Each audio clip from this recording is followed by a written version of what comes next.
Eora, a world where mortals live, die, and are reborn through the turning of the wheel, in a cycle of reincarnation, watched over by the gods. Our gods, some of whom love us more than others.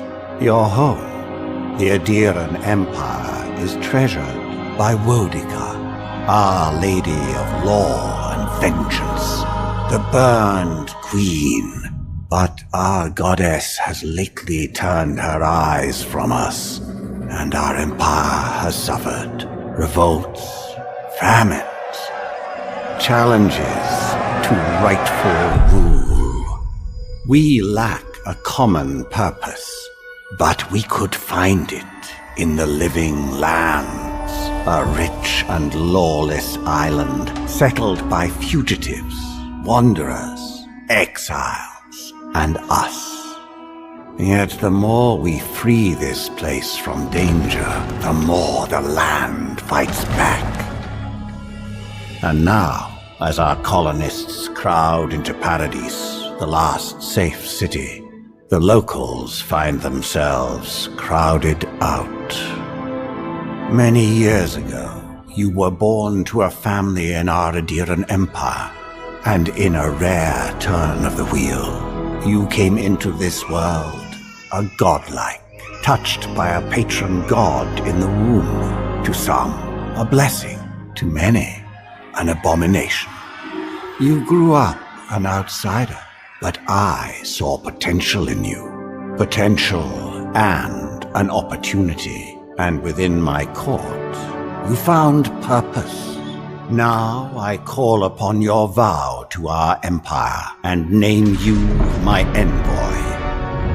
Venture forth in the name of your homeland and secure our future.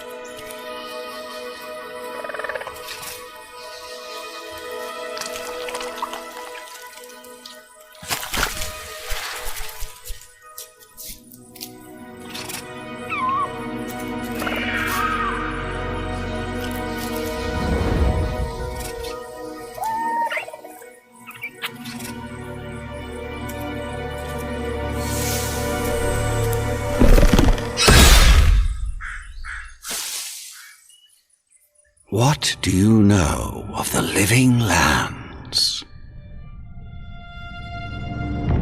The rumors and tales are so vexing, they cannot be true, and yet they are. Those untamed wilds, overgrown with the most curious wonders and the most dreadful abominations. There beats a dark pulse within the heart of that soil. Something vile stirs beneath the earth, seething with rot and decay. The corruption growing beyond everything it touches.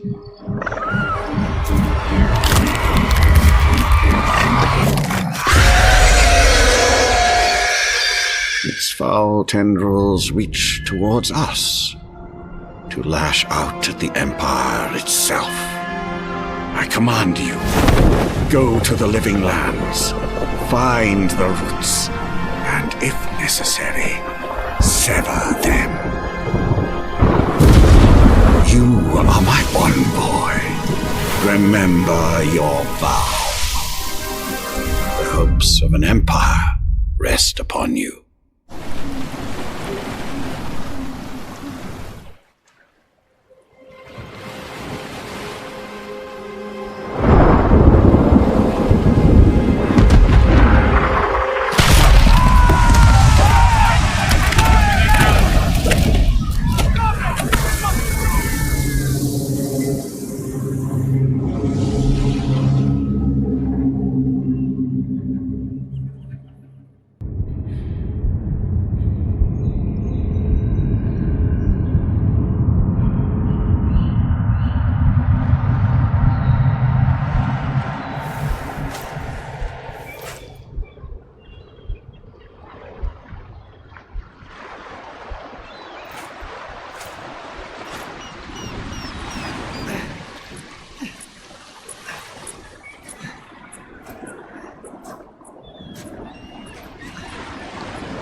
Envoy, over here. You're alive! Thank the gods I pulled you out the wreck when I did. I wasn't about to let the Emperor's envoy die on my watch.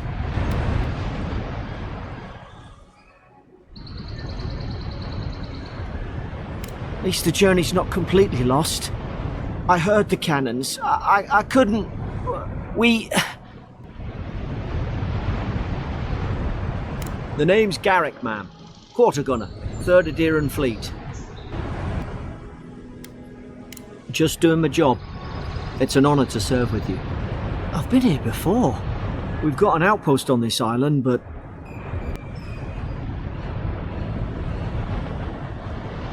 maybe better off if it were. I saw flashes, Envoy. It weren't the storm that wrecked our ship. It was cannon fire, and it could only have come from that fort up the hill. It makes no sense. No one fires on their own countrymen, unless... I wouldn't go that far. Still, something's amiss. In the meantime, you survived. That means we're not scuppered yet. As long as you're here, the Emperor's mission can still go ahead. Then I know the place to start. Adir's got an embassy in the port of Paradis. Once we make it there, we can regroup, figure out what to do next. I hate to say it, but the fort's probably our only chance of escape. We need supplies, and if our troops have been captured, they'll need our help. Thank you. I'll keep you safe. Those boards up there look old. A good hit and we can be on our way. Take that dagger. It's no good to any of our crew anymore.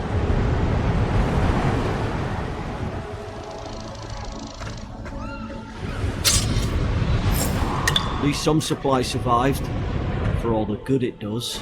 I don't understand. Why would they fire on us, their own people? No use wondering. We've got to make sure our troops are safe.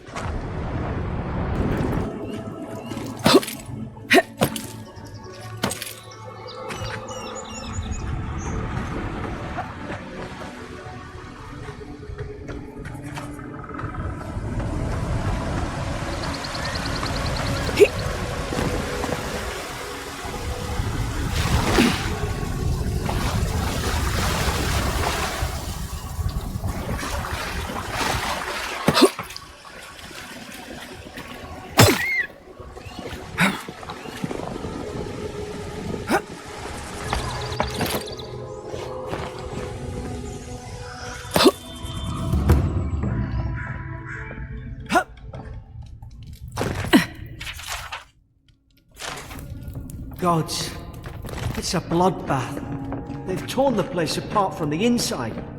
Were they fighting each other? Envoy, I don't like this.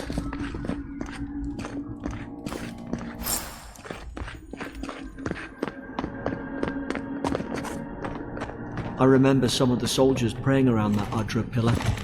Hope it helped their souls find the beyond.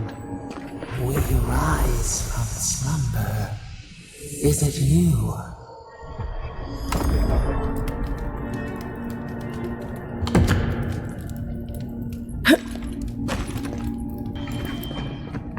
Is someone there? Over here! Help! I'm locked in! About time. Oh gods! What's the matter with your face? Stay back. I'm not catching whatever's on your head. Easy. She's a godlike. You mean a god gave you that face? Touched your soul and everything? That's right. Never seen one of your kind before. I always heard folks say you were blessed. Looks more like a curse to me. Because the soldiers put me here. Now, am I getting out or not? That's the Imperial envoy you're talking to. Show some respect. The Imperial? Shite, I should have known you were Adherans too. Funny you survived while all your friends here went belly up. That'd be a first.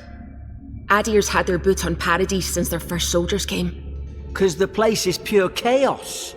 Did you not think we liked it that way? I have to smuggle just to get anything past your damn checkpoints.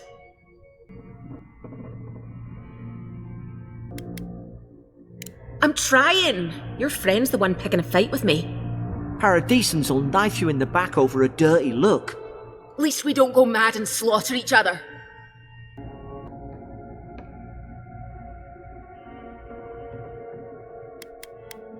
They did all of this. The day I came, I noticed the guards talking gibberish. Then the killing started. They went wild. Stabbed their mates in their sleep.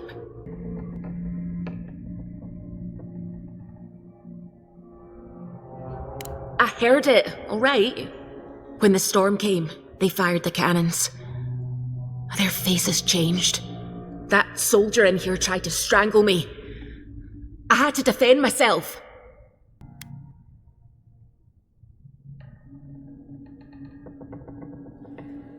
He still did it. I've got a bad feeling about this. It doesn't make sense. What if she murdered that soldier and she's just trying to cover it up?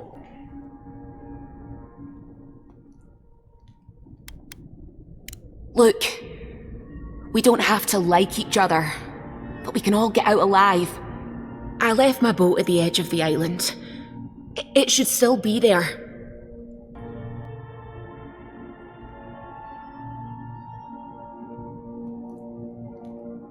Doesn't look like I have a choice, eh? You let me out, and all three of us can go to Paradise. Envoy, I've tangled with Paradisan smugglers before. She'd say just about anything to get out that cell. Her story's full of holes. What if the boat's not there? What if she turns on us? For fuck's sake, be reasonable. Don't listen to him. It's in the warden's room. They blocked it off when things went south. You can find a way in, though. You seem smart. If we live to regret this...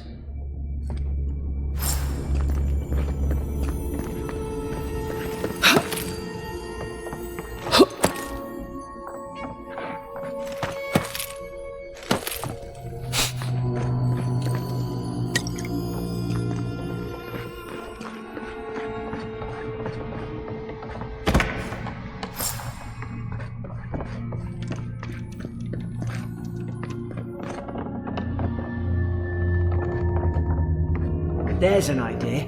We could shoot the Fury down. How's your aim?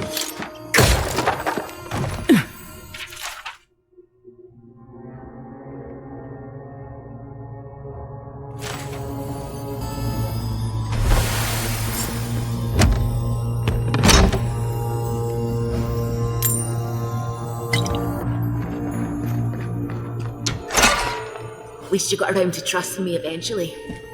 Fine. She's out. Now we should move. We've got to burn through those brambles.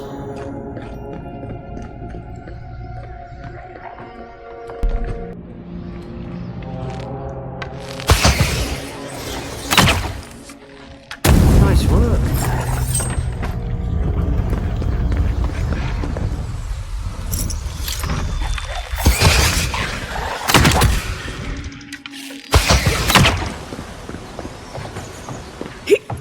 Aderan soldiers don't massacre each other. They just don't. Something caused this. To think they turned on each other like dogs. I can't fathom it. They were bastards when they came here. All it took was time. But Aderans, we respect each other. We're raised to follow the rules. What's the matter? Upset your kin are no better than anyone else.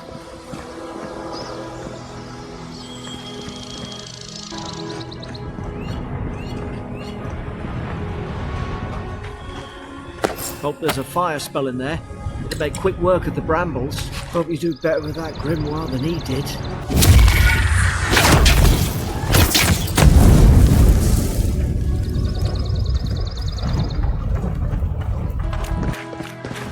I tried to tell them. Why wouldn't they listen? You can't kill me. No one can kill me. I'll swim across the sea. I knew it. Whatever's on their faces, it gets into their heads. I'm no expert on soul plagues, but whatever you came here to find, I'd say you found it. Who disturbs us? I had dreams, fabulous dreams. They tried to silence them. Steady yourself, please. We're only trying to help.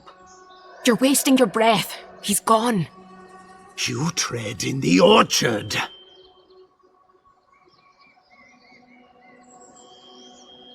No, hens hunting foxes. I should have been free to drink of the land. They thought they could stop me. Vipers! Their venom stains my blade. He can barely string a thought together. How could he have killed everyone? He couldn't. Not like this.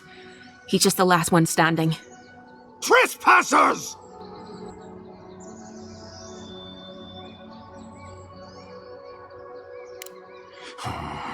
Hypocrites!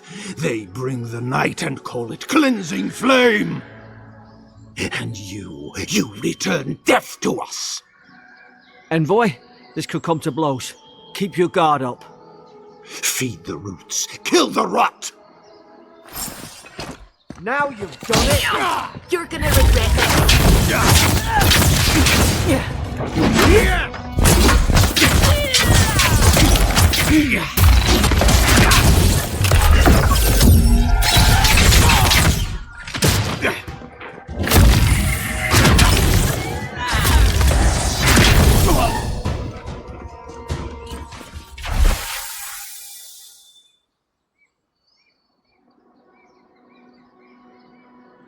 Probably some noble who bought its commission. Now look at him. I can't believe I'm saying this, but at least he's not suffering.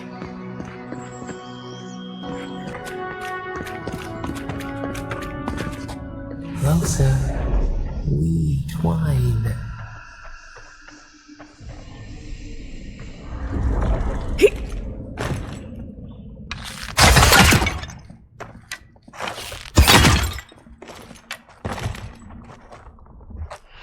You have returned. We felt your presence like dew on a leaf. We wake. Heed us. Envoy, you alright? Can you hear me? A voice? What did it say?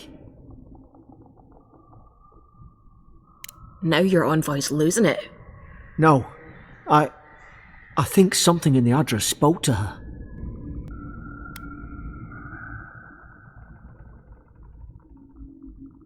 Not like this. I've been round Ardra my whole life, and it never spoke to me.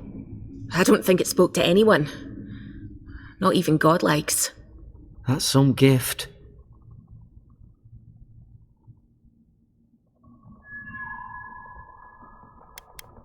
True, like getting to Paradise. Boat's just up ahead.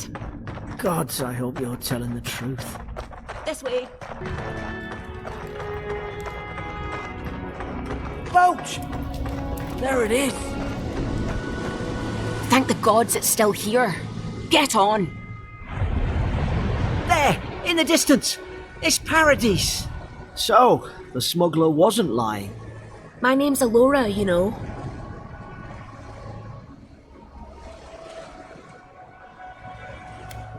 Oi, I told you. I'm defending myself. Look, if this is the soul plague the Empress sent you to find, we have to stop it. You have to stop it, no matter what it takes. I'd heard rumours about folk changing out in the hinterlands. I thought they were just that. You know, stories. I never imagined it'd be like this.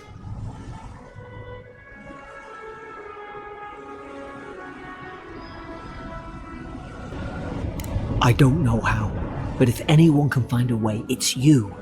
Will you get on before I leave without you? Aye, onward to Paradise. Never thought I'd be glad to sail here with a smuggler. If anyone asks, you never met me.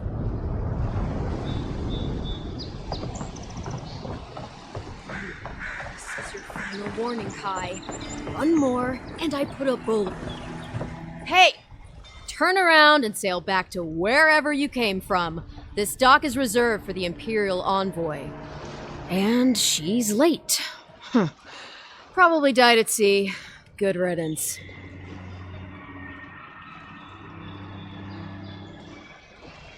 Wait, you're the... Fuck. Nice. Forgive me, Envoy. I meant nothing by it. A slip of the tongue. Can we start over? Name's Cynric, captain of the local militia. We're a scrappy bunch, but we know our way around Paradise. Unlike most Adirans who couldn't find their ass with both their hands. Oh, present company excluded.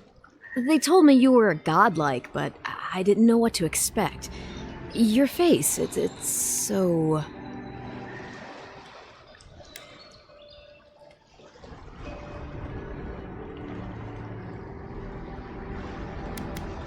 Uh-oh. Get ready to be disappointed. Forgive me, again. We're having a bit of an emergency.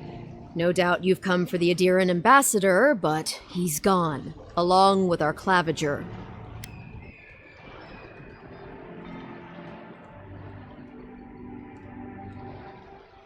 Well, there's some kind of blight in the wilderness and rumors of plague. They went to investigate. Nature has a mind of its own in these parts. When the ecosystem changes, we ask ourselves how and why. Leaderless and rudderless is the natural state of things in Paradise anyway. Keeps things interesting.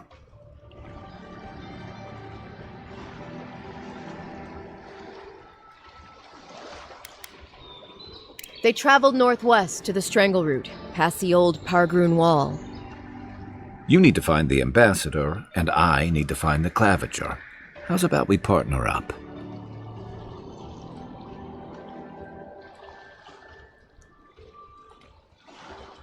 See, Cynric, I knew someone would appreciate me for me. Kai, before you go, I just hate to send the envoy out there. The wilderness is no place for a scholar. Make sure she comes back alive, or the steel garrote will have my head. Better yours than mine.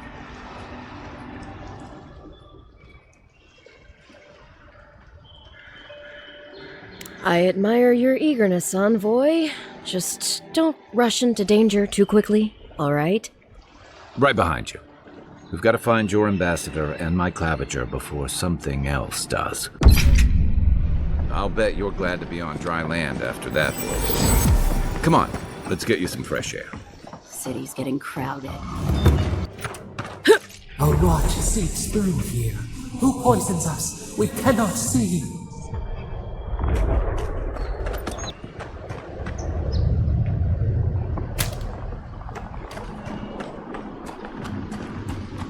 It breathes. It is close.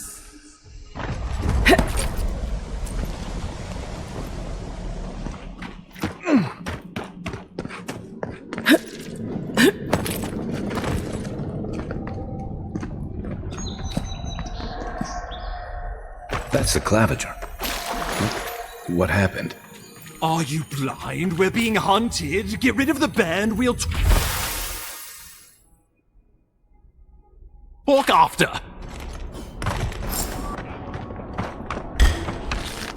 Oh, don't!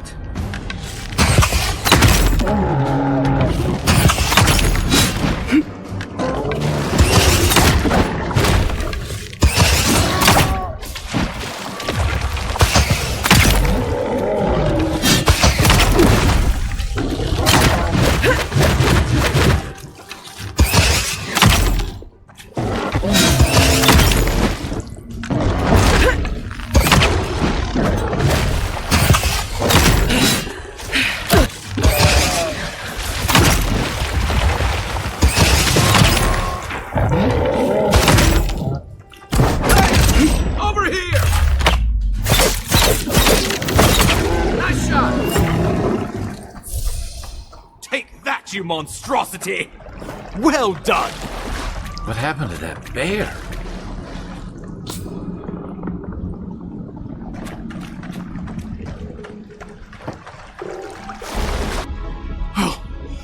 My savior. Oh, thank the gods. Your arrival couldn't have been more timely. I wouldn't have stood a chance against that beast. I owe you my life. Ambassador Falchion Heelguard at your service. And you must be our Imperial envoy. Better late than never, I say.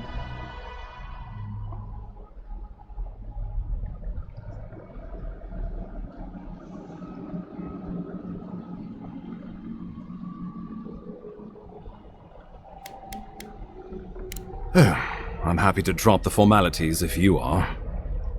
Oh, pity you were too late for the claviger. Damn good fellow. It was the bear that killed him, of course. This wilderness has been a little too wild of late. I'm no woodsman, but I'm inclined to agree. We heard alarming reports of a blight in the wilderness, and a strange corruption moving toward the city. The changes in the ecosystem are expected, but this one was progressing too rapidly to ignore. We tracked the corruption all the way here, but all we found was that creature gone mad. So, the rumors of plague were true. The situation is more dire than I imagined. We need a plan of action before whatever this is consumes the living lands. We are here. Come to us. Commune with us. We have waited for you. Come. What's the matter? Can you hear me?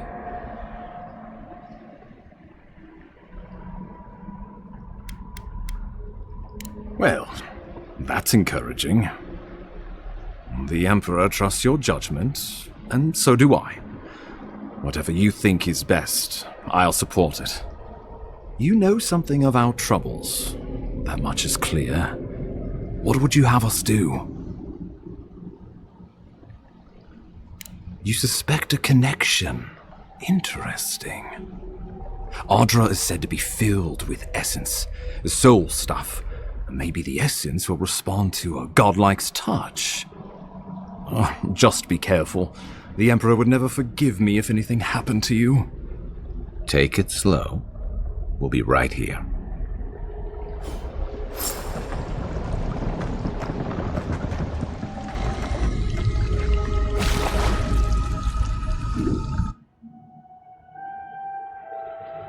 It is you. Come closer. We feared you were but a dream. We wake from seasons of slumber. We have been waiting.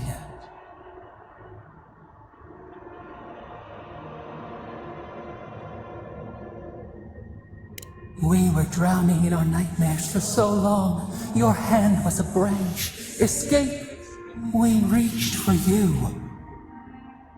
And you are familiar to us. Our memories are fractured. But you too are alone in your strangeness.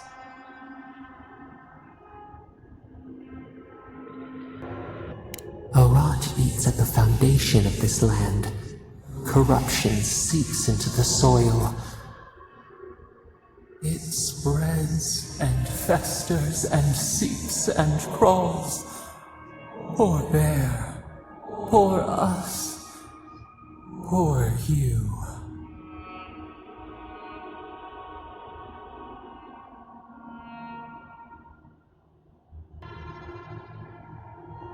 Yes, the air sings with its spores. It is everywhere. We can feel it. We fear it. We can see where it spreads. It is an infection. A foreign body invades. The host fights back. We feel the pain of this intrusion. It overwhelms us. If an animal sickens after a fight, as it howls and sings its agony, what do you do?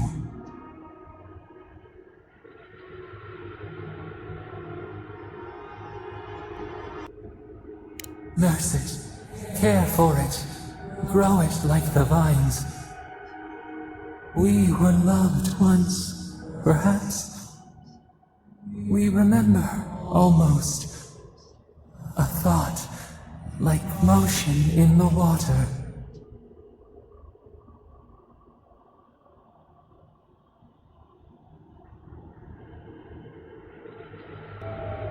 The rot festers. We could suck the poison out, let green things grow in its place, and we could give you the gift of our healing touch.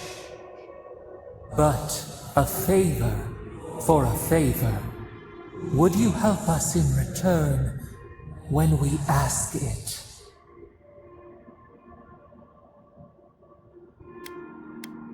A favor for a favor, then. This place shall heal, and you shall know our power. Retire. New again this world, new again words. We will find you soon.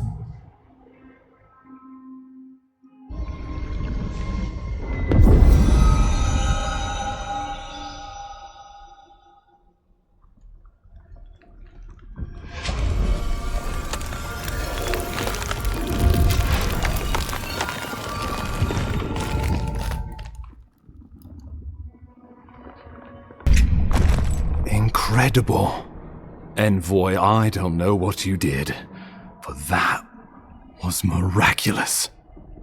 You all right? You look like you were in a trance for several minutes. What happened? What can you recall? Spare no detail.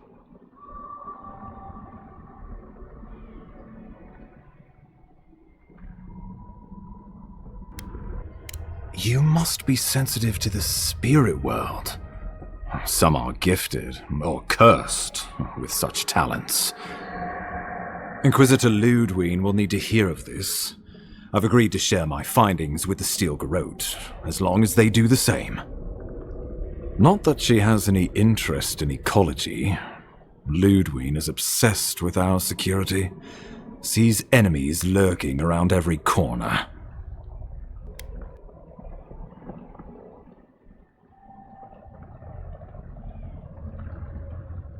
The Steel Garrote provide us some much-needed protection, but they answer only to themselves. We have our interest in the living lands, and they have theirs, a mutually beneficial arrangement. Stay out of their way, and they'll return the favor.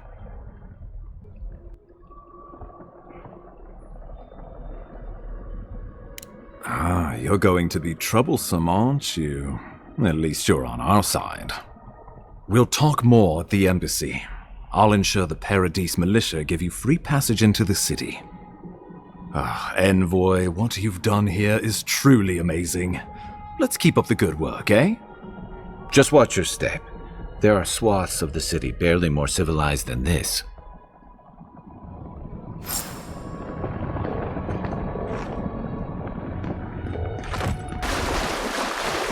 Whatever the Inquisitor's like, she can't be worse than that there. Can she?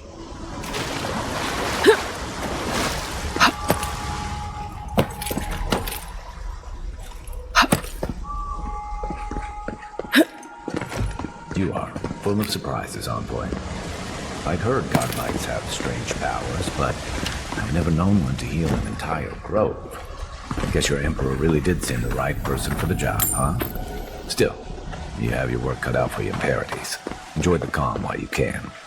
The path to Paradise is a tad overgrown, but I can find my way back. Hilgard doesn't seem like the kind of man you'd send to the frontier, does he? You seem much better. You know, for most people, getting sent to the living lands is a punishment. But, according to Cynric, you're the personal envoy of the Emperor of Adir himself. Quite a position.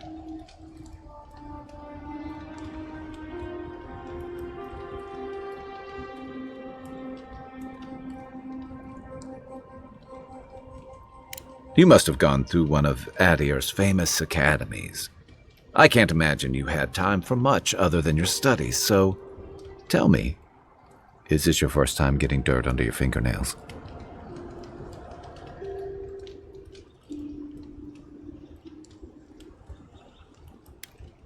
The Living Lands won't disappoint in that regard. Though the experiences on offer here had been the end of plenty of intrepid sorts. What I really want to know, since hard questions are your specialty, is why the Emperor would send his best scholar all the way to the Living Lands.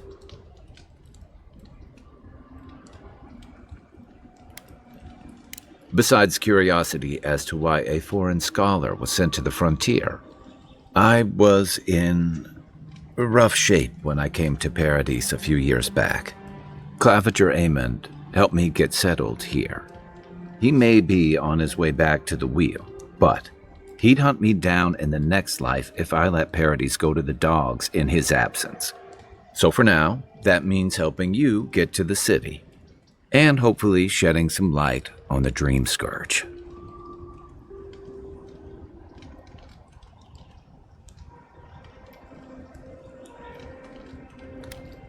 I like your confidence, just be careful how you express it. Unfortunately, the presence of so many Adiran troops and the rumored exploits of the Steel Garrote paladins supporting them is only making a tense situation worse. I think that's why the Claviger accompanied your ambassador.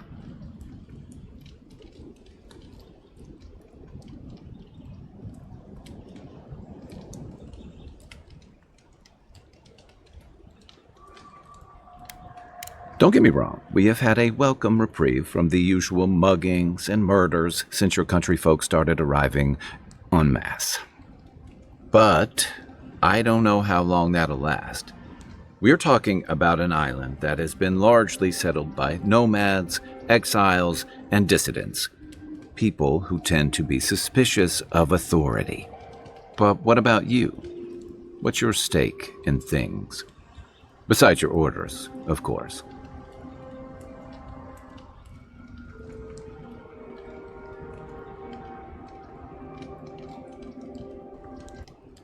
Someone once told me you need more than a little crazy to last out here. I get the feeling you'll fit right in. I'll let you get some rest, but thanks for talking. It's good to be part of a squad again, even if it's just for a while. It's the gateway to the Living Lands, a scenic port city that's as beautiful and dangerous as the wilds around it. Most visitors enjoy some mariner's porridge at the Ballarrock, a back alley shakedown, and then the sudden return of that porridge out of one end or the other. Then, if they've got any sins, they turn around and take their chances back where they came from, with authentic tales of their adventures in the Living Lands. It also has a reputation for making corpses out of people. These days, we have a few more would-be adventurers trying to leave their mark on the place. The Living Lands means a hard-won second chance for the people who settle here. But first, you've got to survive it, and the island gives no quarter.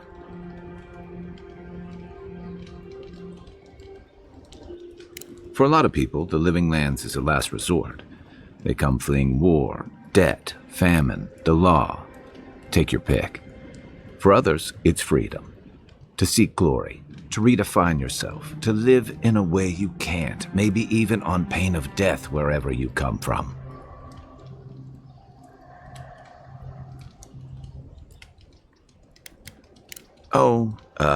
Little of everything.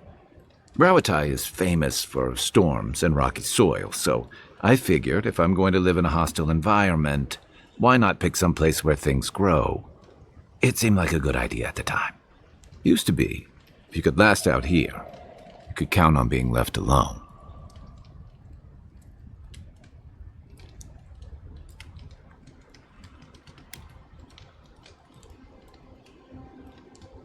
Dangers in the wilds is nothing new out here, but something about the Dream Scourge is.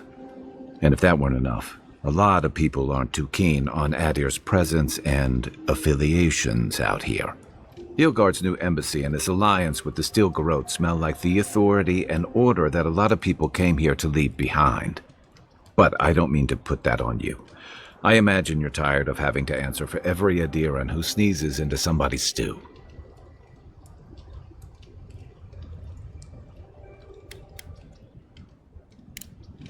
I'll be here if you need me.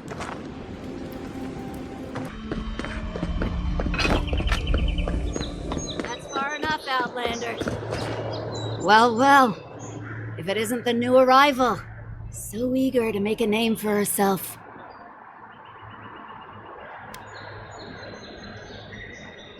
We have a problem, all right? And I've got the solution tucked in my sheath. Unless you're hearing that from a handsome stranger in the bathhouse, that's usually an invitation to trouble. And not as fun as the kind you get into in the steam. Me and Pod, we aren't so fond of Outlanders. Especially ones looking as strange as you. For all we know, you're one of those sick bastards. A plague carrier. A blight on our fair city.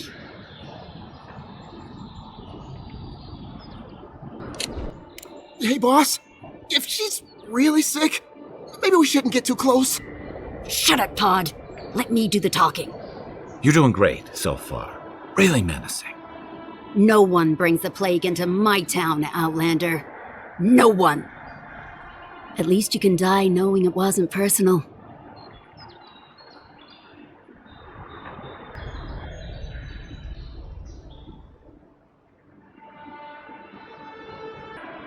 Pod isn't going anywhere. Are you, kid? I don't know.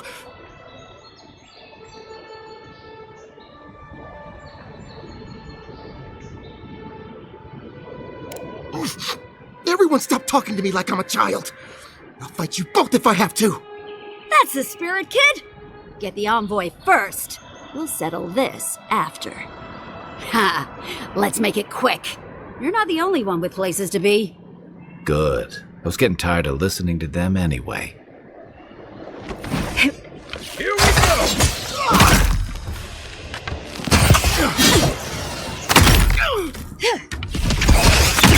Ow!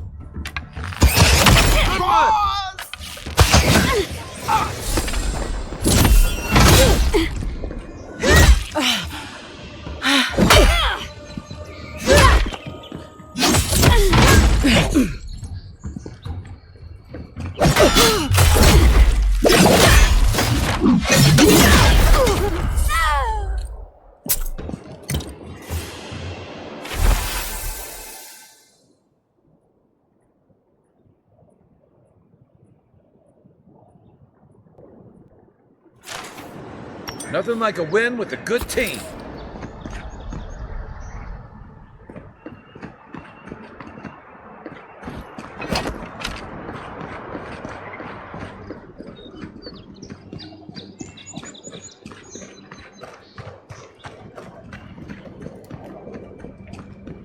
Welcome to Paradise, Envoy.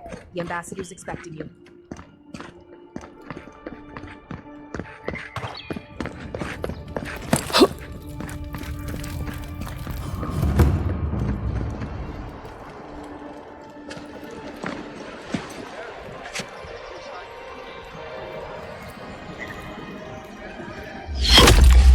Envoy!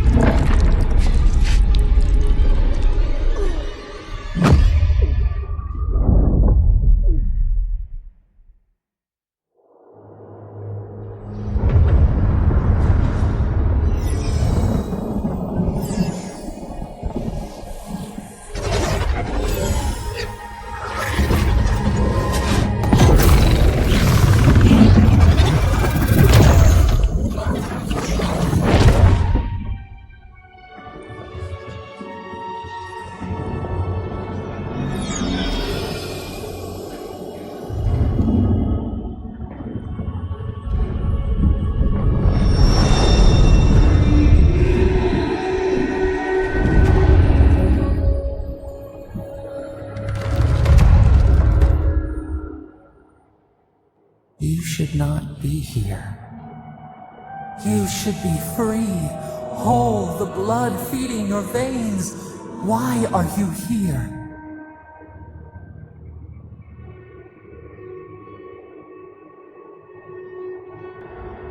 A space within emptiness, where the gods live and the dead wait.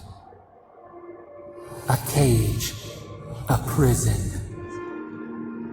We feel the souls of multitudes, a current beneath the skin of this place.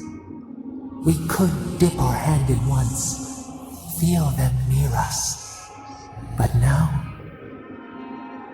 we are trapped like wasps in amber. But you should be alive.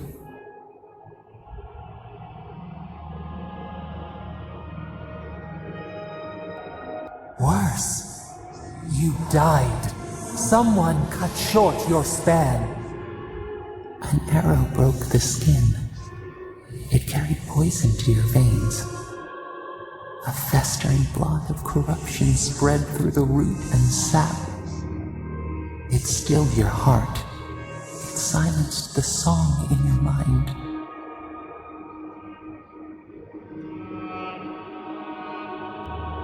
As many as the beetles and worms in the soil. But we do not want that. We could send you back. Just this once.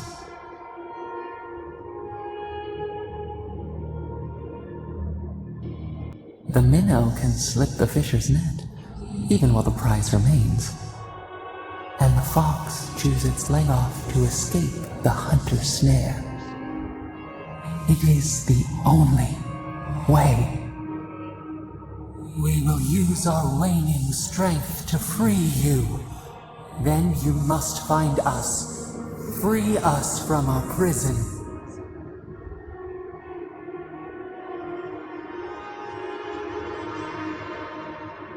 You are ours. We tend to the sprout on the bough. Breathe deep. All birth is agony.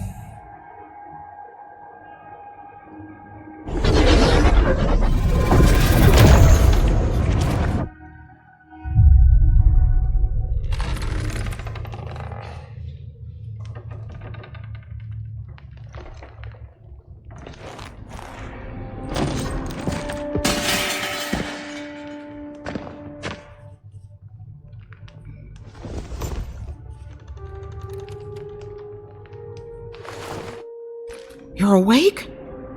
Thank the gods. For a second there, I thought I had a problem on my hands.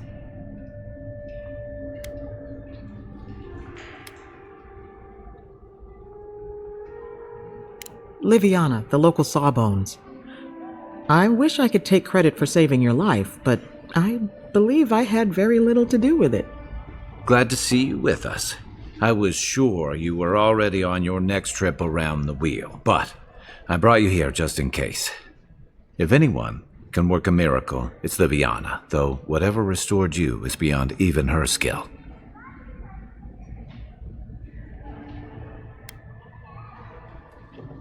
That's what everyone in Paradise is asking. The streets have been less murderous since your ambassador and his guards took up residence.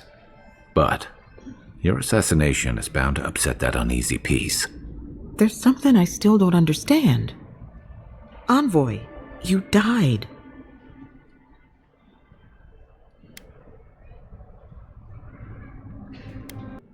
A night of heavy drinking could awaken your soul. Who knows what death could do to it? What does this mean for her? Should she expect anything else strange? Other than coming back from the dead, I mean. That depends on a few things. Visions and hallucinations? Likely. Manifestations of past lives? Uncommon, but possible.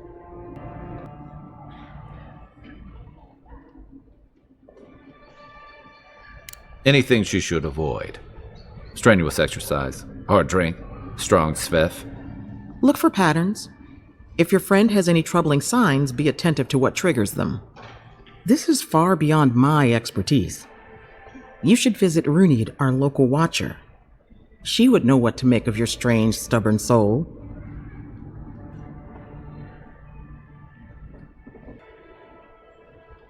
You've worked with one before. Good. You have an open mind. A watcher examines the soul down to its very core. I can't think of anyone more qualified for the job.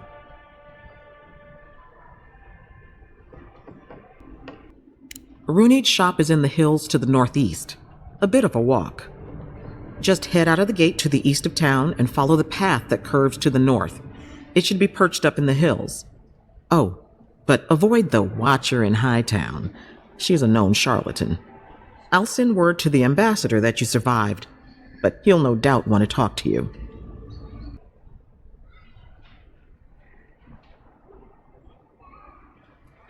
I hope you aren't thinking of confronting your killer. Not that it's any of my business. Head up the stairs outside my clinic and take a left onto the main road. That'll get you to the embassy.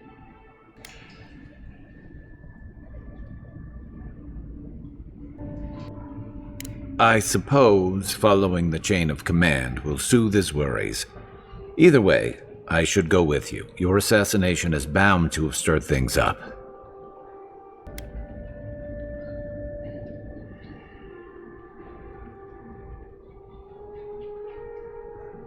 Don't mention it. Besides, I don't want this to blow up any more than you do. The sooner we solve your murder, the better for everyone. And we should talk back at camp. I'm hoping you can help me understand what just happened to you.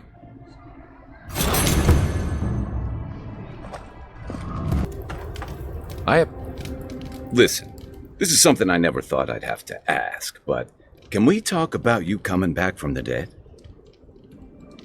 Let's talk! As if Bareth didn't just drag you out of the grave. By the time I got you to Liviana's, I don't think you had a pulse. You certainly weren't breathing. You must have spent 20 minutes as a corpse on one of her cots before you just came back. What did you see while you were gone? What do you remember?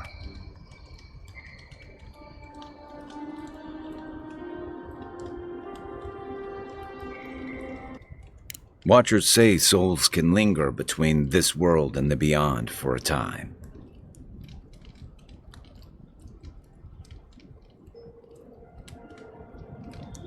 That makes sense. I've seen Runeade talk to them a few times, almost in a trance. What happened next?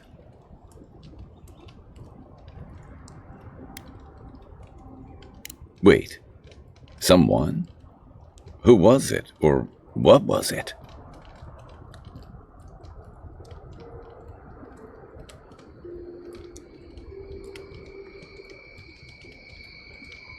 Well, that's good. Imagine how much worse this would be if you had two cryptic entities clamoring for your attention. So, someone is reaching out to you from the beyond. They saved you from death, and now they want you to free them from wherever they are. Do you trust them?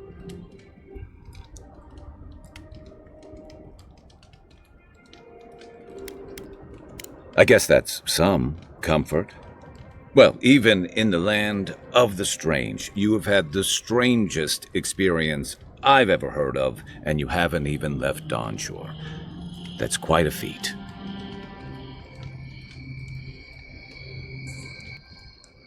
Me neither. So, this whole time you were in the beyond, and then you were just sent back. I feel crazy even asking this. Do you think there's a way to bring people back from the dead?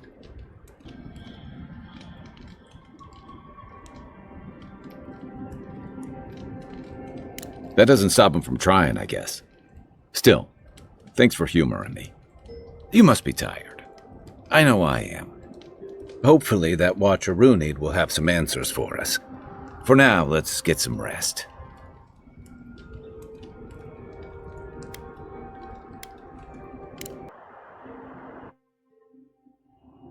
The wood echoes, strangled suffering.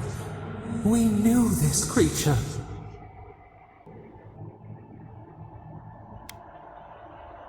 Still waters, you nearly dream. The bear, the rot in the heart. Did its beauty sing to you?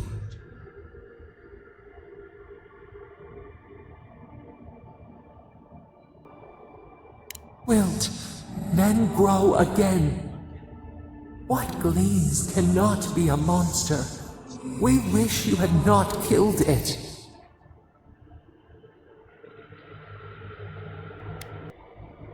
Cull the sickness, clear the rot, kill one to save the other. Still, violets and the stars, we wish for both.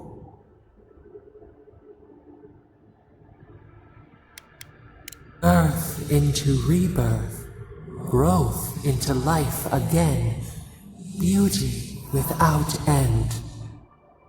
Must all we love turn to ash? Can we not save it?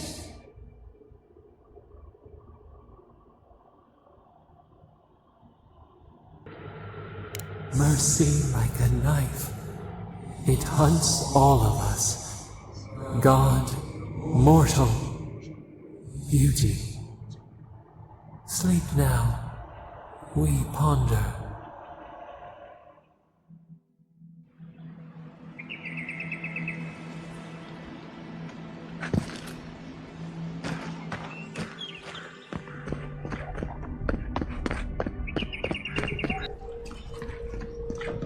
Envoy, is it really you? I can't believe you're alive. When they dragged you to Liviana's clinic, I assumed the worst. How do you feel? Not even death can slow you down, I see. But we'll return to the topic of your untimely demise shortly. Our first order of business is your purpose here in the Living Lands. Did the Emperor send you with anything for me? Your writ of commission, perhaps?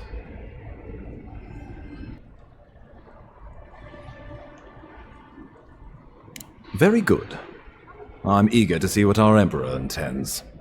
Now, His Majesty names you a loyal servant of the Adiran Empire, and an extension of the throne's authority. Thank goodness. At least someone understands the gravity of our situation.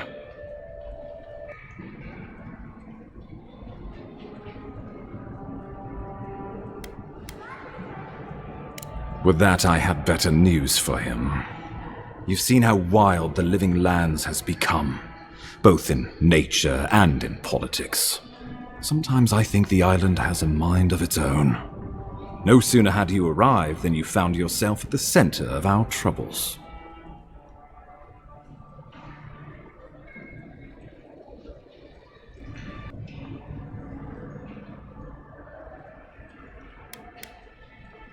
Trust me, we'll get to that.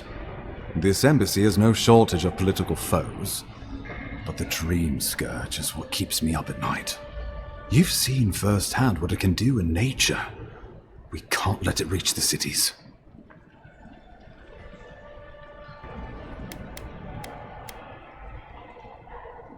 No doubt some superstitious peasant toiling in the fields. The Living Lands has plenty of both. Inquisitor Ludwig thinks the plague is a distraction. She's more concerned about these local rebels fighting against the Empire.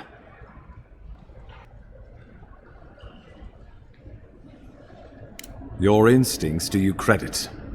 They were paradisans once, law-abiding laborers. Now, they're fugitives and oath-breakers hiding amongst the populace.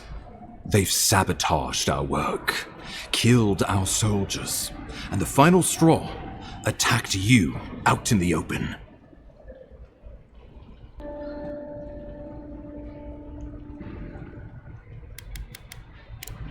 Indeed, the killer sent a message, but this is our chance to send one in return. I won't lie to you, Envoy. Our position is tenuous. If we can't even defend ourselves, how are we to defend the Living Lands? But defend it we must, for the sake of everyone who calls this island home. Inquisitor Ludwig demands that someone hang for the attempt on your life. These Paradisan rebels must face justice.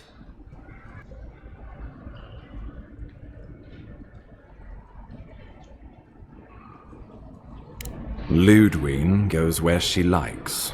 haunting the living lands like a vengeful spirit. She'll reappear when she chooses, and not a moment sooner. Let's make sure to give her some good news for a change. Not many get a chance to solve their own murder, you know. I know someone who could help. A dwarven tracker named Marius. Kith or beast, there's little he can't find. He's staying at the Grinning Ballarrock, not far from Liviana's infirmary. We just take the main road east to the market, then head down the stairs and cross the canal. Rough part of town, even by the standards of Paradise. Blend in, for one thing.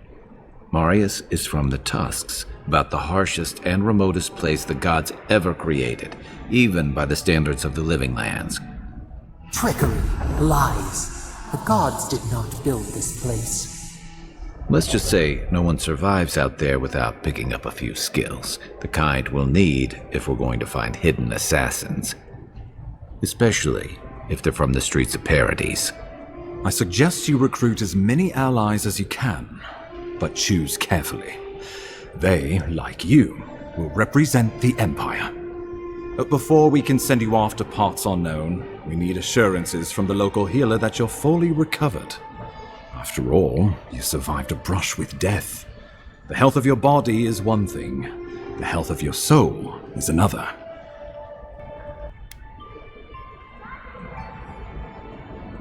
An unusual course of treatment, but who am I to argue? Remember, the assassin is out there. You have the element of surprise. I suggest you use it.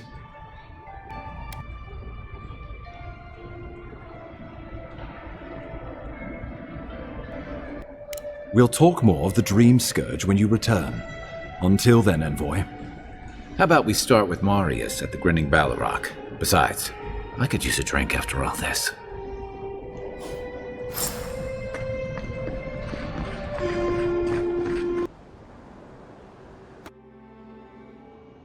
Thoughts and whispers, we feel them rumble beneath the surface.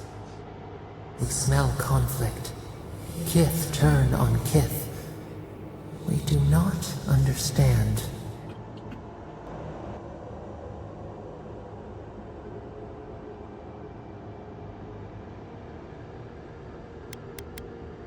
They come on foreign ships, exiles grafted from other trees.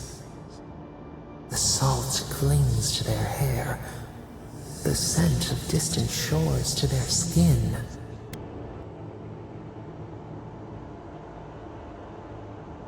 A flag planted on a hill. Why? A predator in a field of prey. But the ground stirs. New roots seek to grow taller than the old. They bring banners, arrows, swords. What do they seek from us?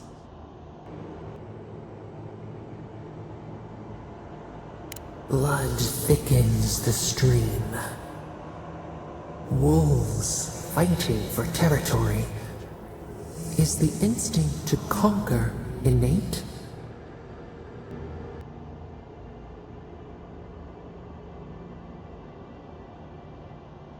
Order. A bush pruned into obedience. We fear. Wait. We have forgotten something. A memory we misplaced. We reach for it. It calls to us. A past. Theirs. Ours. The layers of the land. It whispers in the eastern wilds. This is all we know. We learn much. Sleep now. Dream of warm tides and purple leaves.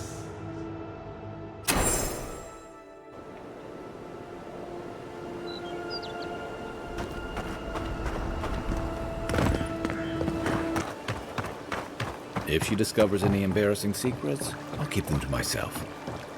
No, that wasn't me. It was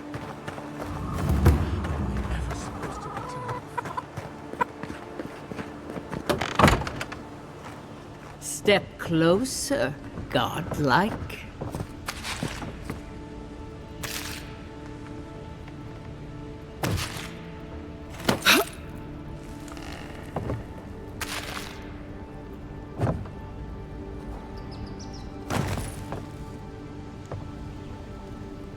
If it is a watcher you seek, then a watcher you have found.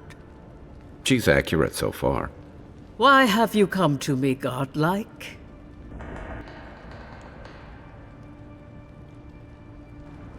Help? No. I can open your eyes, but you must learn to see. Let's have a look at you then. You who came to these shores on a royal errand. You who have died and returned. To open the door to your soul, we must first open a door to your mind. Now repeat after me. I stand on the shore between here and beyond.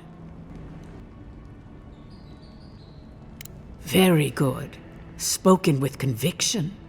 I dip my toe into bottomless depths. The lake is a mirror. The mirror is a door. And the door stands open. A door? A garden gate? Impossible. Someone is here with us? How? Who are you? What are you? Show me what you are. A hand knocks on our bark. Do we answer? How can they see? What is this I hear? Old and forgotten.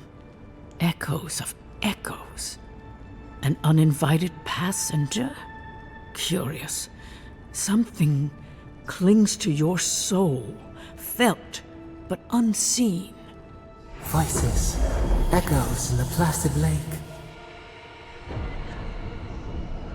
Shelter the sea from winter. Who reaches for our bars? Who speaks? Enough! I have seen into your soul, and hereby close that which was open. The door is shut, the reading finished.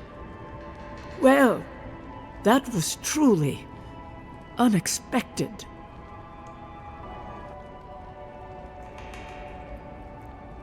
I am pleased to report I made contact with your soul, and then with something I cannot name. First, the good news. Not only is your soul healthy, it is strong, powerful. Strange for one who so recently died. Death leaves a scar, but you are unmarked.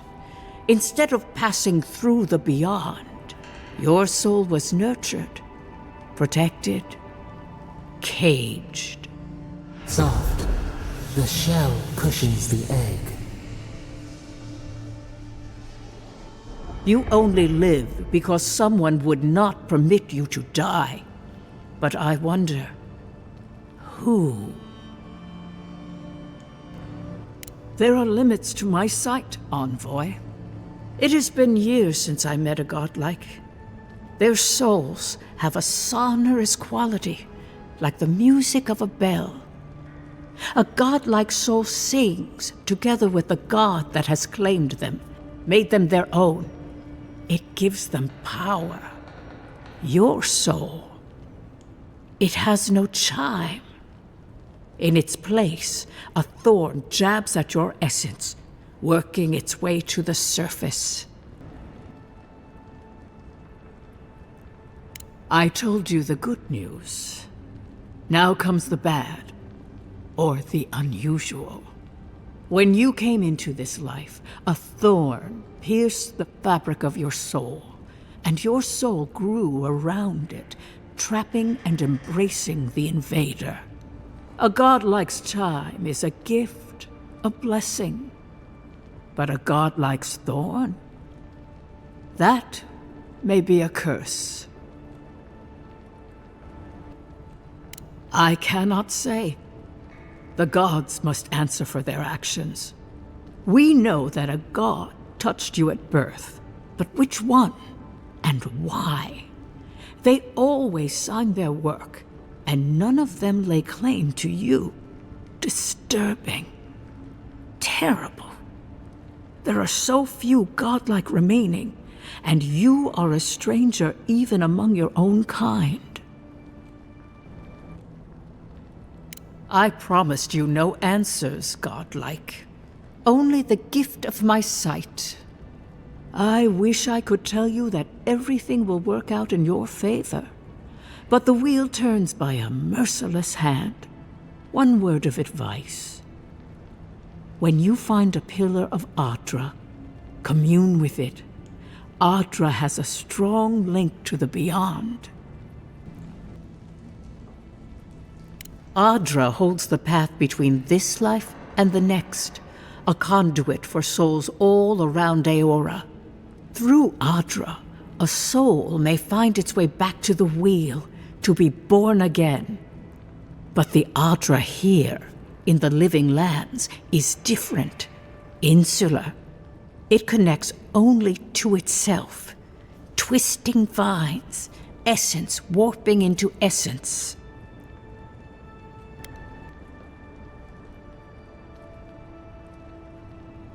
A lost soul, perhaps, wandering and in search of some connection from afar. When you find Adra, commune with it. Take heed of its lesson. Adra may pave your road to the truth, or it may lead to a dead end. But the journey will teach you. That I promise.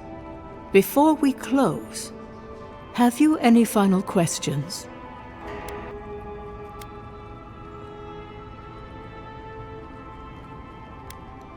Kai, your soul is heavy, burdened, yet something is missing. Something not easily replaced. Hey, we don't need to make this all about me.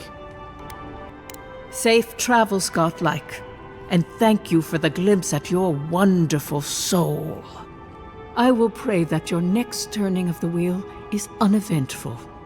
Until then, you are bound to live a rich and complicated life. This kind of thing makes my skin crawl. Let's get out of here.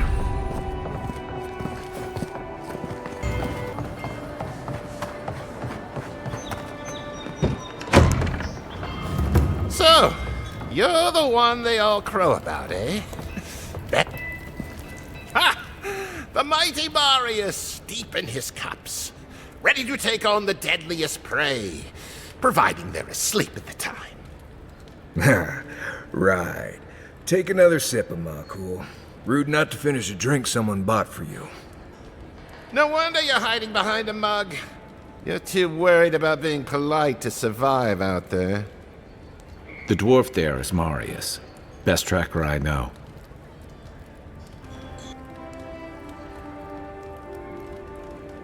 I heard you're from Solace Keep. How great a survivor could you be, hiding behind stone walls all your life? You don't know anything about me, you Adira Nimdut. So maybe go back and take another blessed day sip. But here you are. Tell me, how does one get kicked out of a place that never lets anyone leave? Dukte Drago Sakasubtitule. You want to talk so much, I'll cut you a second mouth across your throat. I think this is about to get interesting. I knew you were blessed in Nimdut the moment I saw you coming. Thought maybe I'd teach you a lesson.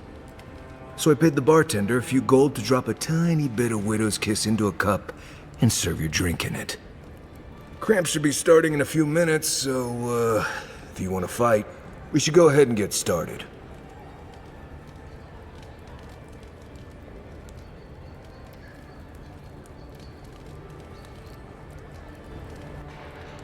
You know your stuff, but I doubt they do. Envoy, you see? Will you stand by and allow this maniac to poison a fellow subject of the Emperor?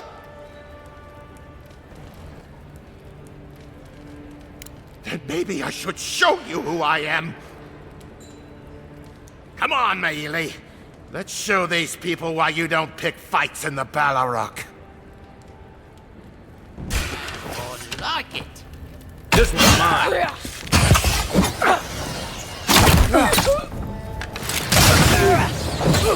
Good one!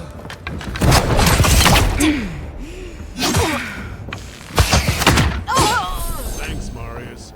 More blood to clean. Come on, Amakul. You know you love it. Nothing like a win with a good team.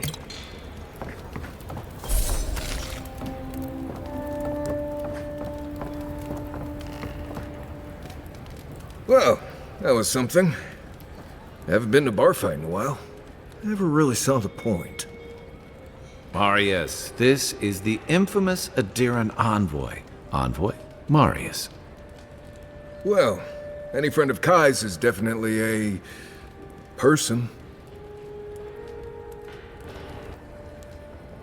I need to see the scene of the crime, over by the town gates. I promise there's something left there we can use to track them. Bloodstains, footprints, darts left behind. If we find anything at all, we can find your assassins. We'll figure this out, Amakul. Don't you worry.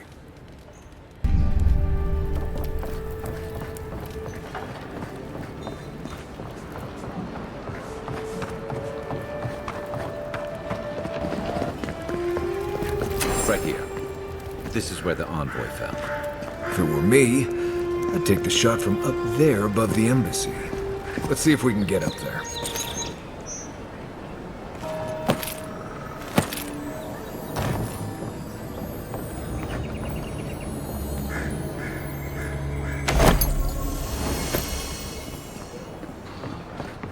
Over here. Look. Envoy, I've got something.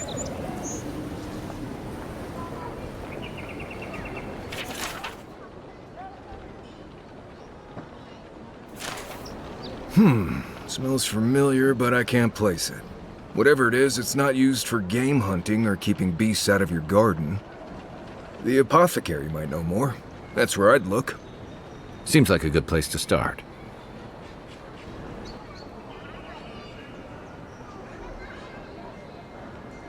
Without a second thought. I've bought my fair share of poisons in case some nin dude out there tries to take something I need. Go back to the market and up the stairs to the east. You'll see a large building with a big window on top. The Mermaid's Den. Nice place. We should say hello to Juliana while we're there. The apothecary is in the back alley. Any luck? We could track down who made this poison. Find your killers.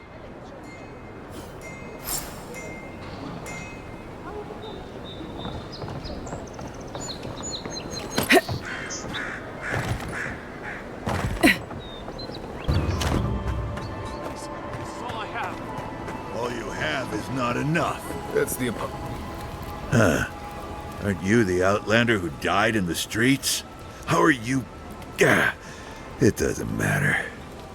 You've got to help. He's gonna hurt me again. Everyone take a deep breath. No one is hurting anyone else today. Right? You seem to like beating up on little guys. Want to take a run at me? Listen to me, dead woman. What happens here does not concern you. Walk away.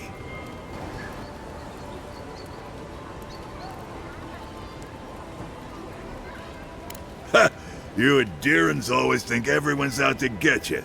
If I wanted to kill you, you'd be dead already. This is getting tiresome. I wasn't really gonna hurt the apothecary, but I'm really, really gonna hurt you.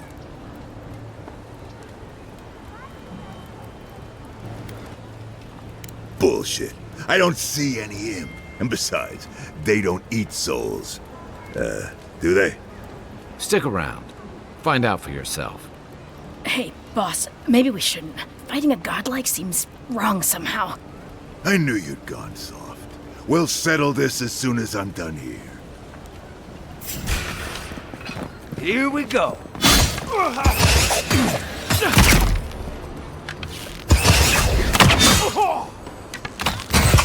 Nice! Get him, boy!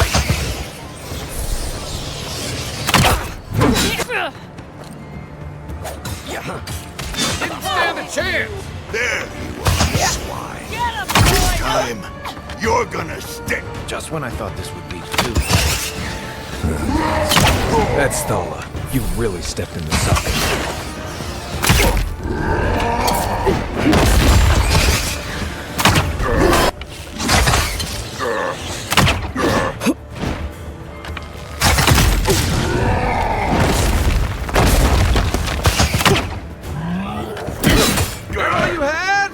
I can't believe they're dead.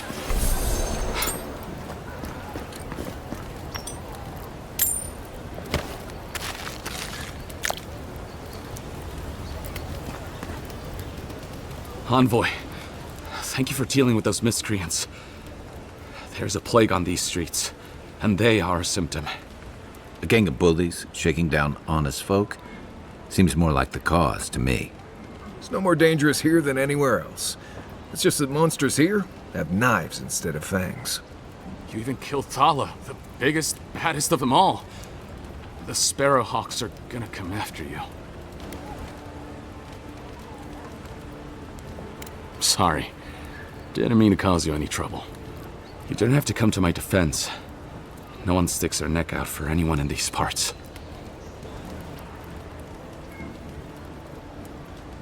I find that hard to believe, but who am I to contradict the one who saved my skin? What'll it be today, Envoy? I know you didn't come for herbal remedies.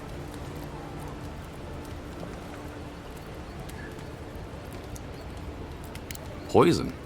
Let me take a look. Wait, I recognize that from my wares. It's oil distilled from Santa Torre, a berry native to the Living Lands.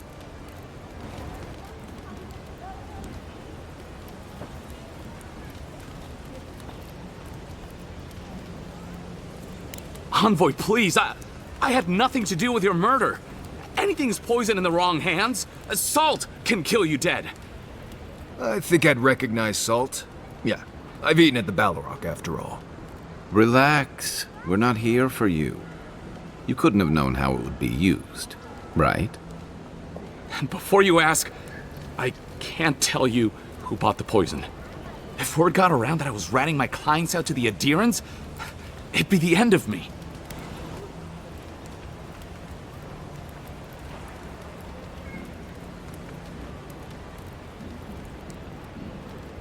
Damned if I do and damned if I don't, then. The truth is, I never saw the customer's face. They wore a hood. A monk's cowl, I believe. But I can tell you that Santa Torre is used in religious rituals. Prophets and seers will do anything to leave their bodies.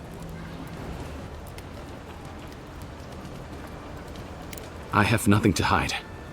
Not anymore. Just talking to you has put me at odds with Paradis.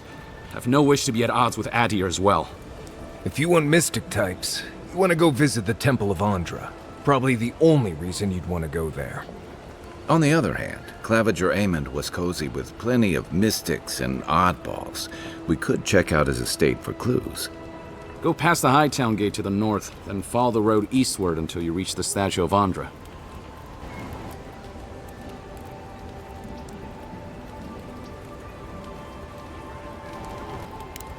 Look, most Paradisans don't like the Adherents. We've been here for generations and we knew how to handle our own. Adir changed that, and not for the better. Some of us have been more wronged by Adir than others. Well, wronged by the Steel Garrote. They're a minority of Paradisans, but they're willing to kill to strike back at Adir, even at an Imperial envoy. Careful where you say that. The last thing Paradis needs is Adiran panic. I hope that I've been able to assist you in some small way. Good luck in your investigation, Envoy. So we're going to the temple to find a mystic to ask about the poison. Not what I imagine my day would be like. I don't think we're going to be welcome here for long. Thala's Sparrowhawks will be sniffing around here any minute. And since that's not the last skirmish we'll find ourselves in, I say we take this opportunity to stock up on some better equipment. If you want a guarantee of getting the good stuff, I recommend Paradis's main market. We're short on coin, but it's nothing a little work on the side won't fix. In fact, there's an animancer named Sapiento near the market. He's been looking for help, and he seems like the type who pays well.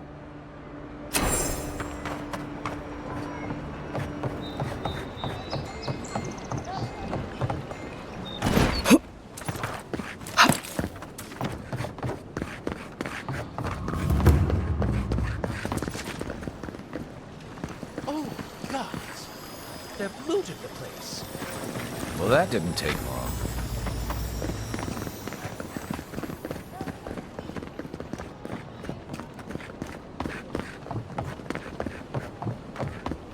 Really?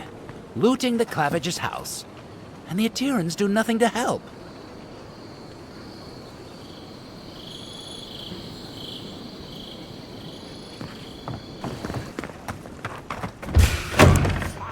Get them! You shouldn't be here.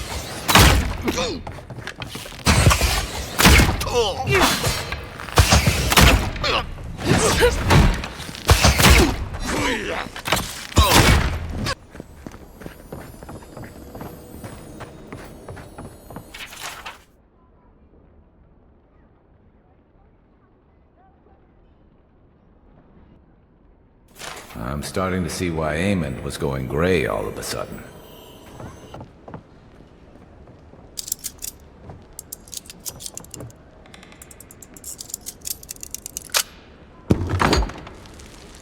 If there's anything worth finding, it'll be in here.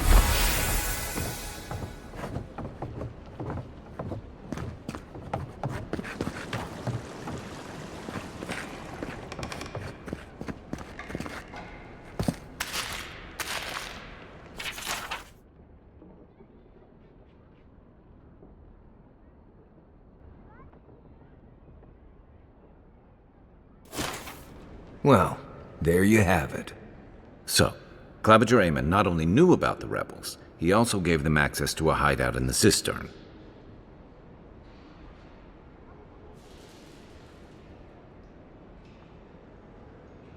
None. I knew he was protective of Paradise, but I never would have dreamed he'd get in bed with organized rebels. Look, everyone who settles in the Living Lands comes from somewhere, but until recently, those settlers have been people, not nations. But when Adir built an embassy and filled it with dignitaries and troops, some started to worry that your laws and governors would follow. Right, all of that. Don't forget why we're here. You hired me to hunt the rebels down, and now we know where they are. The cistern beneath the Temple of Andra. Good place for a hidden base. It sits just below the city, where the people and patrols will never look.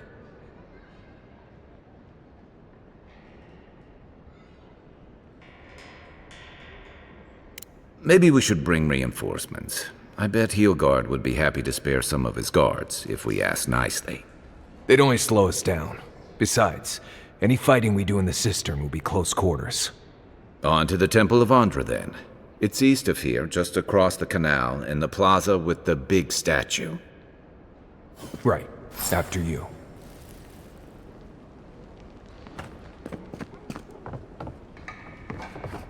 The housekeeping isn't what it used to be.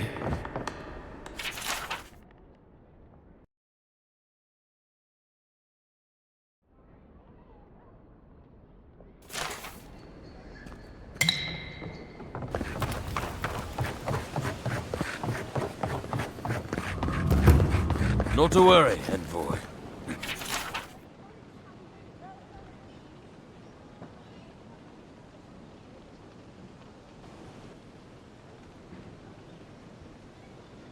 Got one of the bastards.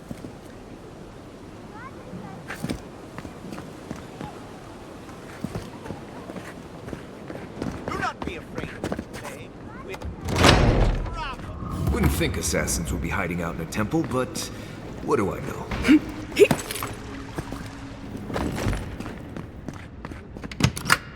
Let's go in there. Seize her. Let's go.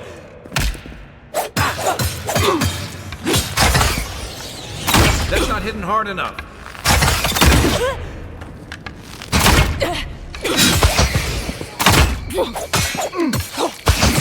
Good one! Do not succumb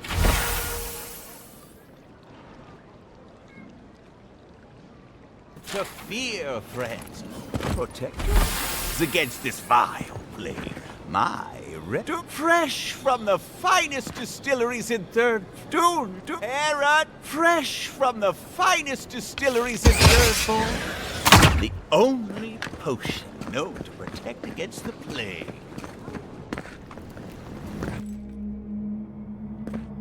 Stale air, thick darkness, and a smell that peels your eyes back. Reminds me of home. No, I just skipped a bath.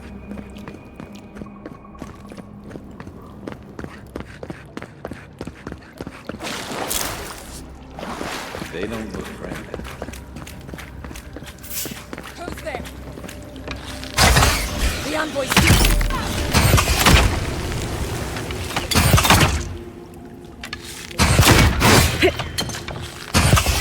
Good work! These people aren't trained assassins. They're just regular people with weapons. They're trying to kill us. What else do you need to know?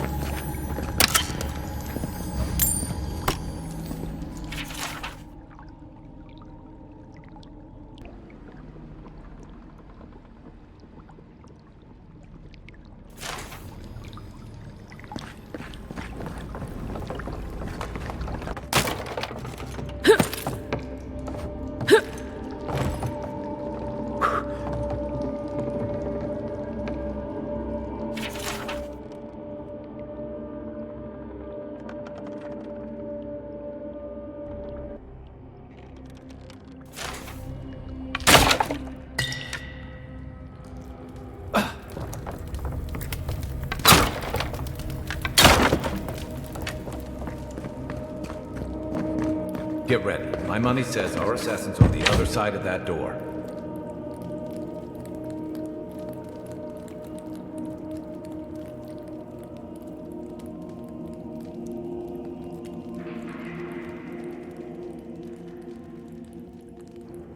So it is true. You're alive. You're truly alive. Spoken like an assassin who's confident in his work. Well, how could this be? I killed you.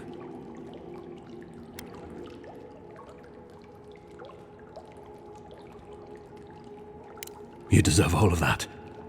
And more. Stay your weapon, please. Hear me. Let me speak for Paradise. Then you can decide if we part as friend or as foe. I can't give you reason. Only faith. Well, this should be good.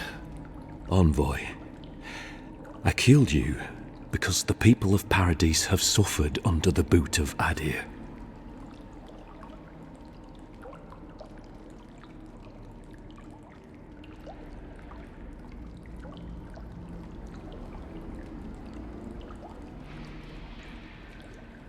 For better or worse, yes.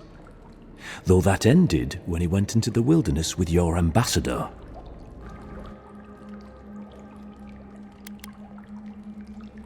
No, though it fastened the idea in my mind.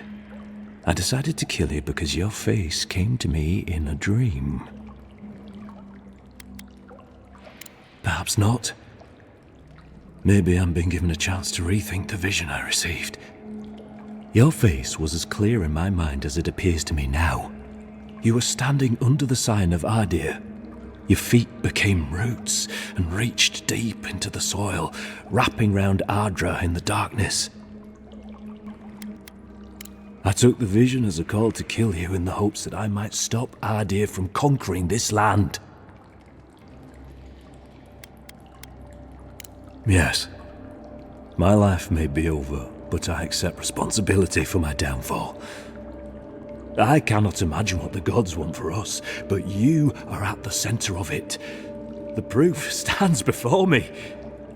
There's definitely something. It's written all over your face. The only thing standing before us is a bunch of well-armed people. Let's take this slow. No sudden movements.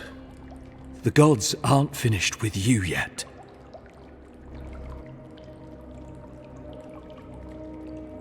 Perhaps this was what the vision meant for me to do all along. Maybe the gods wanted us to meet in this way. Who can say? I hope you do better things with this knowledge than I did. You have me cornered, but I will not hesitate to defend myself. Cowardice is not our way. My fate is in your hands. Do with it what you will.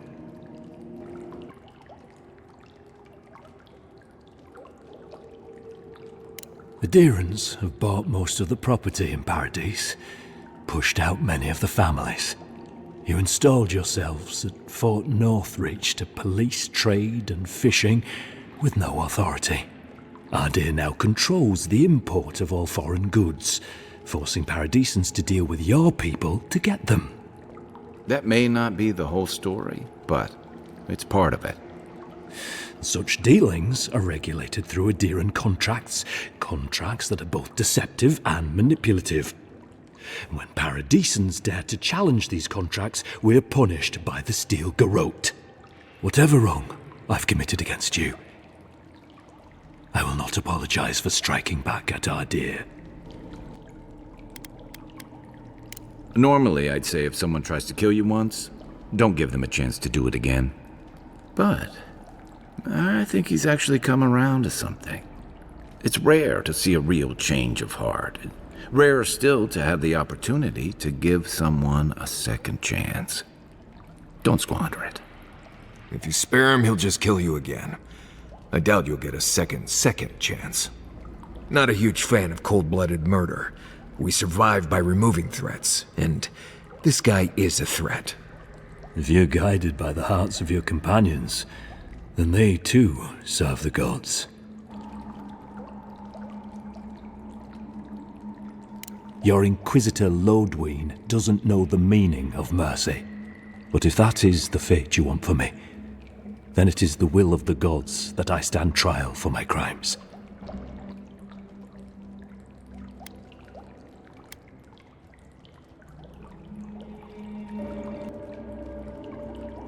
No less than I expected. If you give him to the Steel Garrote, you might as well kill him now. They'll torture him before they execute him. I will settle the last of my affairs and confess to the guards. With any luck, I'll live to see another sunrise.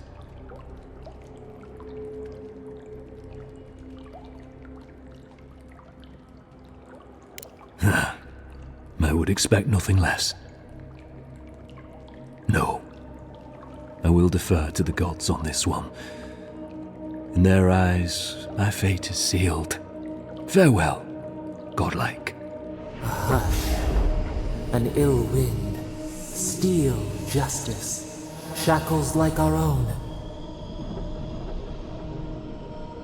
We learn, we twine.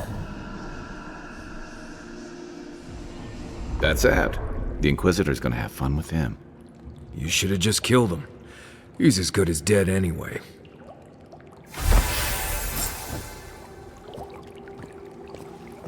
Don't bother going back the way you came. Between the pillars to the right of the stairs. That's your way out. I suppose the gods were on your side, not ours. What happens now? Nothing happens. It's over.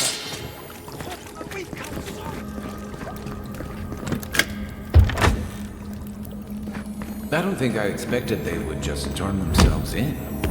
Good news is the Steel Garrote will probably take care of killing them for us.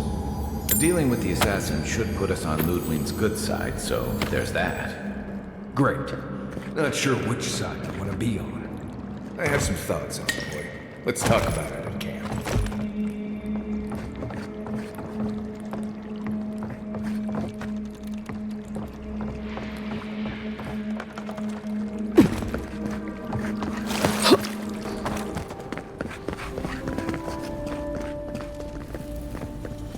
Tell me you brought good news. Oh, Envoy, you return. And you brought a friend. Ambassador Heelguard, at your service. Always nice to meet an Aderan who isn't trying to goad me into a fight. What of these rebels? The streets are full of rumors, but your word is the only one I trust. Thank the gods. Finally, we can show these people the consequences of their actions. Inquisitor Ludwig will see that the guilty are made an example of. It'll be a lesson that no one forgets. Why do I feel like Ludwig's lessons involve a riding crop and an Iron Maiden?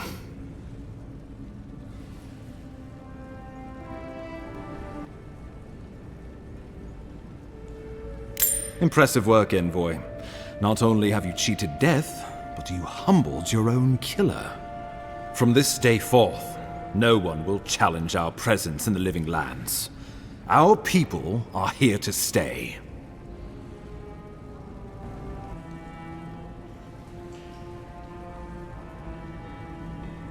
They need us, whether or not they realize it. The living lands is fractured, untamed, and missing a central authority. I wouldn't say we're so much missing it as dreading it. I want us to be a stabilizing influence on the island, not to cause further division. With any luck, the work you do here will demonstrate the value of our presence. Now the Emperor wants you to investigate the Dream Scourge, and I have no wish to delay you any further. I'm sending you to Fior Messiverno, a community of Valian expatriates deep in Emerald Stair. The Animancers may have some knowledge of the Dream Scourge already. Learn whatever you can from them.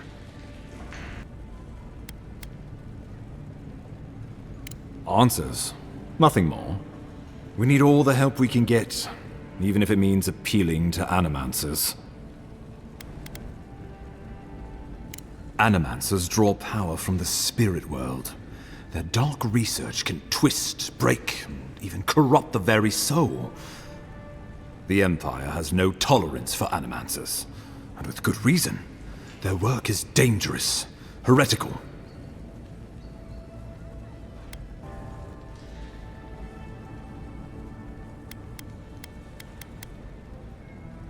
Governor Vidaro will be your first point of contact.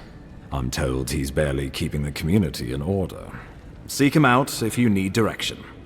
Good hunting, Envoy.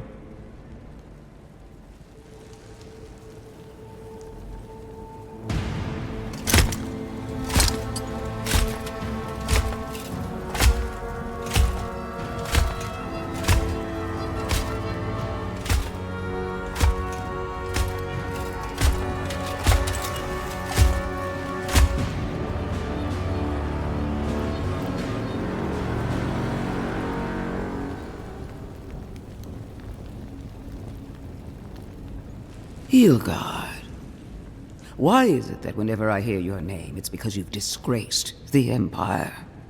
No, strangling light, keep her away. Ooh, that doesn't sound good. Inquisitor Ludwine, so kind of you to join us. While you brood over the Dream Scourge, this island is coming apart at the seams. Stay your wrath. Allow me to present the Adiran Envoy, dispatched by the Emperor himself, to aid us in our time of need. You can't. Once you deserve such a mask, it will find you.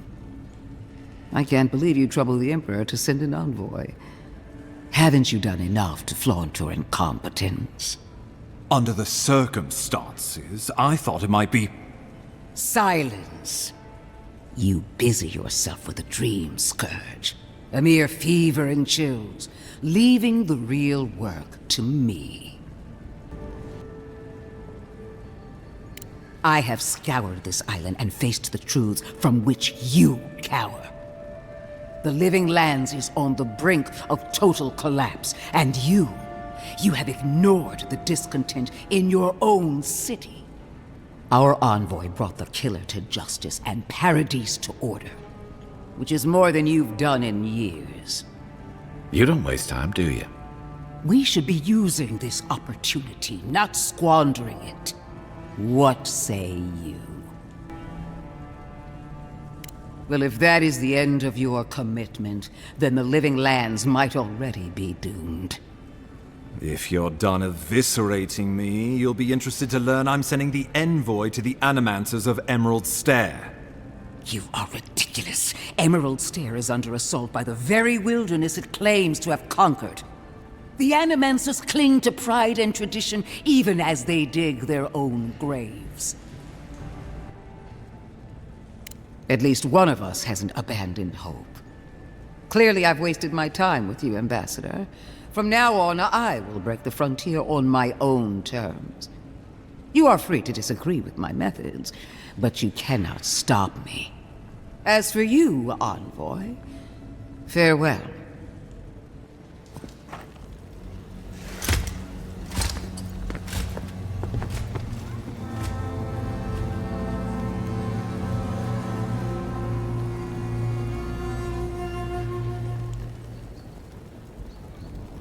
She is going to be a problem. No. She invents a crisis, then runs off to solve it, usually with bloodshed. Put her out of your mind. The Dream Scourge is more than enough for us to chew on, at least for now. Oh, before I forget, Liviana gave you a clean bill of health. You're cleared to leave for Emerald Stair. Fair warning, Animanters and Adirians don't mix well.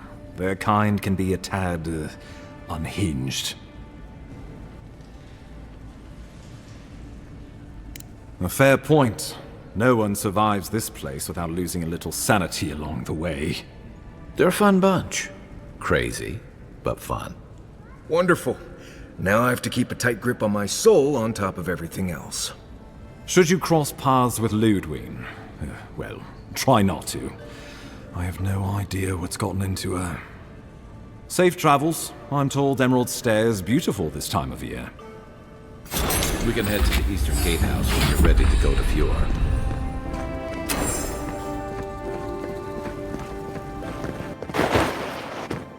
Envoy.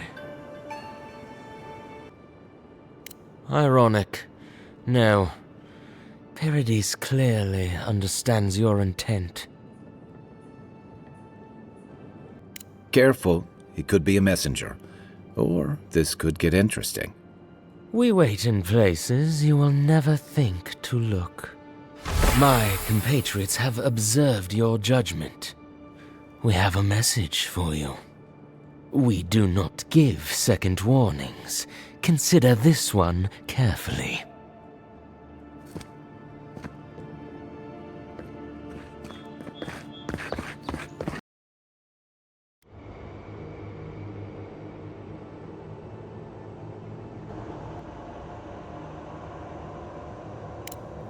The leaf remembers the stem.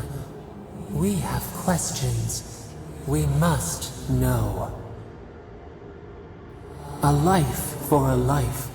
A killer's blood billows in the drain, dead like the bear. We do not understand. Was this a mercy too?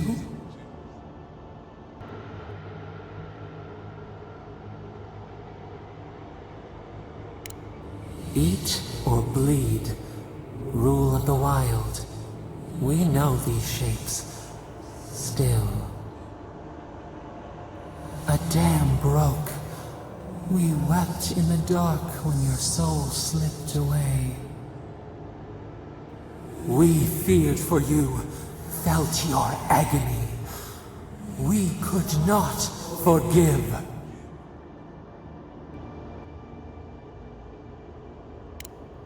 We bide our time. We wait. Wake now. We have tending to do.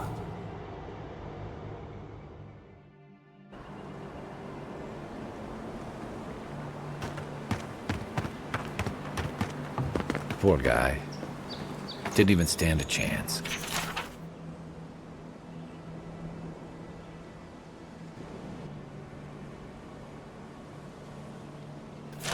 Looks like there's a note.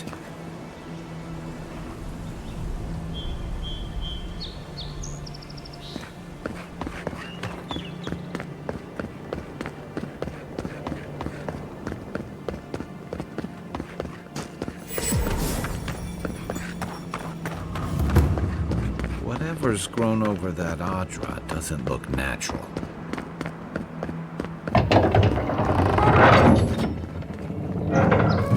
Hold a moment. They tell me you're going to Emerald Stair. Business or pleasure? Be careful. There's a lot of island to explore, and a lot of it can kill you dead.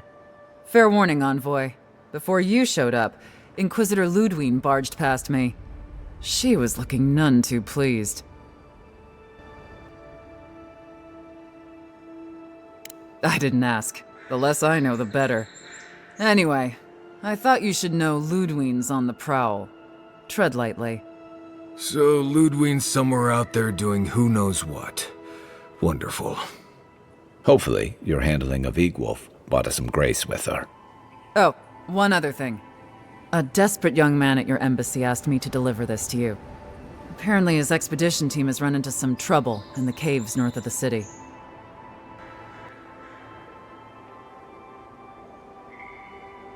I mean, you're the envoy, aren't you?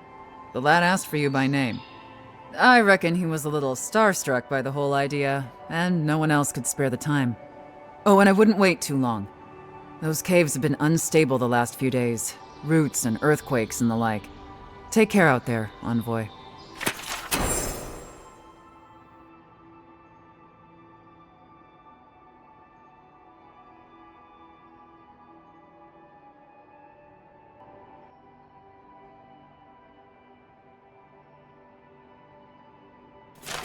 You're cleared to pass, envoy.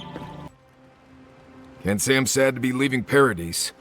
I had no idea how tense things were with the Adirans moving in. And Egwolf's death won't help matters. You had to know that might happen. I mean, you've met Ludwine, right? Regardless, the Steel Garrote will see this as an excuse to crack down. I get the feeling they've been looking for one. Steel Garrote? I figured they're just more intense Adiran soldiers.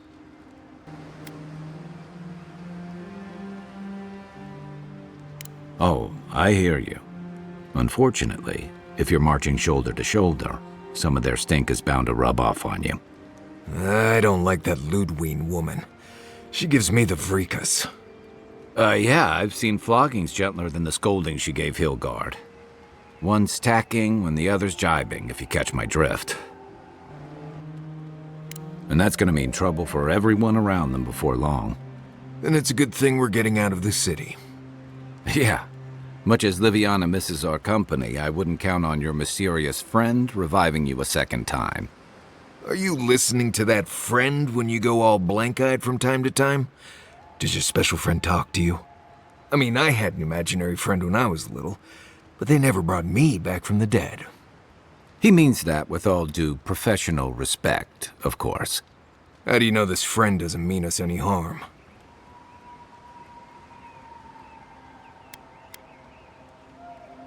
Unless they have their own use for you. That's what's giving me the shakes. We're headed to Fior Messi Verno to see if the Animancers know anything about the Dream Scourge, right? Maybe we'll learn something about your condition in the process. Right. When it comes time to deal with Animancers, you two are on your own. Fair enough, but I wouldn't expect a warm welcome. Hilgard's already brought your homeland's prohibitions against animancy to Paradise. They could stand around and have scholarly debates about souls all they want. Gives me a great opportunity to take a nap. I haven't been back in a while, but Fior is, an interesting place. It was founded about 50 years ago by a disgraced Valian duke and a handful of animancers who'd soured on politics in the republics. Town full of nobles, scholars, and leeches. All surviving off the work of the farmers who grow food for the whole island.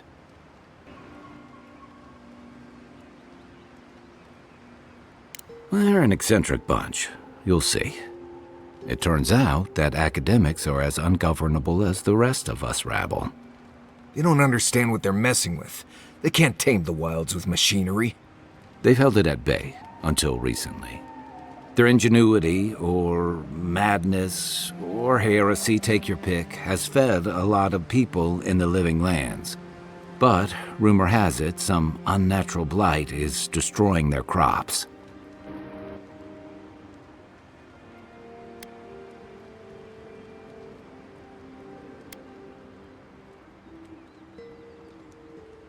We'll find out soon enough. And while we're in Emerald Stair, there's something I've been putting off. An old friend from my time in Thirdborn had a cabin out in the woods. Tama. He passed a while ago, but he left something for me that I never got around to picking up. But since we'll be in Emerald Stair anyway...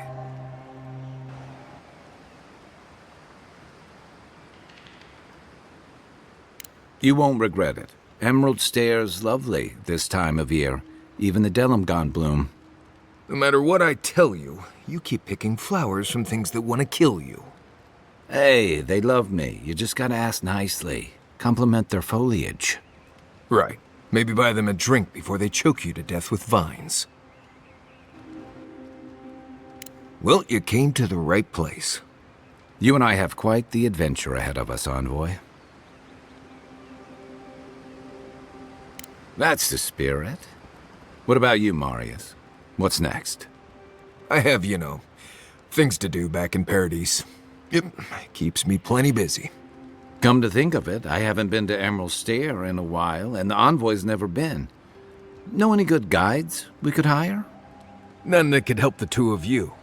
You need the best guide in the lands to keep you from getting yourselves killed. Yeah. Who else is going to show us which mushrooms we can eat, and which ones want to eat us? Now that you mention it, you're going to need my help if you're traveling through the lands with this Nimdut. I have 2 rules. No campfire songs, and no hugs. That last one's non-negotiable. I hear wiggle room on the singing. If we're done being ridiculous, we should get some rest. We'll be in Emerald Stair tomorrow. Good to have you with us, Marius. Right. Go to bed before you violate the hugging rule. The armored mask. We dream of steel and charred earth and flame. The memory binds. Flee from her. We fear. For us. For you.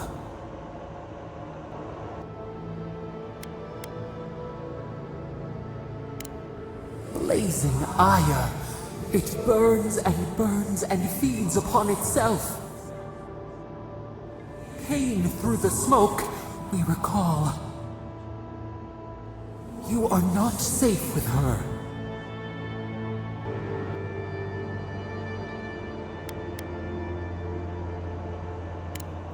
We reach.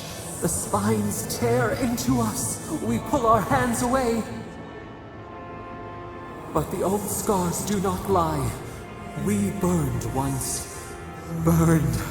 We know.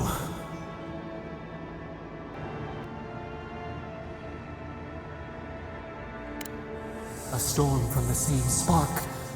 All pain cuts with the same blade. Steer clear of the scourging fire, or extinguish it.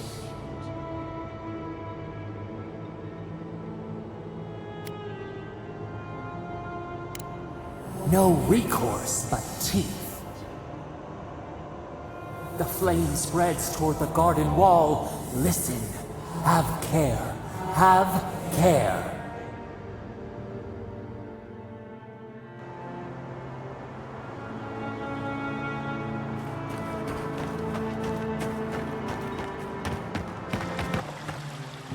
Ah, the Emperor's envoy.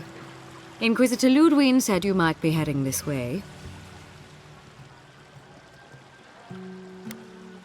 As am I, in a way. Forgive me. I'm Captain Alfia, captain in the Steel Garrote.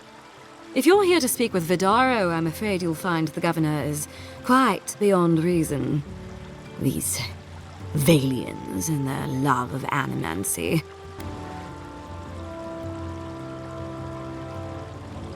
Fair enough, envoy.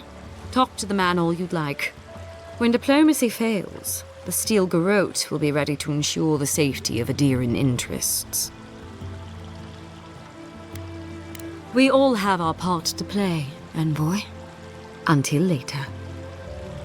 She's as subtle as a broadside. Does subtle mean something different outside of Solace? Jata, what's the meaning of this? Look at these crops! Look at your city! The Dream Scourge is laying waste to our home! There is no Dream Scourge in Emerald Stair. The land begs to differ, and I can prove it! We can discuss this in private. We are discussing it now! How can you ignore what's right in front of you? The Dream Scourge is here, in the soil, and it's killing us. Oh my goodness. Are you a godlike? In that case, you're right on time. Maybe you can talk some sense into our governor. Put the fear of the gods in him. Seems more likely you'll have to punch some sense into him.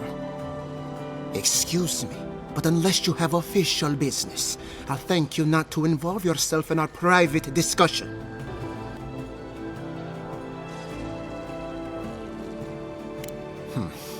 Very well.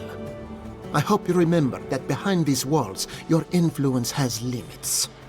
I'm sure she didn't come all this way just to challenge your authority. As you can see, I was just proving a point to our esteemed governor. A cart full of spoiled vegetables. You call that a point? Ha! Emerald Stair used to be a lush garden for miles around, and now I don't even recognize it. First came the invasive species, roots and mycelium growing overnight, as though nature itself had gone mad. The Dream Scourge has twisted our lands, our wildlife, and now our farms. We can't lose our heads over some half-cocked speculation. I believe that we can restore the land, bring back its soul and its sanity, cut off the Dream Scourge at the root. Our governor would rather ignore the problem. He doesn't trust animancy as his father did. As usual, Giatta never misses a chance to slander me. I don't ignore her concerns, only her methods. And you still do nothing. Before we can deal with the Dream Scourge, we first need to understand it. Unfortunately, new experiments have to go through him. Once again, bureaucracy stands in the way of getting things done. I'm just trying to stop Giatta from hurting herself. Animancy is dangerous when you're shooting in the dark. I see you're unfamiliar with animancy. You don't appreciate just how dangerous that could be. Are you going to tell her about your family's basement? Or should I? How dare you use that against me? I know it was an accident, but look what it cost you. We can't let it happen again. While we argue among ourselves, the Dream Scourge is tearing the living lands apart. Tearing our people apart.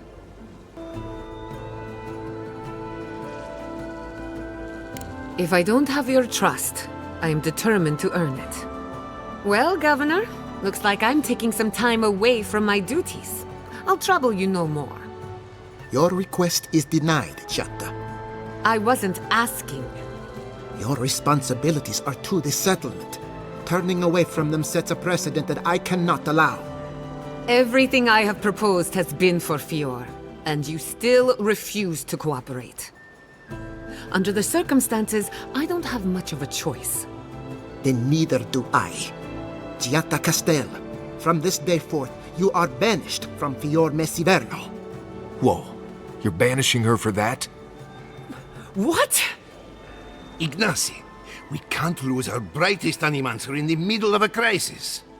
Your pupil has gone too far, Quilici. Take her and leave. You're still a guest in my town, but to us, Giatta is an outcast.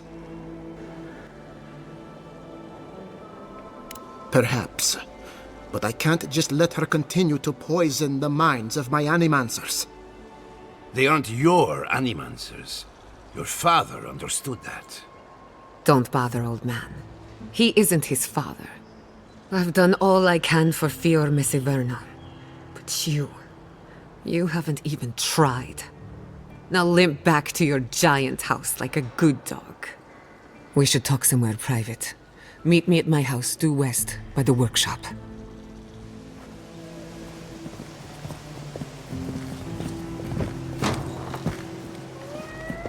I'll find us another bedroom.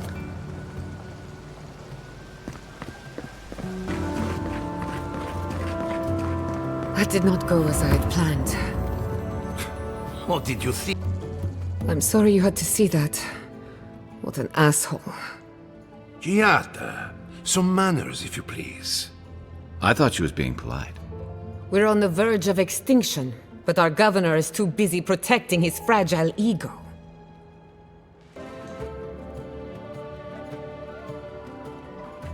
Because they're cowards. To them, I'm just a cautionary tale. A fallen animancer. You did challenge his authority. I know, but... curses. Without Fior Messiverno, I'm hardly even an animancer. My tools, the workshop, all gone. Most of us would be better off without tyrannical bureaucrats. At least now I'm free to study whatever I want, on my terms. The Dream Scourge has been a thorn in my side for too long. I have plans for this island, and they don't involve the Dream Scourge. But that's a story for another day. Your parents would be proud to see such tenacity. Anyway, listen to us babble. Let's talk about you. I never expected to see an Adiran envoy here. You've got a lot of guts showing your face in a town full of animancers.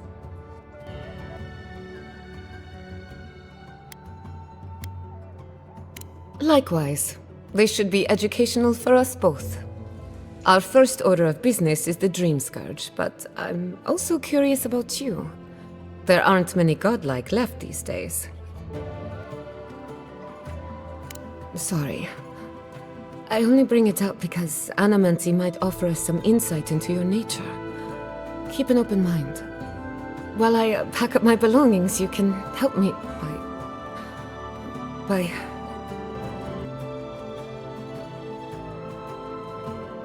I just realized this is the end. I have to leave Fior Messiverno. Forever. Some people don't find out who they really are until they leave home. You'll be alright. My advice, find a good tavern and learn how to prepare squirrel over an open flame. Maybe if I focus on what I have gained, I can learn to accept everything I've lost. When it comes to the Dream Scourge, we haven't been allowed to acknowledge the problem, much less act on a solution. Today, that changes. I need help from the animancers around town, but as you can see, I'm an outcast. I hope so, because we're running out of options. Manto Pastor is in the workshop due west. He's got an invention that can help us. Elia Rossell is an authority on the undead. Her methods are controversial, but useful. She lives in a cottage southeast of town. And then there's Yvette and Remy, our philosophers. You'll find them at the docks, southeast of Fior. Each of them owes me a favor. Drop my name and they'll tell you what they know about the Dream Scourge.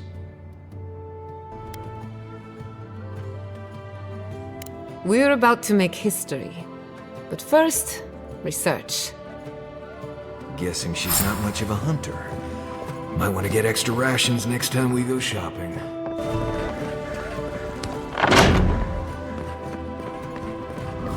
Confounded machine. Oh, I heard there was a new arrival, but I didn't expect a godlike. Welcome to our modest workshop. Giada, what a loss. I owe that young woman more than I could ever repay. Unfortunately, I cannot do a lick of research while my equipment is underpowered and overworked. Ha! A novel idea, that. What I need is a stronger power source. Grimoires can hold intense power, but not for long. Besides, grimoires require a wizard to draw in essence. It's too dangerous at this scale. Oh, wait. One of our rangers reported that an Adragon recently died in a western grove.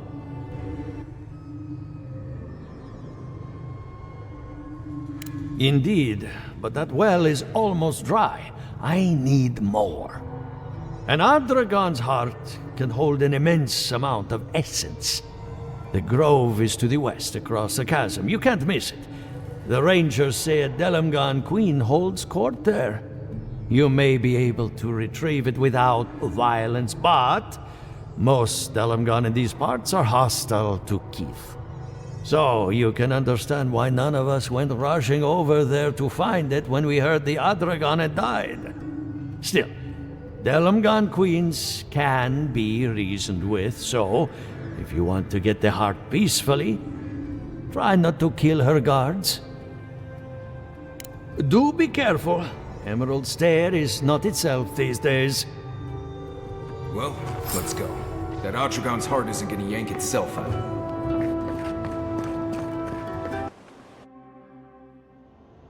The Adra stirs, a crackle of light in a withered field.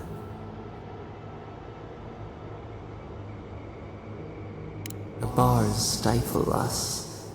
We cannot recall when last we spoke. Hollow faces in a line. What has come of this place?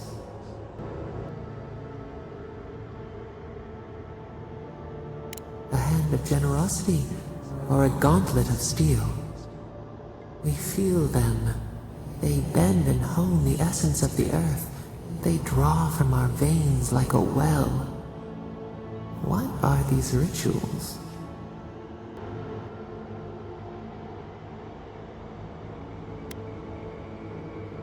A new tongue, an unfamiliar name. A harvest grows, the dead rise. What do they hope to achieve?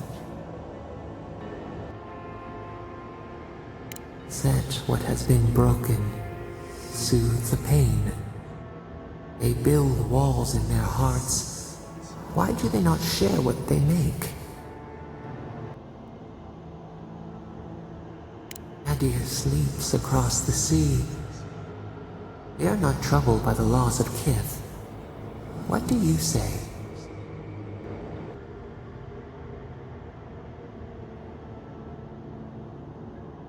The bitter tincture heals. Nothing ventured, nothing gained. We have learned much.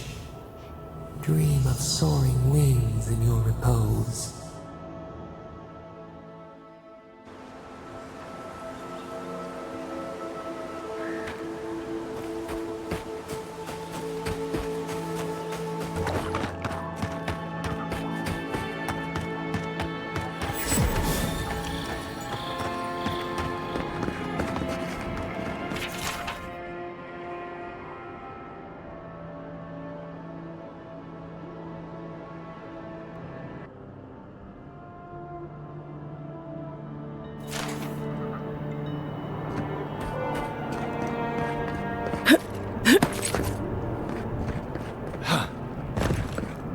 Look at that.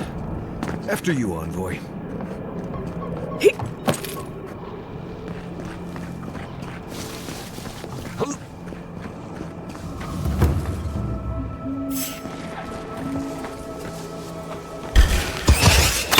Come and get me. Oh, no, you don't!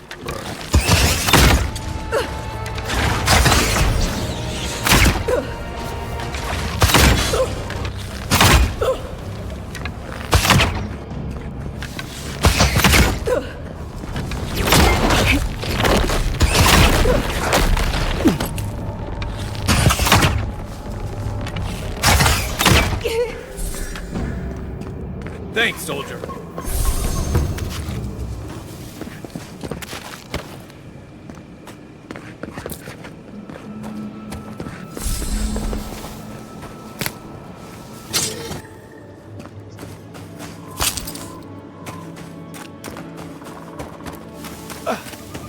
You may approach me, godlike. Ah, a welcome visitor. It has been so long since one of your kind has walked in this grove. I mean one from the land, your kind. But why have you come here?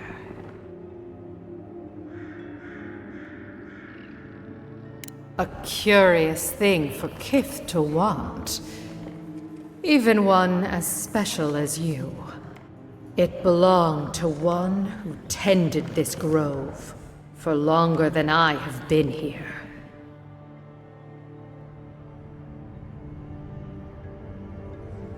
Sickness changed them, as it has recently changed so many creatures in these woods. It no longer recognized us as their kin. We had to stop them before their madness damaged the land.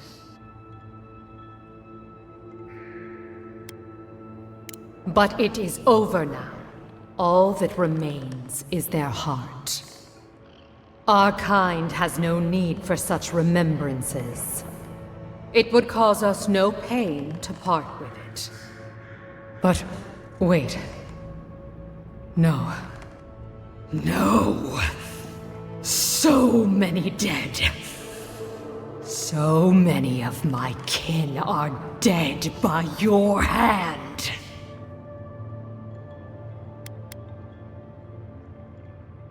The time for words has passed. Oh, no, you don't!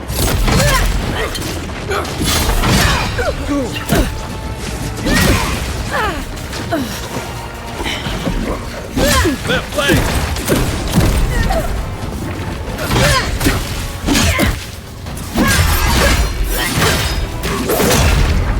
You okay? Go!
Another win, but who's counting?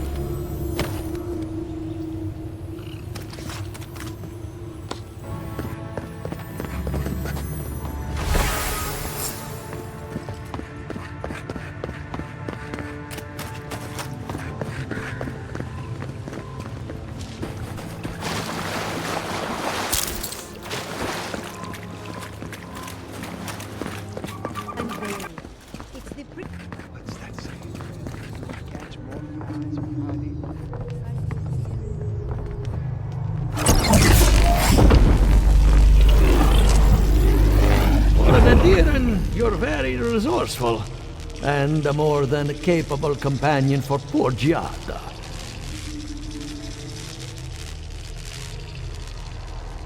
With any luck, I can tell you a great deal. Now that I've got a heart, my thirsty invention will drink deeply of its essence. All that's left to do is calibrate it. First things first, let's have a look at your soul. I'm going to ask some questions to induce a metaphysical quiver. No, not to worry, just testing your reflexes. Let's start with an easy one. You wake up on a beach, looking up into the sun.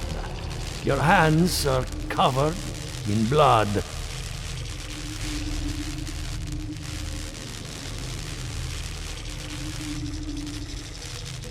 All right. Let's try some word association. Tell me the first thing that comes to mind. pendulum. Chrysalis. The spark ignites a flame. An idea ignites a war. Hello? You still with me?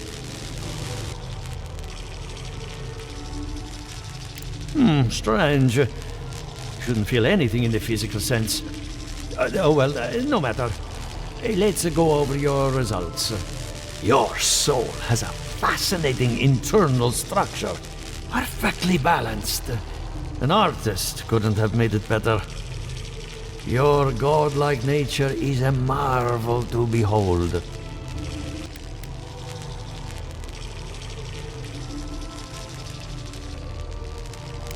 Not to besmirch a colleague, but watchers aren't the most reliable sources. What I see is something entangled about your soul. An outside presence that both is and isn't a part of you. It's old, dark, and rather tricky to pin down.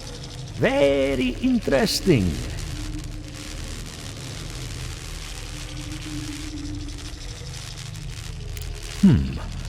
That would be closer to Giata's area of expertise.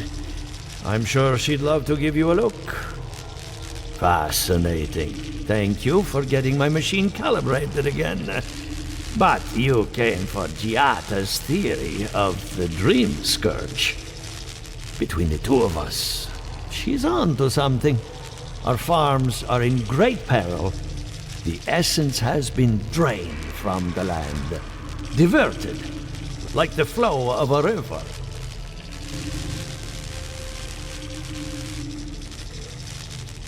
And risk joining her in exile? No. Without this workshop, we have nothing. Regardless, essence doesn't just disappear. It must be going somewhere.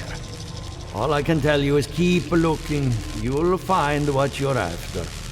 As much as I hate giving people bad news, that's all I have. Please give Giata my fondest regards. Keep looking, huh? I'm getting a bad feeling about what we'll find. Yeah, I'll be honest. He lost me when he started talking about souls. What did I miss?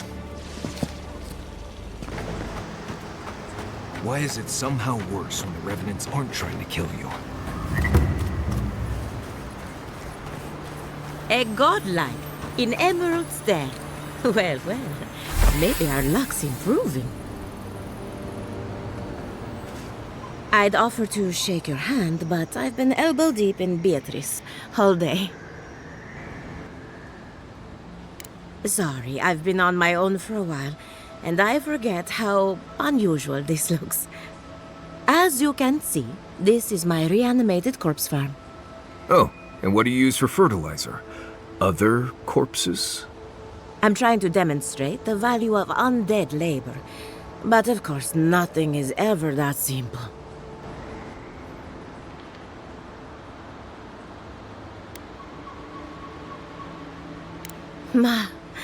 But my revenants are special, so gentle and well-behaved, most of the time.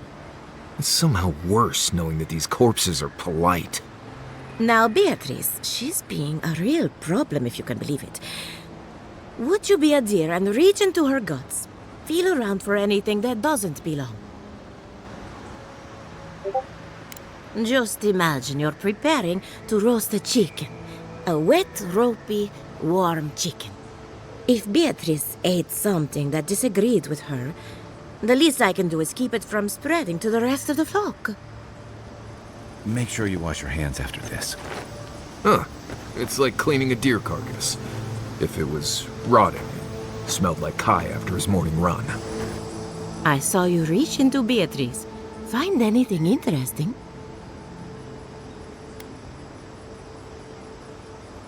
Aha! So the blight got into my revenant and interfered with her raising. That confirms one of my theories. Not only is the Dream Scourge affecting our farms, it's disrupting animancy, unraveling our work. Sounds like I have more research ahead of me. But at least now I have a sense of direction. Thank you for getting your hands dirty on my behalf, godlike. You're a natural. Giata Castel wants my professional opinion. What an honor. I have a few theories, but no firm conclusions. I have to ask, is it true? Did Vidaro kick her out of town? He's a bigger fool than I thought. Very well. I'll tell you what I know about the Dream Scourge. But first, I need some help around the farm. I'm up to my ears in chores around here, and the Revenants can only do so much. They can't do complicated tasks, you see. Anyway, I'm afraid the time has come to put down poor Silvo. Silvo is one of my Revenants. My oldest, my favorite, and the pride of my flock. Someone needs to put the poor fellow out to pasture. And I just don't have the heart to do it myself. Well, it's already dead. That's the hard part done right there. When a Revenant goes bad, there's only one option. Final death. And poor Silvo's time has come. Outsiders and travelers down on their luck. You'd be surprised how many people want to sell their bodies to animancy. Say what you will about mercenary and military life. At least your obligations end at death. Anyone else see a downside to giving monetary value to corpses? This is a good forever home for the undead. Better than some crypt, anyway. But sometimes we have bad days.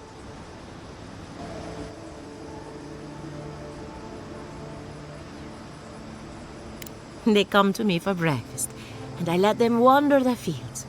Really, it's no different than raising goats. Thank you for understanding. You can find Silvo in the barn. He's blocked the door somehow, but the window should be open. Just be gentle with him. He's a good boy. So, we're killing the Revenant then? She just couldn't come out and say that? And this is why I don't take pets.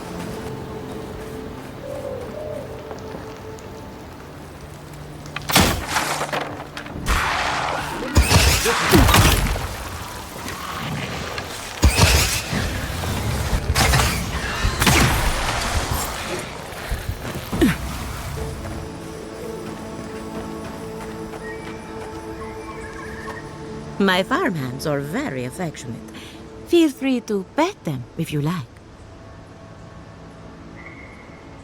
Poor Silvo. He was a bright young Revenant, but a very old man. Thank you for giving him peace.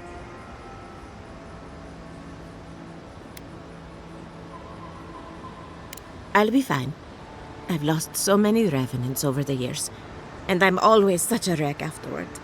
So, the Dream Scourge. I've been keeping an eye on the readings from my fields. This plague, as we know it, is a recent development. But I believe whatever causes it is older by far. Maybe even as old as the living lands. The exotic plants and animals, the twisted landscape, the Dream Scourge. They have a common ancestor. There's something about the essence in the living lands that's different from anywhere else I've seen.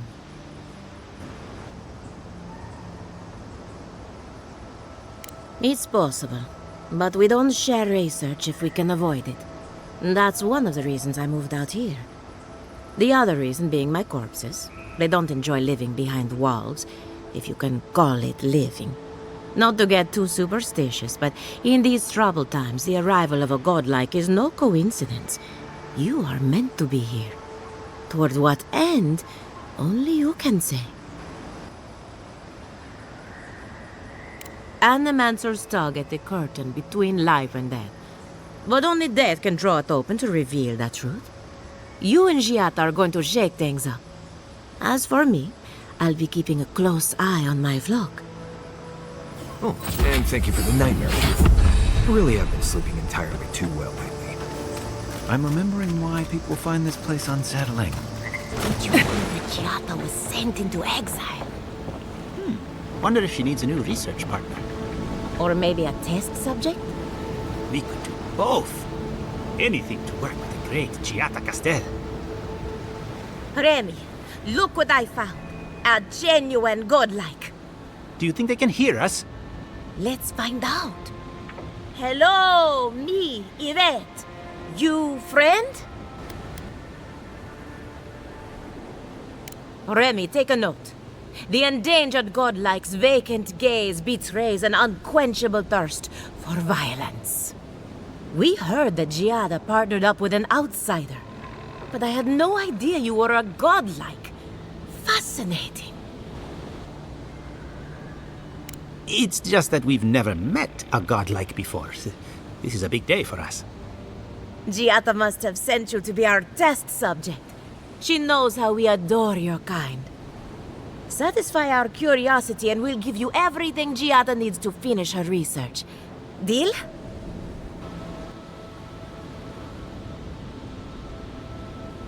We want to know about the godlike, of course.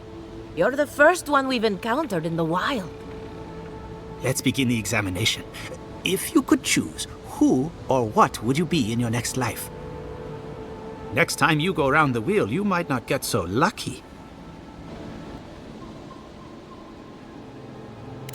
Forget what I think. Let's keep the focus on you. Who wouldn't? My turn. Some would call you blessed. Others would call you cursed. The fact remains, you were touched by the gods. Wouldn't you say that you owe something to the rest of us?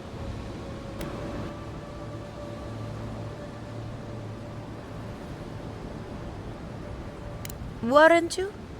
Oh, I thought of another. We all know that godlike can't reproduce. How do you plan on leaving a legacy after you're gone?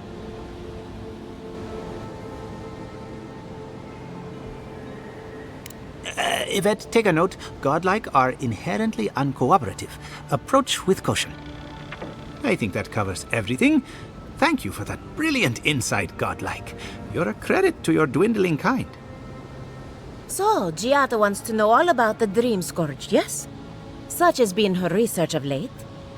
Do you want the good news or the bad news? The Dream Scourge is proof that an unprecedented metaphysical disaster can take place at any time. Well, that's a load off my mind. Sure beats not constantly worrying about the future. How's that good news? Giada will be interested to learn that the Dream Scourge cannot just be studied in a lab. Its nature is wild, so it has to be studied in the wild. Our machines and experiments would meddle with it too much. And like anything affecting the soul, it must be connected to essence. Thus, if she wishes to discover more about the Dream Scourge, a Pillar of Adra would be a good place to start.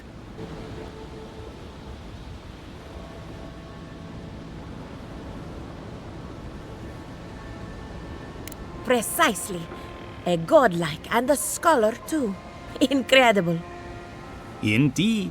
Just as Adra channels essence, so too may it provide a key to discovering more about the Dream Scourge. Not that we'd ever be interested in such research, of course. How droll. An entity, you say? If this entity is your patron, that's all perfectly natural. But if it's something else, with enough essence and a capable animancer, perhaps you could trace this tether back to its source. Right, and with a little fresh sake, you can follow an ogre back to its lair. Still wouldn't recommend it. Just be careful that your tether doesn't snap back and kill you in the process. Now that we've researched the mind of a godlike, the next step is anatomy. But we've taken enough of your time. Farewell. Hurry, before they change their minds.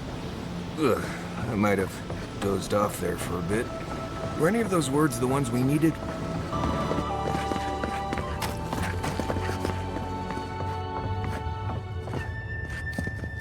I have a lot of packing ahead of me, but I've earned a short rest.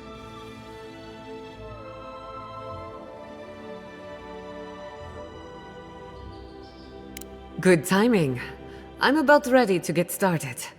So, did you learn anything of particular interest?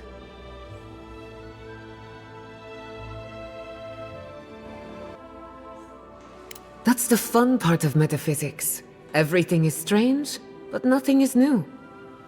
Look at us. Barely even started, and already we're making progress. Monto's machine is working, Elia will keep an eye on her revenants, and Yvette and Remy are providing us an alibi.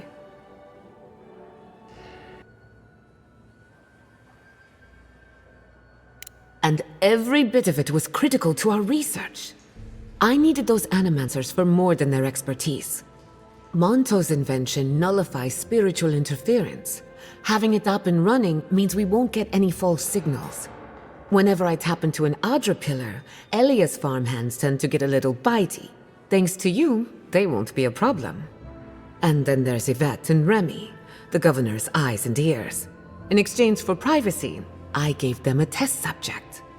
I'd call that a good day's work.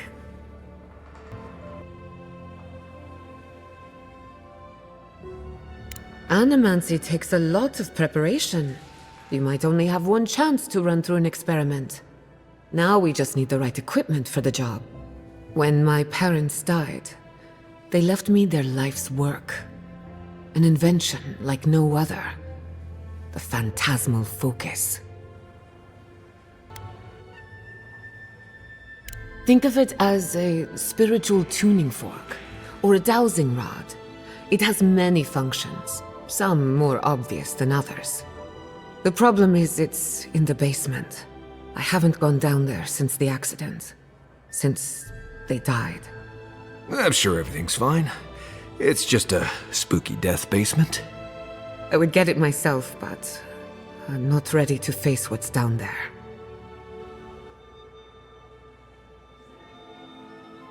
The door to the basement is just outside, around the corner. Of course you'll need a key. Please excuse the mess.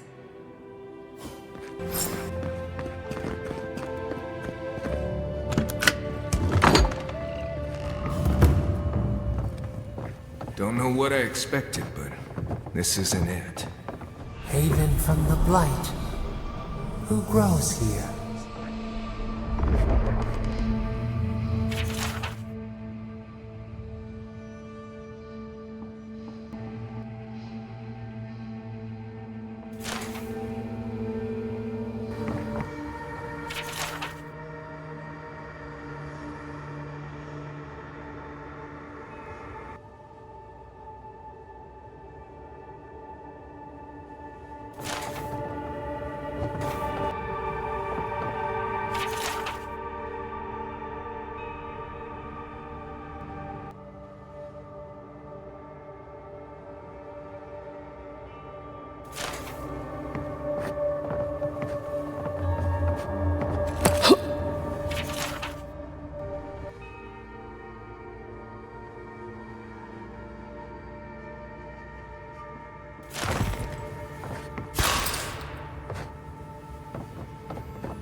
I feel pretty certain that those people aren't supposed to be plants. What a horrific fate. Beauty reborn. A life of peace. Gods. We can leave now, right? Poor Giada. To think she's been living with this right under her nose.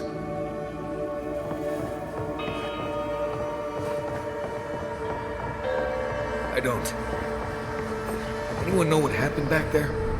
I think those were Giada's parents, or whatever's left of them. So they're dead? Or something like that. Gods, I can't believe this.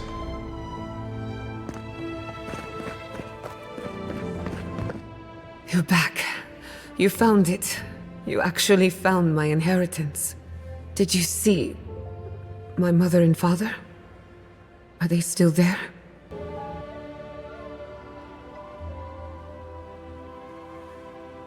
I didn't have the words. All that's really down there is an unhappy memory. One that keeps on growing.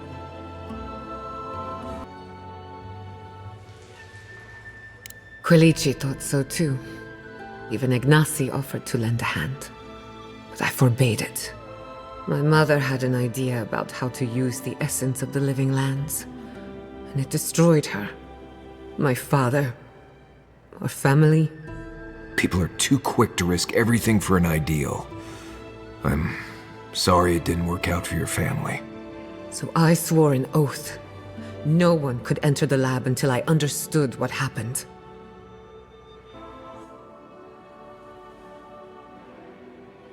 I'm on the right track to figuring it out, which is almost as good.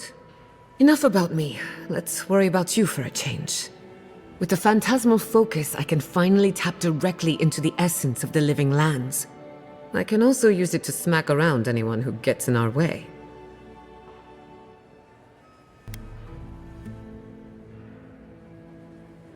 The only thing we're missing now is an Adra pillar, and I know the perfect one. Naku Tedek, the old godless ruin west of Eora. There should be some equipment waiting for us.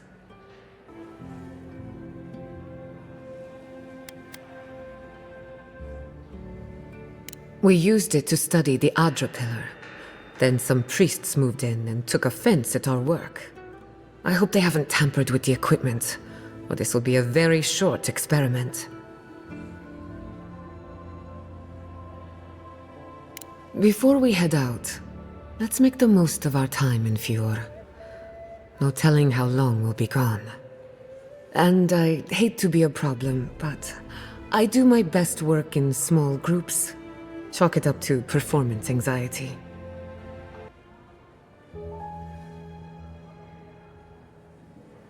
That was not my finest hour. I was so angry. Mistakes were made. When it comes to the Dream Scourge, I don't want there to be any mistakes.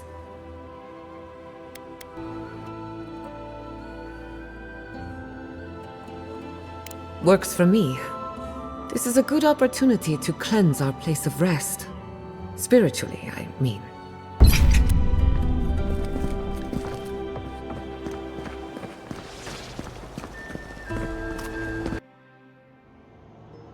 Did they not glow in the light? Her parents, her sentinels. To grow and flourish still, life without rot, form without death.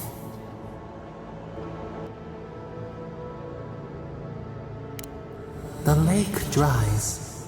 Prune the bellflowers. Why should anything wilt? Endless spring. They breathe, they flower, they will never fade. They sing in peace. Was it not worth the change?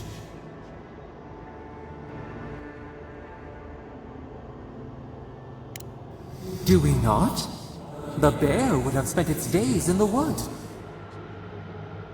They are strong now, vibrant, better than their frail shells.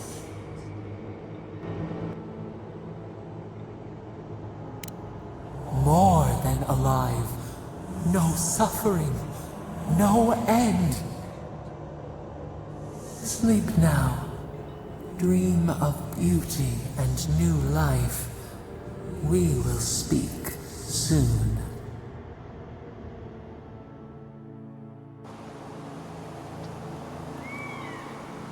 Have you spoken to Alpha?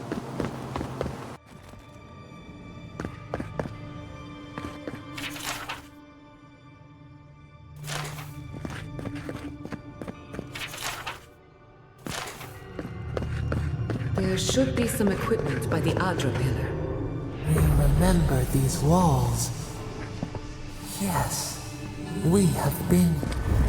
Well, here we are on the precipice of discovery. Armed and ready for mischief. I'm 2 out of 3 anyway. Before we get started, indulge me. What are you excited to learn about?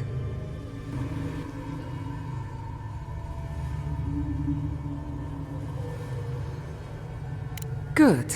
We're on the same page. Now, I'm going to tap into the pillar's dormant energy and give it a good shake. In layman's terms, I'm chumming the water and daring the dream scourge to show its ugly face. This is no time for hesitation. All right. Drawing on the energy of the phantasmal focus, I'll start with a low-frequency ethereal vibration. I've got nothing. You? Like I could go for some pie. Shit. All right, adjusting the frequency. The focus is warming up. I hope that's a good sign. Let me know if you feel something. Who knows how your godlike nature will react to this. Brace yourself. We're going to pin this bastard down. Are you sure about this? Don't worry, I'm a professional. Now, here goes nothing. Souls in a circle, a whirlpool. We twine, we twine. Hey, I think I got something. The focus twitched, like a fishing rod. Is that a door? Not the result I was looking for, but a result nonetheless. Hold on to that feeling. We might need it again. Right before the door opened, I detected something in the Adra. I was right. The Dream Scourge has a point of origin. We can study the affliction from here, but I don't know that we can stop it. My thoughts exactly. If we want to stop the Dream Scourge, we still need to learn more about the source of the affliction. I hate to say it, but we'll get better results at the base of the pillar, where the energies are more potent. Naturally. After you. We gotta see what's down there now. Gods! Did you open that door? I did not bring us here to explore, but clearly something wants to be found. Does this feel like the start of a cautionary campfire tale to enemies? I wonder, did you open the door? Or did the door open for you?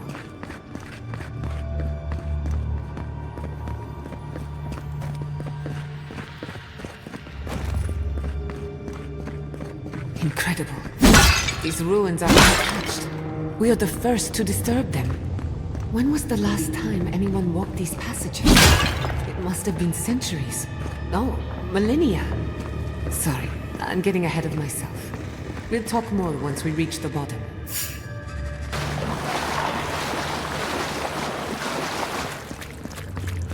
Looks like quite a party.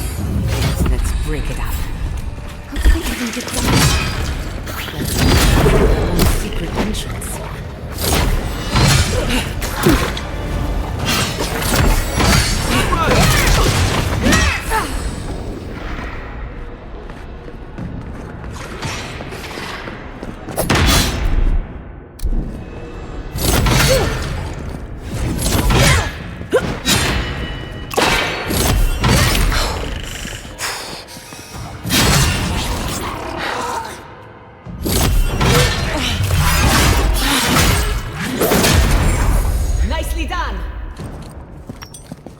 If there are any monsters left, show yourselves. Some of us have work to do. I guess that means the coast is clear.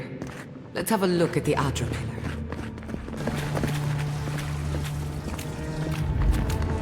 We've backed the Dream Scourge into a corner. I say we pin it down here and now, before it wriggles away from us.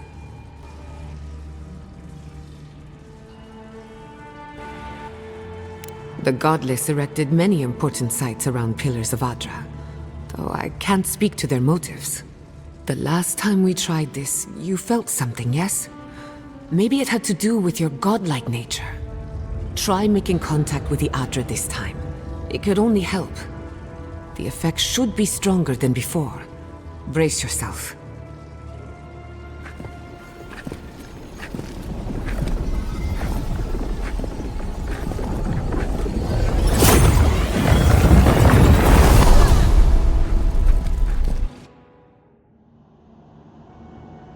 You are here. You who bring us kind words and soothing thoughts, we welcome you. The mourners are gone now. Only the memories remain.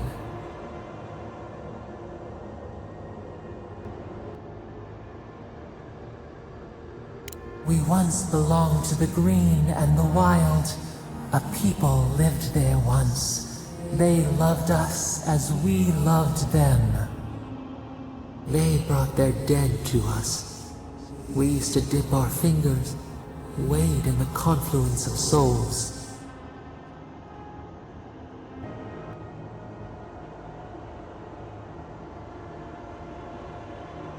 We are the heart in the soil, the lungs.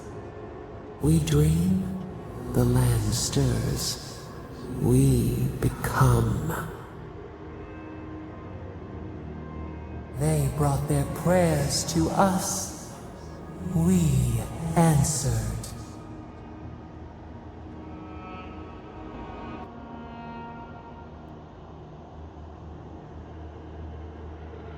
Our people died. Their books were burned. No one was left to speak our name. But we remember an age of connection and wholeness. Our eyes opened. We were the earth, the sky, many into a whole.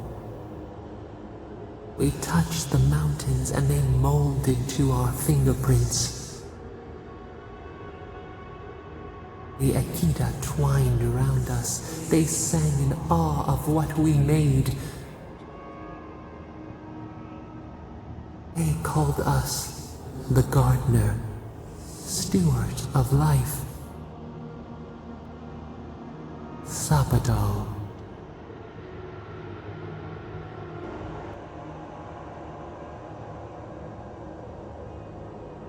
None who remember us still live. But we have felt in you the seed of connection.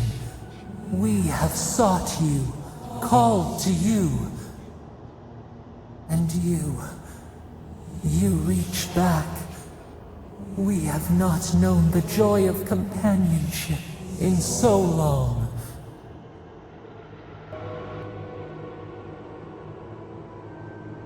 Garot, we feel it too. Our hands are bound. Find us, free us. The rot that festers seeps into us as well. Our cage is far from here, buried in the garden, beyond the poison sea.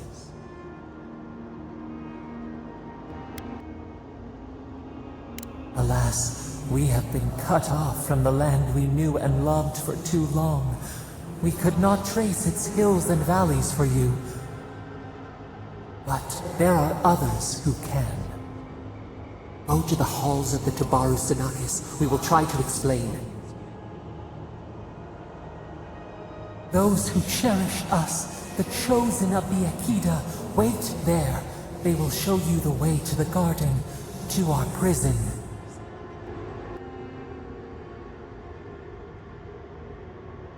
We will cleanse this rot with you once our hands are unbound. Find us in the garden. We twine, we await.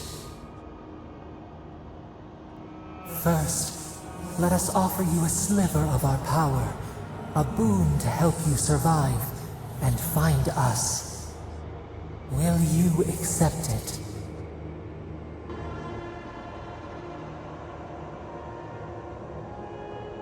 Take it with our blessing. Now hurry to the halls of the Tabaru Sinakis. Bind us. Free us.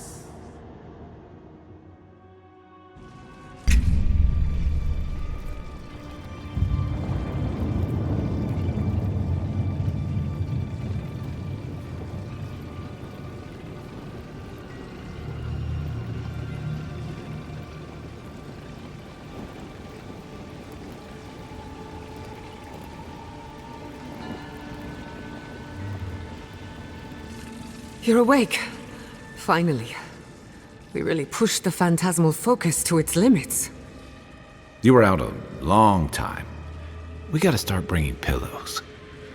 For a second there, I thought... Actually, never mind what I thought.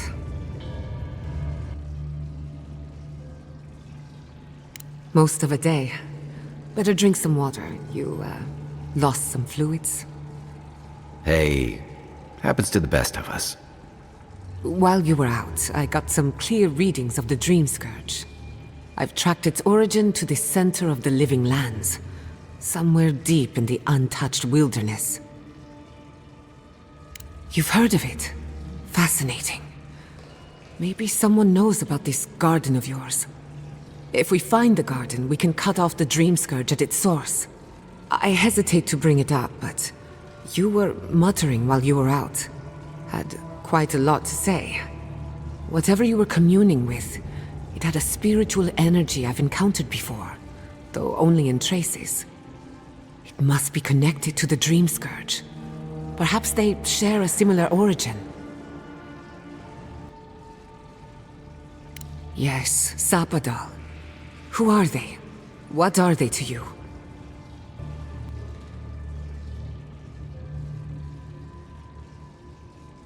I'm sorry? Sapadal is a god? But that's impossible. How could we have missed this?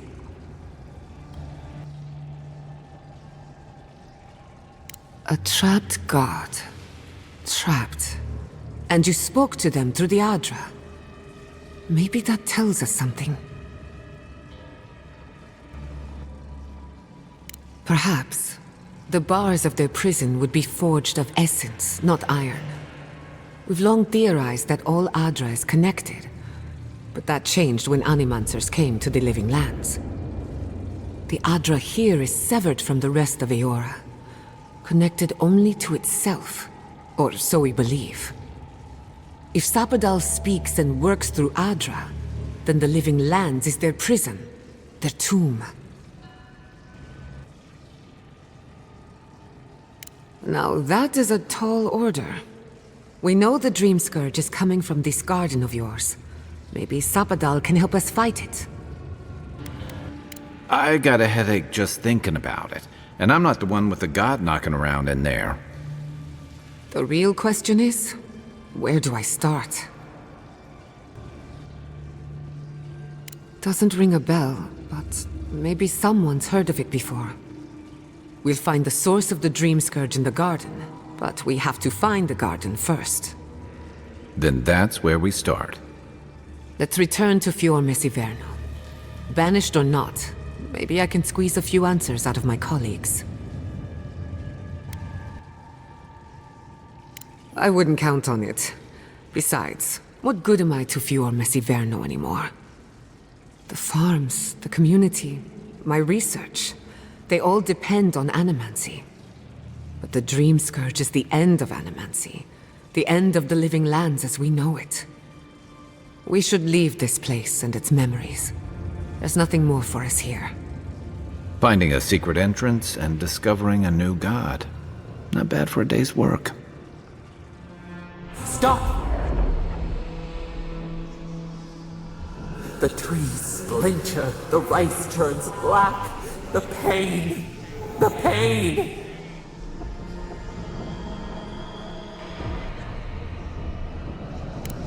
They trample the farmlands, they tear down the gates. I lost you for a second there. Something the matter?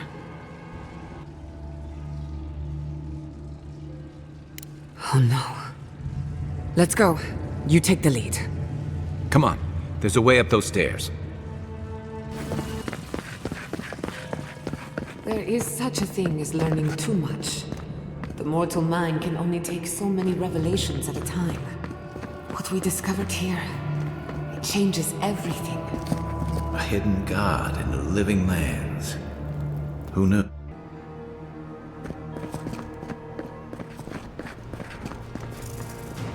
Oh my god. No! Andra's depths. This was no accident.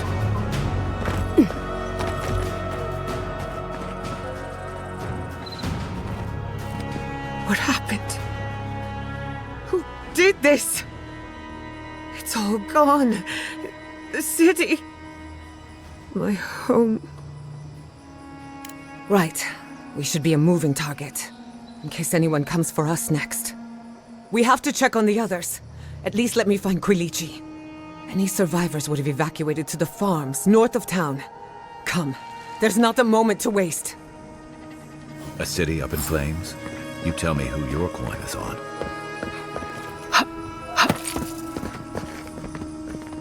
I can't believe this. What you smell is the workshop going up in flames. Our books, our chemicals, our machines. Many of those inventions were originals from the Valian republics. One of a kind, irreplaceable. I don't know why I'm dwelling on that. We lost more than our work. Your work was your home. You're allowed to mourn it. They burn. They blind us.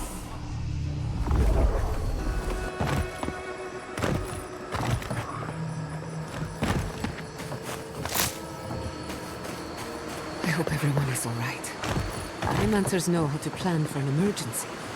We've never seen one like this. If anything happened to Quilici, I don't know what I'd do. Let's get to the farms. If there's trouble, we can act. Those bodies are wearing steel garrote armor. Is this what Alfir was planning?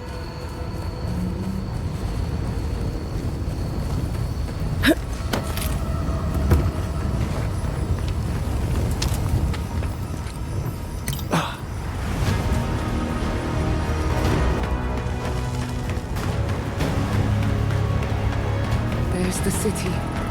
What's left of it. Gods, who could do this to us?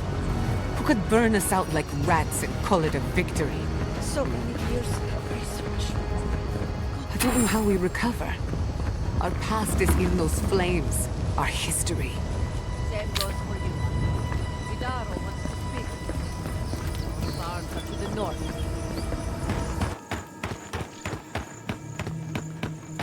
Turn around, envoy. Yes! Only. We've got the advantage. Unless you want to fight, give them a wide berth.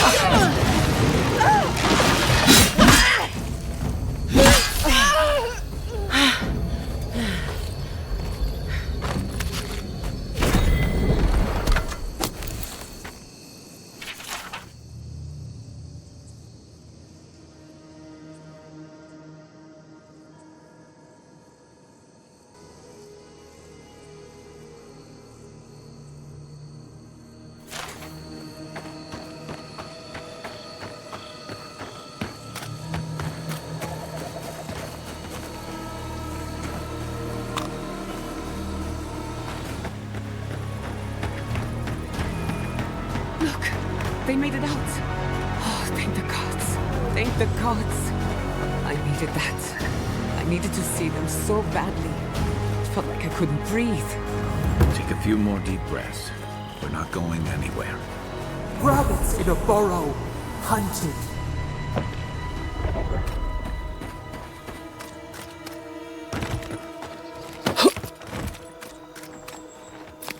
These people are looking for leadership. A sense of direction. We should find Quilici.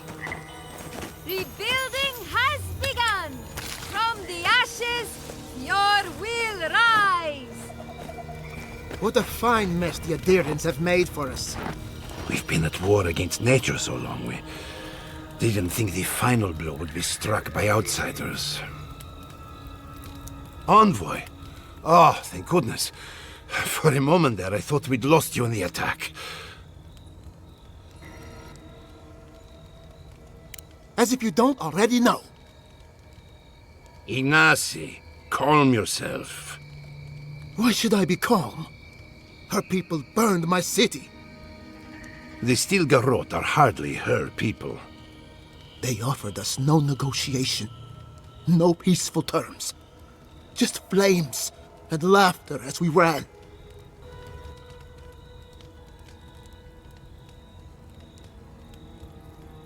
Don't be naive.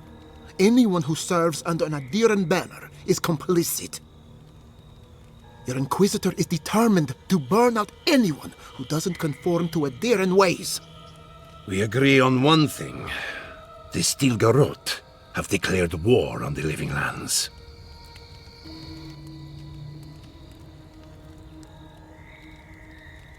That sort of thinking is precisely why my father fled the Valian republics. What happened here is no coincidence. Their forces already have an unshakable grip on Paradis. This attack was meant to weaken us.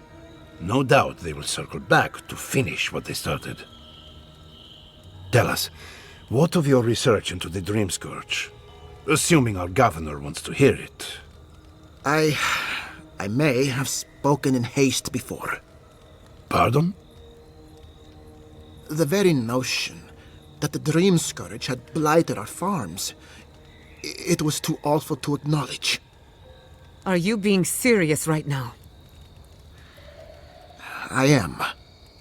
The sanctuary my family built was falling apart on my watch, and I wasn't strong enough to bear it.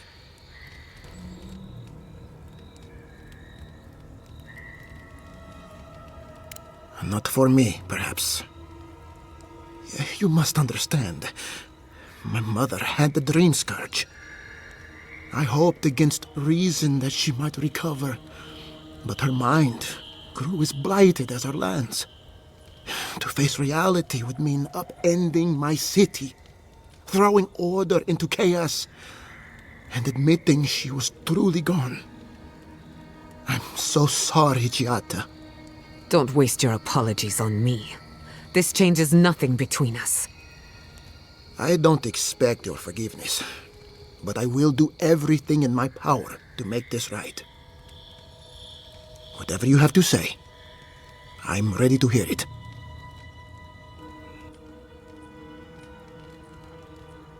You want me to do the talking? Very well. The evidence is clear. The Living Lands is on the edge of an ecological disaster, both physically and spiritually. We may know the origin of the Dream Scourge. By following it back to the source, perhaps we can reverse the damage. Now for the bad news. An undiscovered god rests in the heart of this island. Until we know more about its nature, we are powerless to stop it. But this is madness. When I said I was ready for the truth, I didn't mean... Quilici, tell her, it's madness. Envoy, is it true?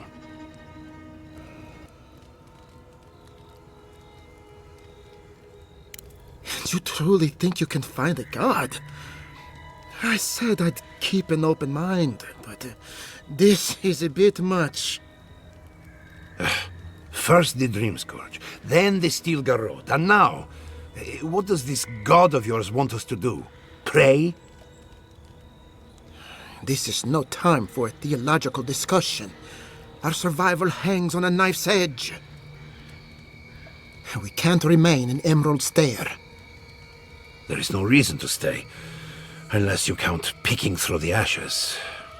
We should relocate to Thirdborn. It's the only settlement that can take us all. No. I say we go to Paradis.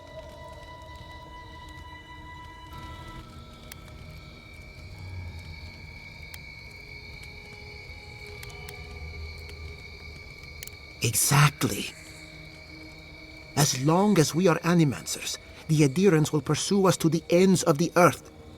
Instead, we lay low, hide in plain sight, let them believe we're beaten, and bide our time. While we hide, the Dream Scourge will tear this island apart. At least in Thirdborn we can practice animancy freely. We can't gamble with our existence. The political climate of the Living Lands is too dangerous. Thirdborn has its own problems.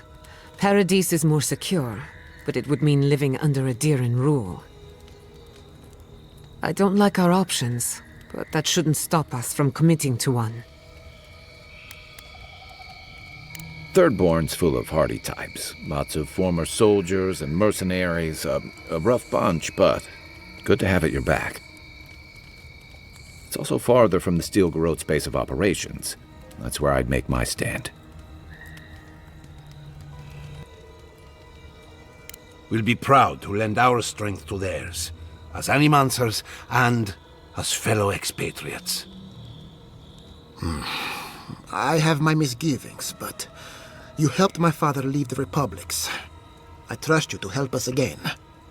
What of you, Envoy? Where does the hunt for the Dream Scourge take you next? Oh, I do. Yardsley? Don't tell me you are getting swept up in all of this. Oh, really? You should know better, darling.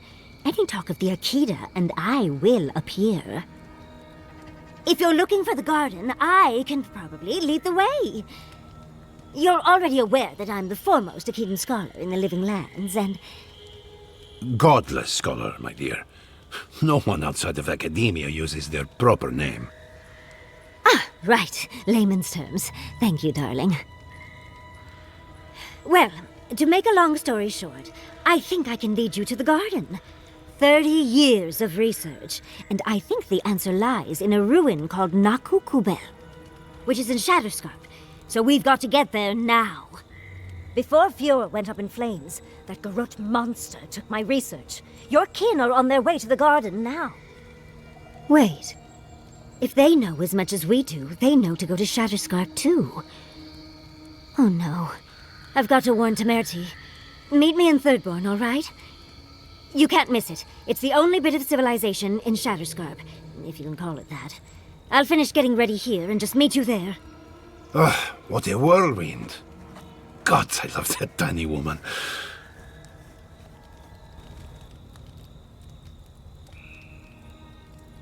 I would be surprised if your journey were that uncomplicated, but stranger things have happened. For what it's worth, I vouch for Yardsley. She's a good friend and a bad influence. Right now, we could use both. There's a gate to the north, which will take you to Shatterscarp. It's guarded by some of our best rangers. Then we should approach carefully. They'll be on their guard after this. I'll make sure they grant you safe passage. May the gods protect you, Envoy. Exploring the Living Lands with a friend. What more could I ask for? Back to Shatterscarp, then.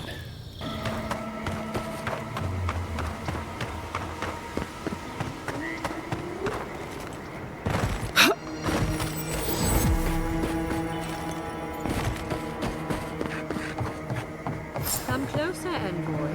I'd like a word. Gods. A moment of your time, if you please. From one Adiran to another. There will be time for that once our business is concluded. So, did you enjoy our little bonfire? Inquisitor Ludwig was pleased with our efficiency. You irredeemable fucking swine! Keep her on a tight leash. No need for this to get out of hand.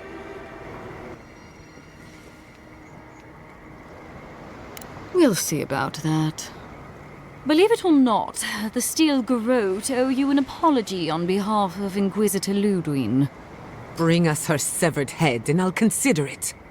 That temperament of yours is exactly the problem she's trying to solve. Our attack came together in haste. You should have been informed, and I regret the oversight. Doesn't it? One way or another, Fuel Messi Verno was always going to burn. Weak government, chaotic farming, dangerous research. They never had a chance. What right do you have to cast judgment on us? As the future caretakers of the Living Lands, we do only what is necessary. Fjord Messiverno's reliance on animancy and stubborn individualism has done nothing but drag the living lands down with them. Ludwig's the one you need to convince. I'm just the messenger. Look, I'm only telling you this because you deserve to know Ludwig's intentions for the living lands. If Heelgard cannot maintain a grip on the living lands, then the Steel Garrote will simply take it from him. You see, the Steel Garrote answer to the Burned Queen, not your floundering empire. And we will break from Adir if that's what it takes. And while he frets in the throne room, his puppy dog soldiers will chase their own tails. Inquisitor Ludwig sees something in you, envoy. She wants to cultivate your potential, as she did mine. You don't want to get between her and the fate of the living land, so let this serve as a warning. Our grasp on this island is going to tighten, even if it costs us allies along the way. Acceptable losses. What you do with this information is up to you. Either way, Emerald Stair is just the beginning. Perceptive. Maybe Ludwig was right about you.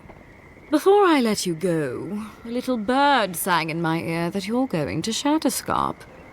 You don't have to answer that. Of course, that would have been impossible with these meddlesome rangers in the way. You didn't.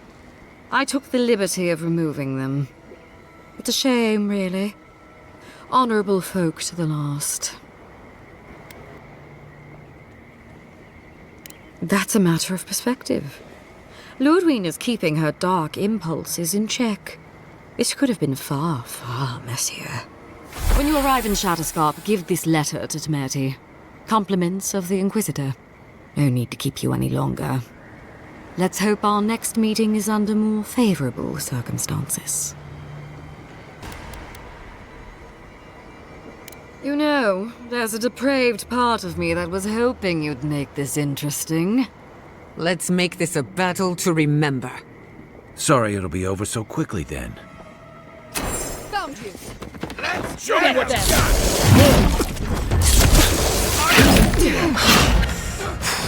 got!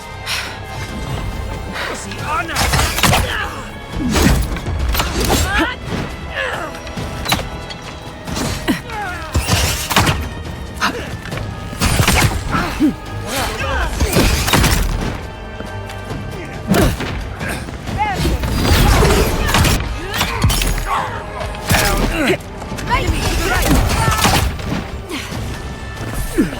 Coming from the rear.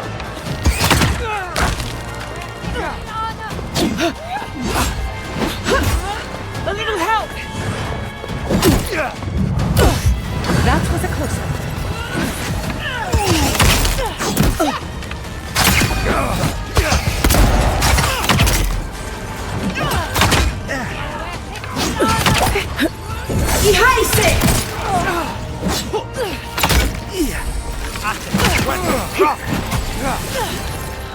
Let's see what you got.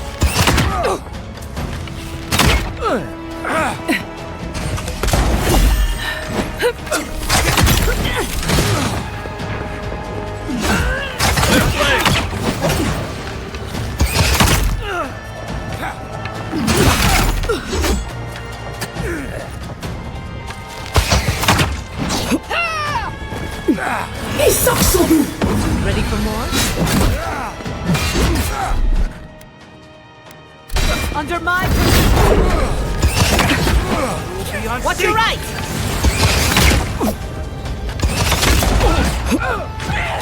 One for you!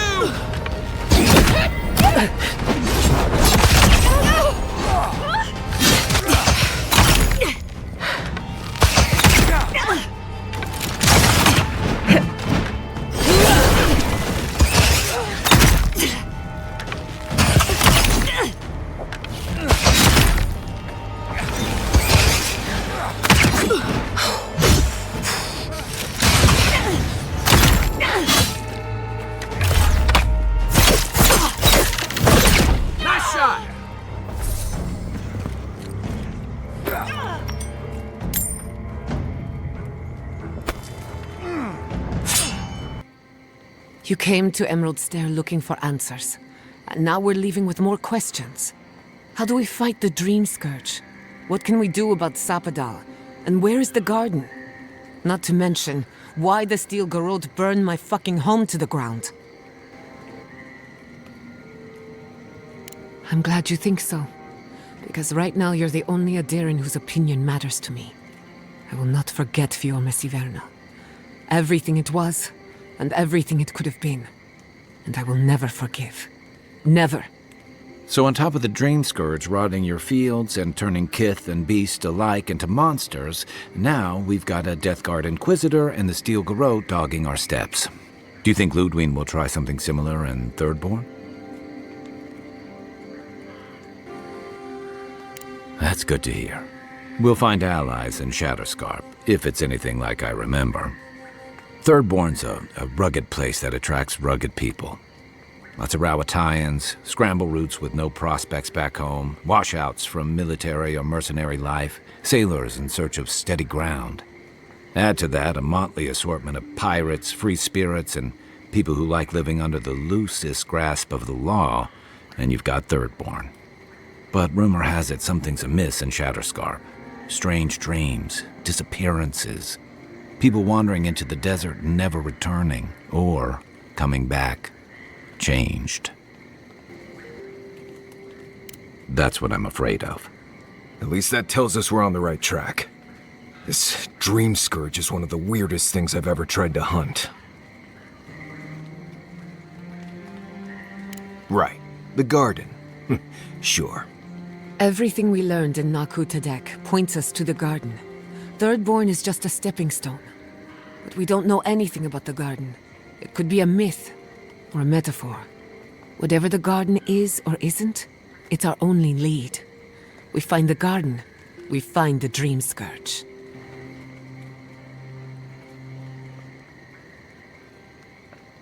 Yardsley is a master of the unknown and the unknowable. No mystery eludes her for long. If there is a path to the garden, Yardsley can lead us to it. I'd follow her anywhere.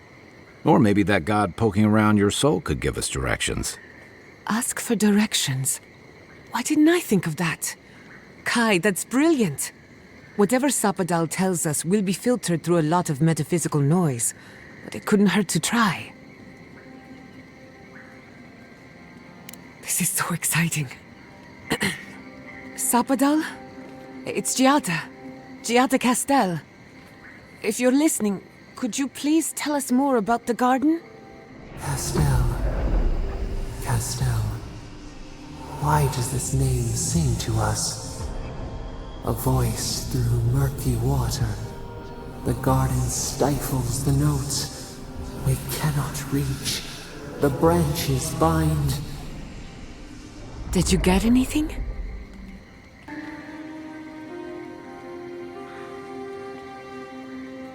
In other words, nothing we didn't already know.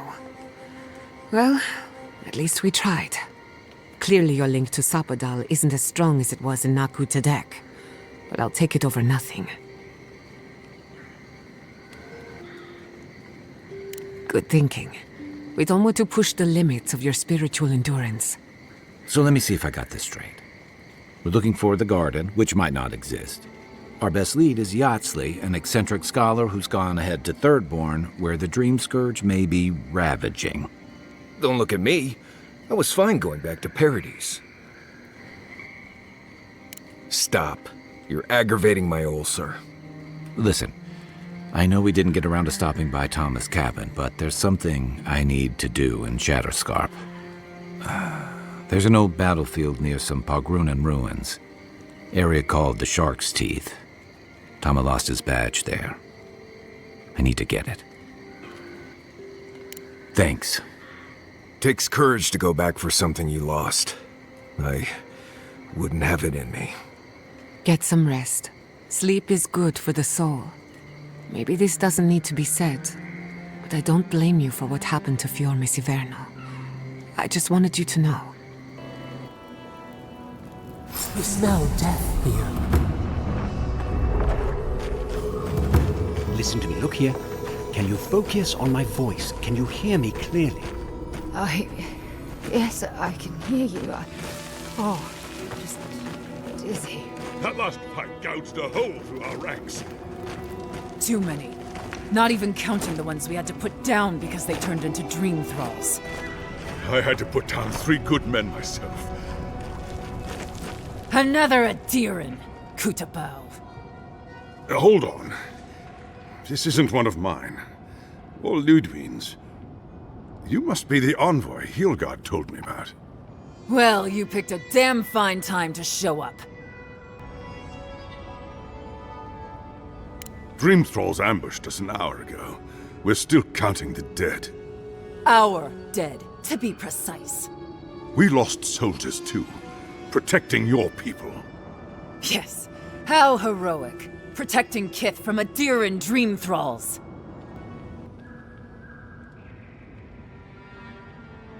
No, but most are. Our troops haven't been spared, and more are falling ill. In all their military might, your Adiran comrades decided to go wandering through the desert, despite my advice.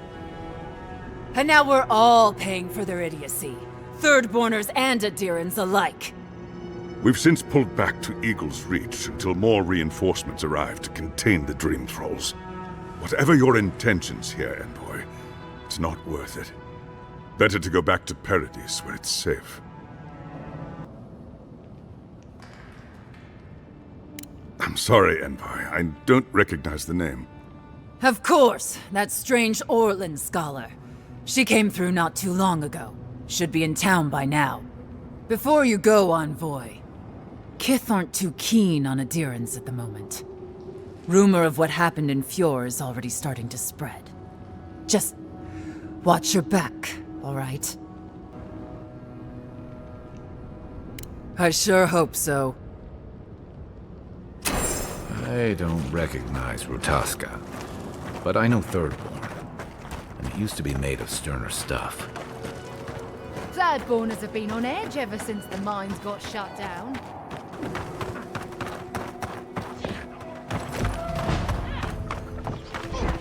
The city is under attack. Let's not waste a moment.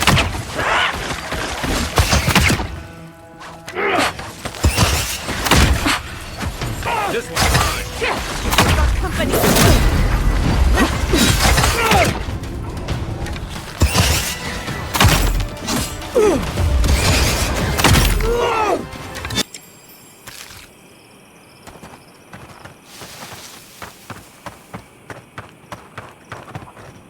Hold it right there, Adiran. What are your intentions in town? Been sick? Strange dreams lately? Relax, Daran. The only strange dreams we've had involve your mother. Shit. Kai? What are you doing here? Temerti's gonna have a fit.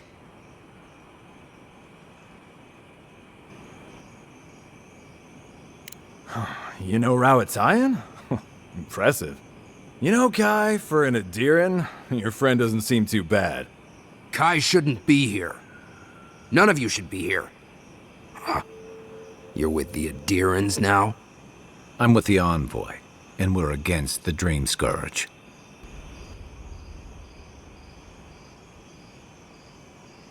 Right. Answer the question, Adiran. Come on, Daran. They slew those Dream Thralls for us. I doubt she could have done that if she was sick. I, for one, thank you. We couldn't take him on our own. Are you smoking Svef? The Adirans raised Fjord. We'll be next. Not much of a difference, if you ask me. Daran, can you get on with it? Fine. All right. I can't keep you out if you're not sick anyway. We just have to take precautions. Everyone in Thirdborn has lost someone. Pass on through, but report any symptoms you see to the Tiranui. They're responsible for keeping law and order around here. Law and order. This place has gone downhill. We better get to clearing out these corpses. We'll need help. There's too many to haul off between the two of us. The attack seems to be over. Everyone okay? That was... I think I saw my uncle out there. He left a few weeks ago on a trade caravan. No, that don't mean nothing. Could be someone else. Don't give up hope. I saw his face through a crack in the gates. It's him! The settlement in flames? And they stole your research? Yes. And I'm going to get it back. Oh, gods. And Adiran, what is it this time? Don't worry, darling. The official Adiran envoy is here at my request. What I want to know is why she's in the company of one of our own. I meant to stop by, but I guess time got away from me. I'll deal with you later. We have unfinished business. But your friend has some explaining to do. Why have you come to Thirdborn? After what your people did in Emerald Stair, I can't imagine you carry an edict of friendship with you.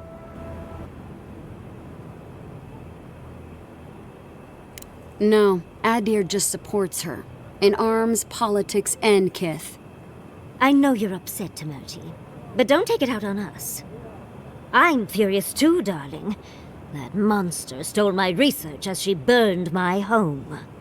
But you know, if this Adiran was untrustworthy, I'd kill her myself. I apologize, Envoy. Eagle's Reach is a slaughterhouse. Dreamthralls siege our gates day and night.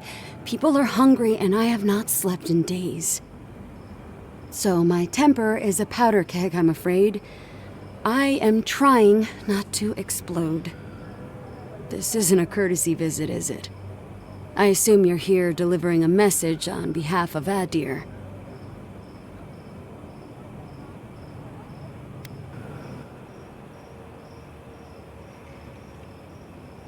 Does she intend to raise our home as well?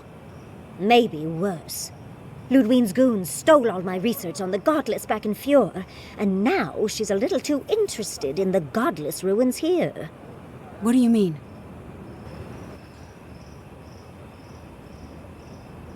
Andra's depths. If I could help you, I would. The fact of the matter is, I'm in over my head already. I can't even protect the ruins myself. The Archmage Ringrim has warped the very reality of Shatterscarp. Let's just say there's a magical barrier around the ruins now. No one's getting in or out without Ringgrim's say-so. Ringgrim? As in from the Circle of Archmagi? She's here? The very one. I feared you'd be excited. Her presence isn't a good thing, Yatsley. She flew into the Shark's Teeth a few weeks ago, and now that area is an impenetrable wasteland of ice. I heard there's an Adiran who had his mind utterly broken by her. He's still lost out there as far as I know.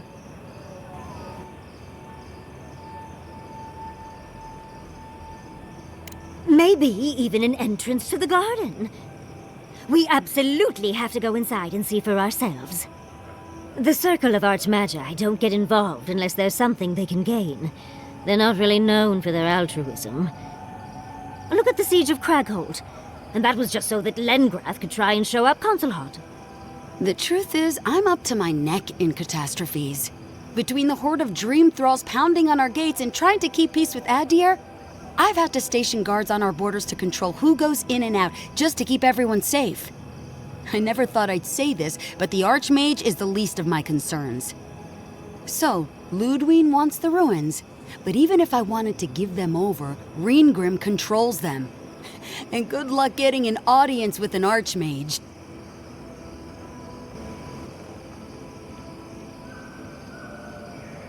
I didn't know they made Adirans with such bravery. You never know what marvels you live to see. You're likely gonna die a very horrible death, but I pray Galawain will at least make it fast. If she doesn't want to be found, that's all the more reason for us to go looking.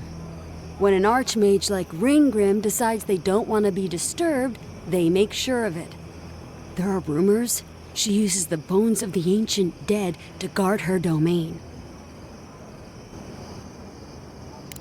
I suspect that's the point. I think Ringgrim enjoys her reputation almost as much as she enjoys earning it. I wouldn't blame you if you choose to run away. But if you want to find Ringgrim, head east of here, go past the Pargrunen ruins, and when you see the ice, you're there. And Yatsley, be careful. If Quilici lost you, he'd never forgive me. Oh, don't worry about me, Temerti. If my spells fizzle, I can always give a good lashing with my tongue. That's what I'm afraid of. Good luck.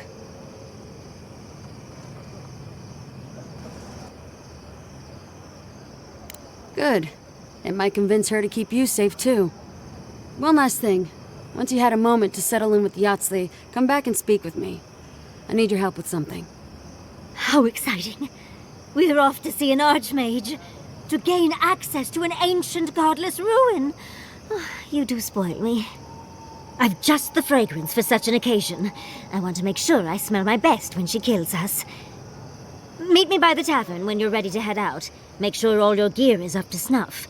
We are meeting an archmage, after all. Thank goodness we have Yatsli. Our little friend group needed a bit of chaos.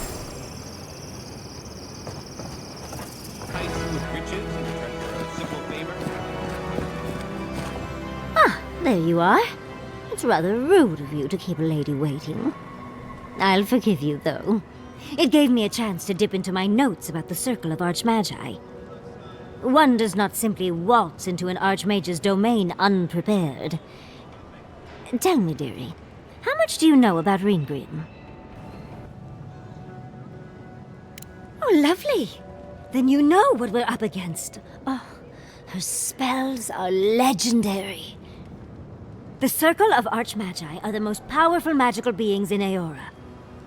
Whatever the reason, the fact that she's here at all is significant. Oh, Aldra's titties. The Circle sent the Archmage of Terror. Oh, she's just brilliant.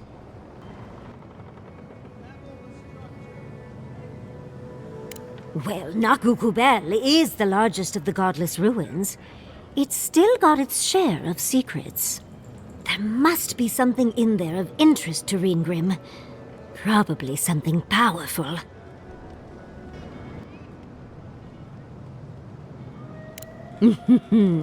I knew I liked you, darling. I'll be with you every step of the way. Those Steel Garrote bastards stole all my research about the Godless. They'll get to the garden first over their dead bodies. I can show you the way to Ringrim's domain, but we should travel lean. The less of us there are, the less likely she'll take notice. You'll need me to get you in the door, so who's staying behind?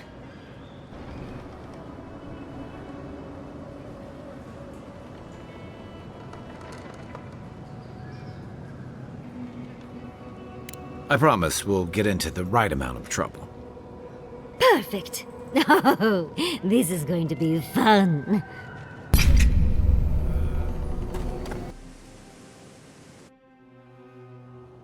Singing sand, we feel the essence seep from the ruins.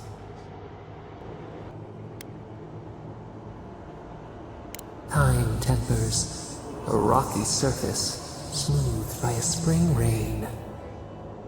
A lion kneels, a blight before it, spells and suspicion at its back. What ruled the land alone now seeks the safety of the pride.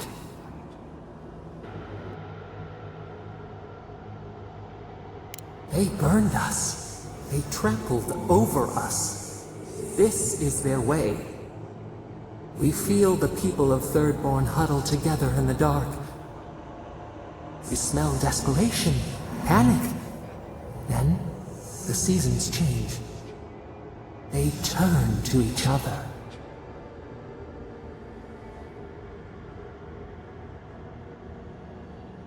The rose does not depend on the moss to survive. We look deeper. Our limbs sift through sand. What do you know of this? For years, we watched the Akita share their food and tie their hands. Gifts, promises. Why do they undertake these rituals? The tide recedes from one land, it washes the shores of another. Do its waves sing to you? Mystery, uncharted coastline, Solitude. Is it always a prison? We wonder. New leaves breach the impenetrable clay. A bush unfurls amid the suffering and strife and blooms. Nothing should live here. How can it sprout? From what well does it spring? 4 arms build together, a fence made stronger, peace restored. We have learned much. Dream of shimmering scales as you rest.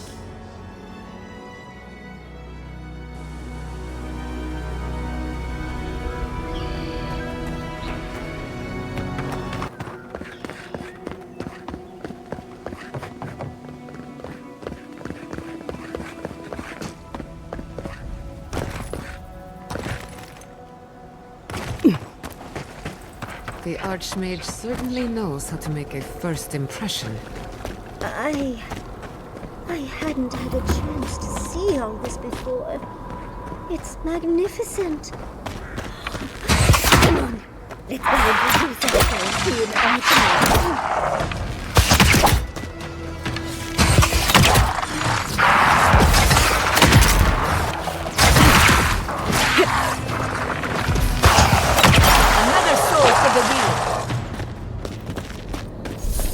Bravo!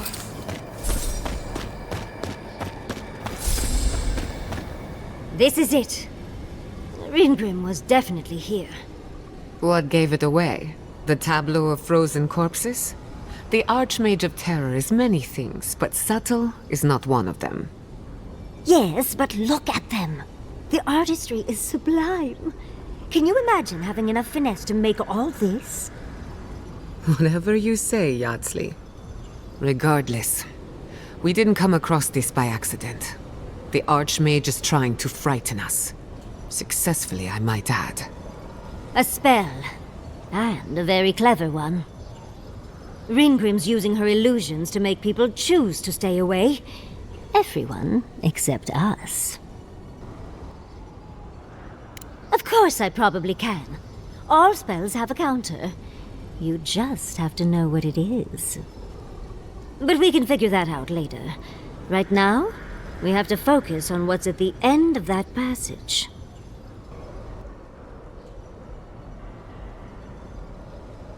Precisely. Chances are we'll die. But if we don't, we stop Ludwig and get into the ruins. So, win-win. I like our odds.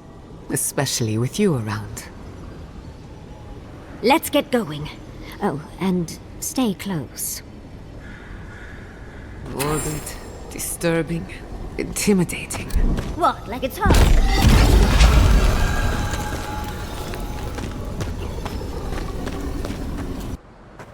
I'm covered in fur and even I'm freezing. Are her illusions really so powerful? Stay close. Ringrims. Oh, what a frosty welcome.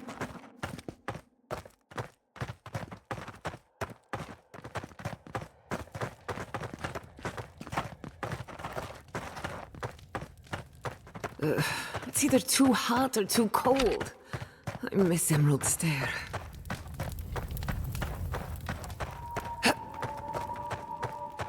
It's just a trick, Envoy. A well-crafted cold trick. Keep moving.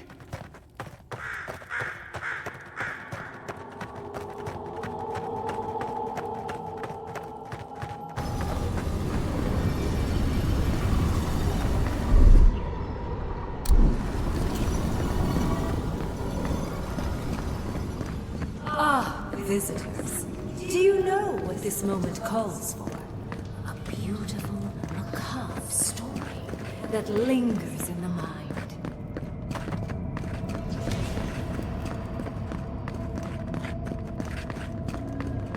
You wish to find me in my town? You'll have to wait until I tell this tale. We are not getting up there.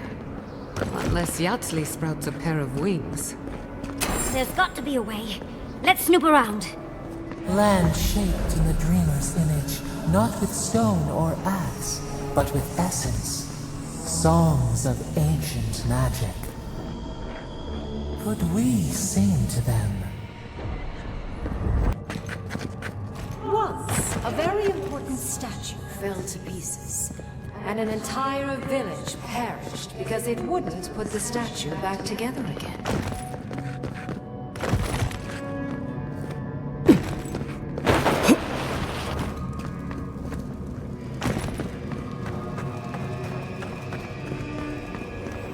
Let's put these bones to rest.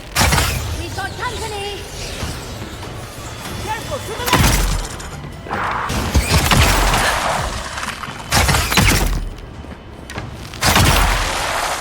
If you can make the decision the village could not and restore the statue, I will see you inside my tower. Oh, so, Greenwood is a show-off.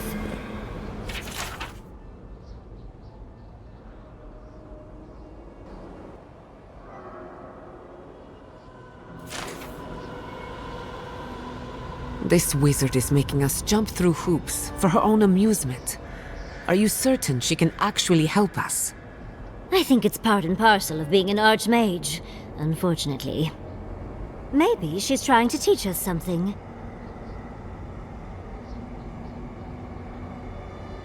That makes sense. Oh, that means we get to investigate. That statue seems important. An answer in search of a question. It's probably connected to that village Ringrim mentioned, so keep that in mind, darling. Most likely. The head and the hand are gone. What's the significance? It's even missing its heart. See the open chest cavity? Let's take another look at that book of yours. There once stood a village protected by a statue. It kept the air crisp, the land fertile, and the people safe. For a time, the village prospered. For a time, there was the thought that the winter would never come. But then the statue shattered, and winter did come, and the village could not make a decision to save itself. Oh yes, let's. Come on. Puzzles are known to sharpen the mind. The Archmage must want to hone our senses.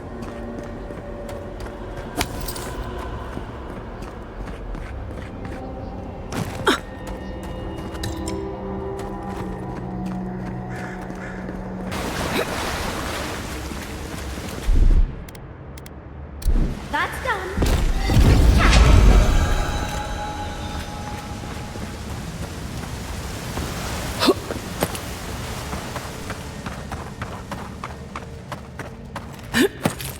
Sometimes cold reason is necessary. The heart of stone. It's quite realistic, isn't it? And warm to the touch. Strange, though not unpleasant. Archmagi truly are inscrutable creatures, aren't they?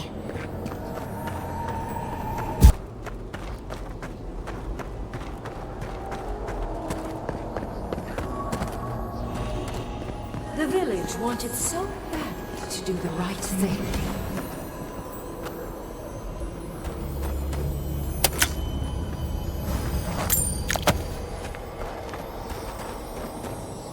You're here for my Adra piece, aren't you? You can't have it! Well, it's a pleasure to meet you too, dearie. I'll die without the Adra. Please, don't take it from me. I don't want to die.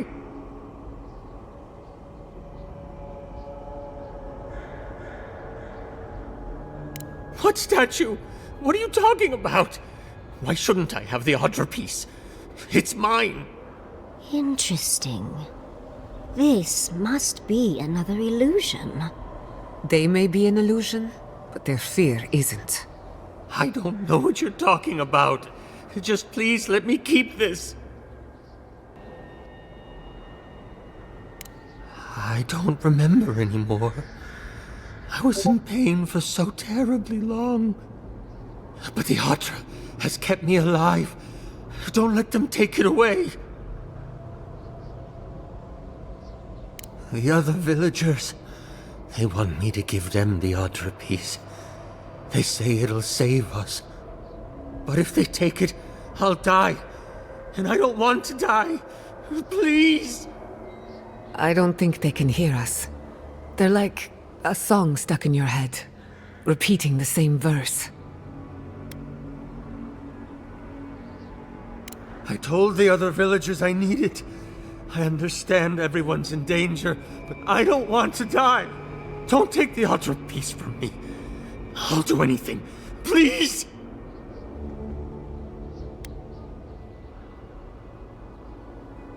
Is my life worth nothing?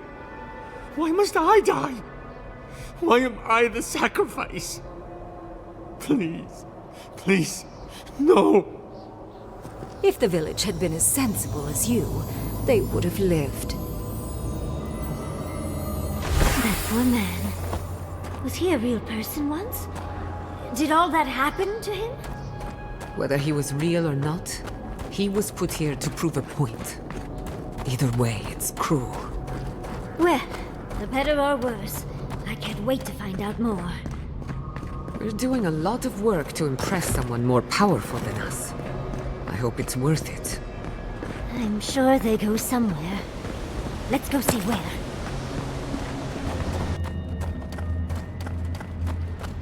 The village was on the verge of destruction, but still they argued.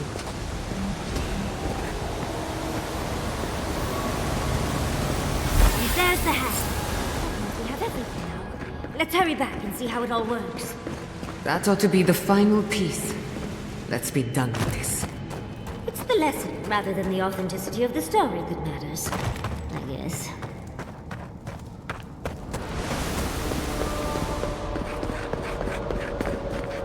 We've got all the pieces. Quick, quick, put them in. Oh, I want to see how all of this works.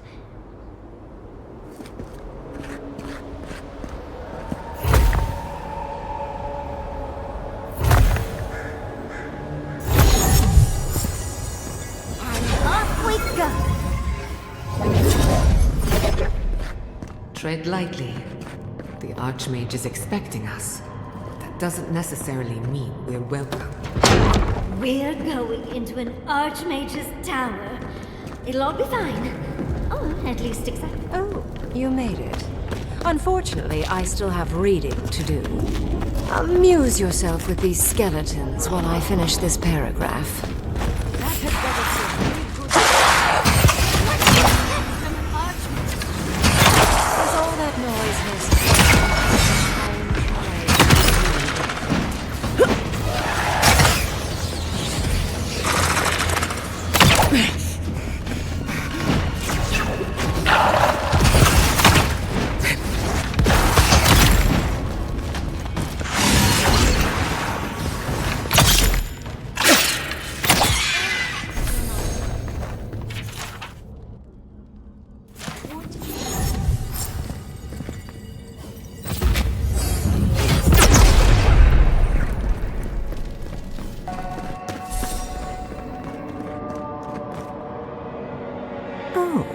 Look at the three of you. It's like something out of a book. A godlike of an unknown deity, an exiled animancer, and a rainbow-colored wizard. All looking for a garden, from what I've gleaned. It is her. We felt the pluck of her fingers outside our door, searching. For us? Our prison? Who is she? What does she seek? My little puzzle was very clever, wasn't it? A challenge and a parable, all at once. We didn't come all this way to stroke your ego, Archmage. We seek answers.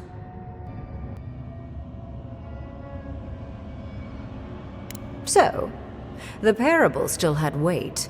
You were still made to think. As was I. I've never seen a godlike with your appearance before. What did you think I was trying to tell you with the puzzle?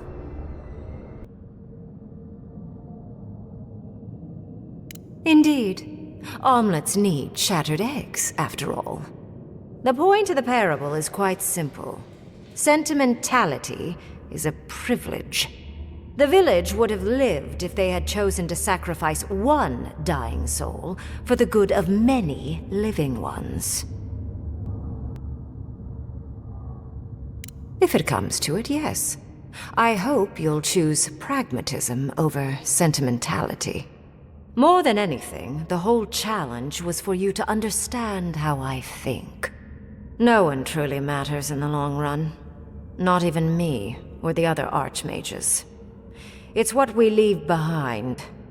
What matters is that our lives buy the world more history, more beauty, more time to create interesting things. Do you understand? Good enough, I suppose. Most people find it difficult to relate to an archmage. And if you cannot do so, it will complicate my attempts to communicate with you. I hope you're not intending to enter the ruins. I won't open the path. And has been for some time. That is why I am here. I came to the Living Lands because the sickness here, this dream scourge, fascinated me. This plague shouldn't exist. It can't, and yet it does. The essence of the Living Lands is falling into chaos and entropy.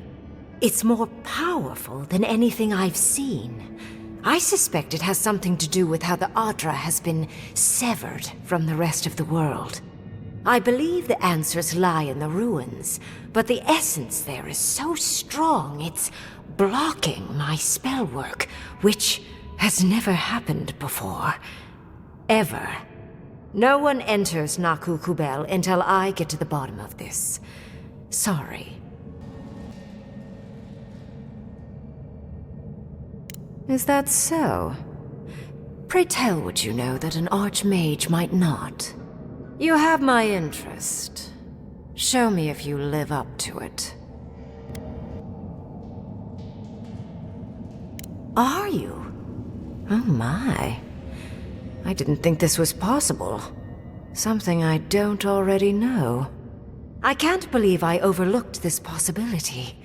A god here, alone, trapped in the severed Adra. This explains so much.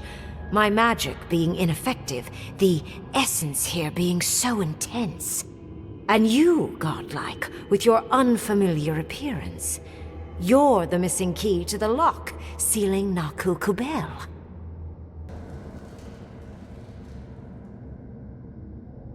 Don't take this the wrong way, but in a different life, I'd have flayed you for my study. You are a godlike of this strange, isolated, possibly miserable god. A piece of them resides in you. I have no doubt that like will recognize like. You will open the gates to Naku Kubel, and I will study this metaphysical aberration up close. Go. Find your so-called garden. Report your findings to me. Perhaps there is more to this than either of us alone can see.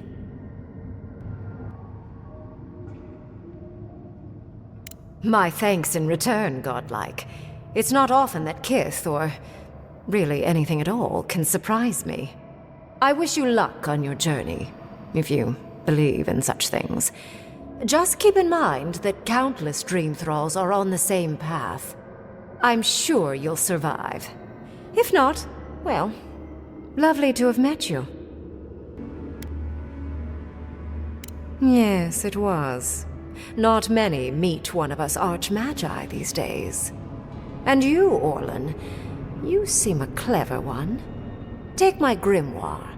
It will allow you to dispel the barrier I have set before the ruins. You have talent. Not any mage can dispel my illusions. Perhaps when this is over, we should speak again. You want to speak again? Yeah, of course. Can't wait. She gave you her grimoire. Be careful with that thing. Who knows what it can do? There's no shame in ignorance, Envoy. Only a denial of such. Either way, I do know where they are. The ruins are far in the northwest. The people here have named that area the Deadfall Highlands. No more wasting time. Off you go. Use the teleporter behind me to leave. Or jump, I suppose, if you're feeling grim. Look at all these books. Do you think she'd let me borrow some? And off we go! This just happened, right? I didn't imagine it? Ringrim liked me? And my spellcraft! And she gave me her grimoire! Look, isn't it the most beautiful thing you've ever seen? You were incredible! Thank you for trusting me. You, my dear, have a promising career ahead of you. Oh, Quilici would have been so proud if he were here. I cannot wait to tell him. With Ringrim's grimoire, I think we can go to the ruins and find the garden. For once, we've outpaced Ludwig. A rare advantage. I say we use it. Then there's no time to waste. I must prepare for Naku Kubel. As must you. Let's hope the ruins are warm. I didn't think to bring a coat.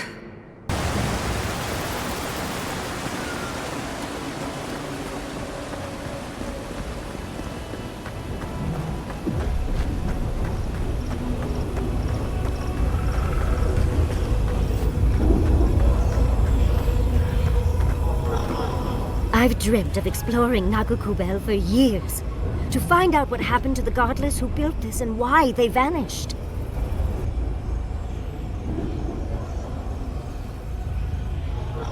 Of course, but we can take a little look around, since we're here already, can't we?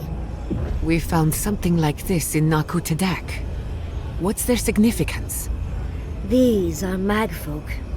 They're often found in many godless ruins, but they are definitely not godless.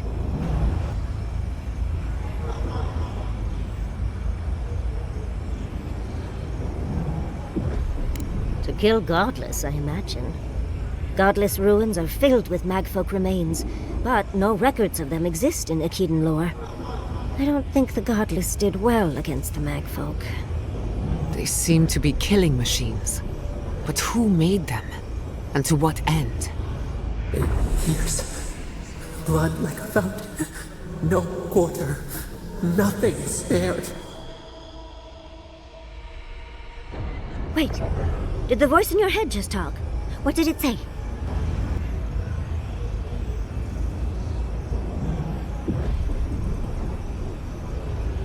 Perhaps more. It's impossible to know the true count. Anything of historic importance is often blood-soaked. Are you ready? We're entering one of their holiest places. Who knows what we'll find? Okay. Got my wand, got my grimoire. Let's go already.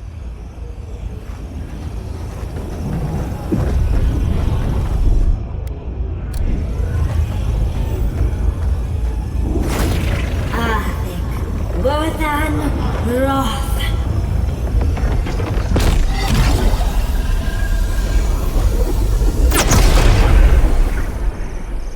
We remember.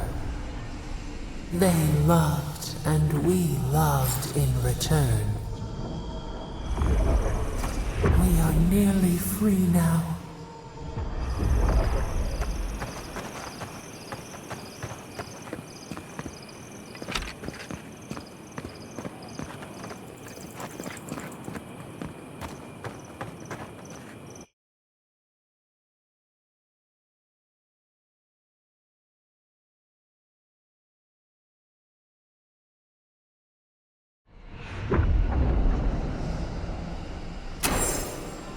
We remember.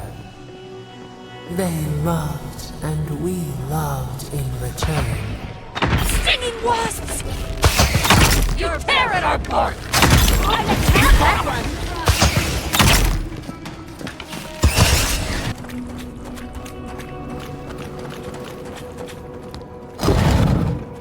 Oh, look at that Audra. What else might be here?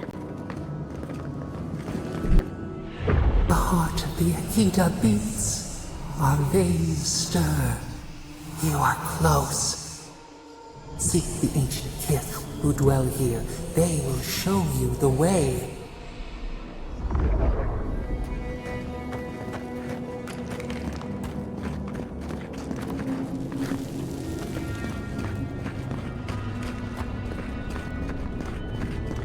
The brambles! How did you... Oh, and... An intruder comes. That's a ghost. That's an Akedan ghost! You don't belong here. Why have you come? What business do you have in this place? Tell me, before I strike you down. And the gardener. Of course, they'd seek more souls to help them. The gardener?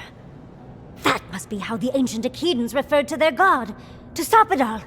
I am Numena, Tebaro Senakis, and guardian of the Akeda and the living lands. They came swarming, relentless, these juggernauts. So many they stole the heat from the stars. They brought death to our temples. They brought doom to our kin. And the sky held no sun as our children screamed. Oh, I know this. You speak of the Magfolk. Yes, Story Seeker. Their corpses remain, as do our memories of what they did to us. We would have offered them everything, just to save some piece of us. But they did not speak.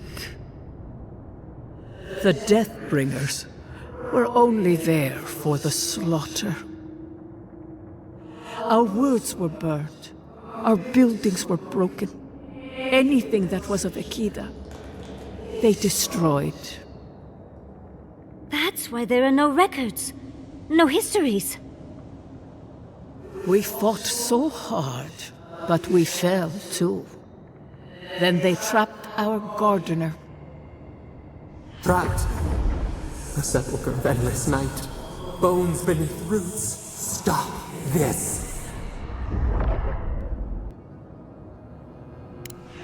No one answers. The light, it blinded us. Why were we so afraid? The gardener quickens. This hastens our fears.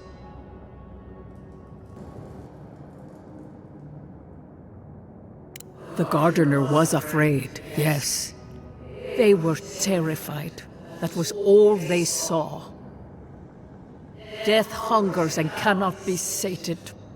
That which killed the Akeda wants more slaughter still.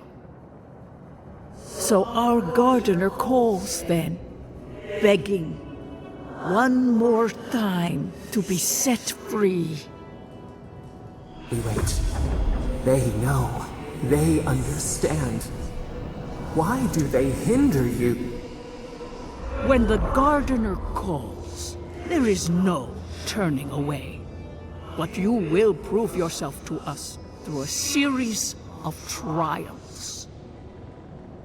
Survive these trials, and you will know the way to the garden. First is a trial of strength. Demonstrate your might against our ancient dead, and earn the right to face the second. We wish you a better fate than the one we saw. The path to the garden lays before you. It is the only way. Go now. Your trials begin.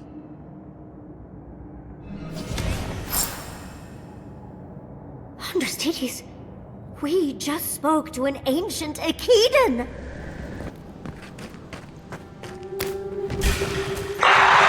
Look out!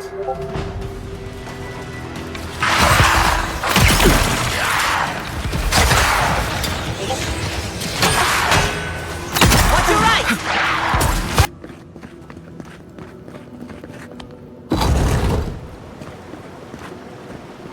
That ghost called you a Tebaru Sanakis.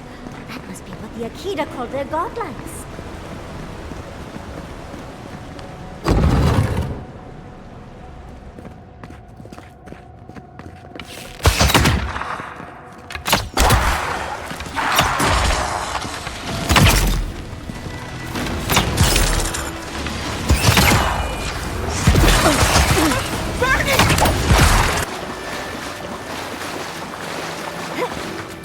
Nice of them to give us a little break, isn't it? They're gathering their strength. We should do the same. From the walls. Someone's eager to meet us.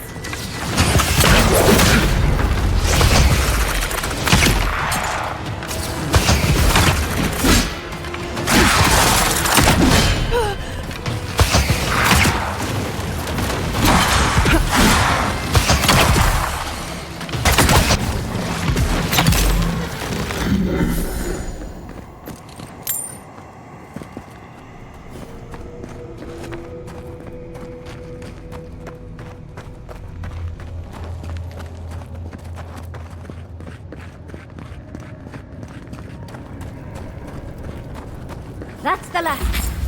So much for the first try. On to the second.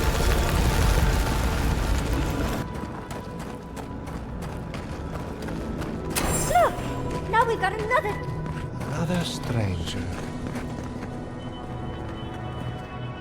You have the gardener's markings, but you are not one of us. You did not fall with us. Why have you come here?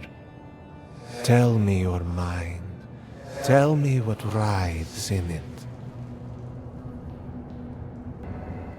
The magfolk sought the gardener too, and our gardener did not want to be found.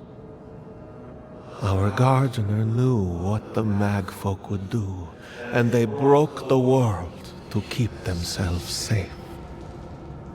The waters boiled, the land opened, the rivers rose, and we drowned. We broke the pain. We died with them. How good did we do this?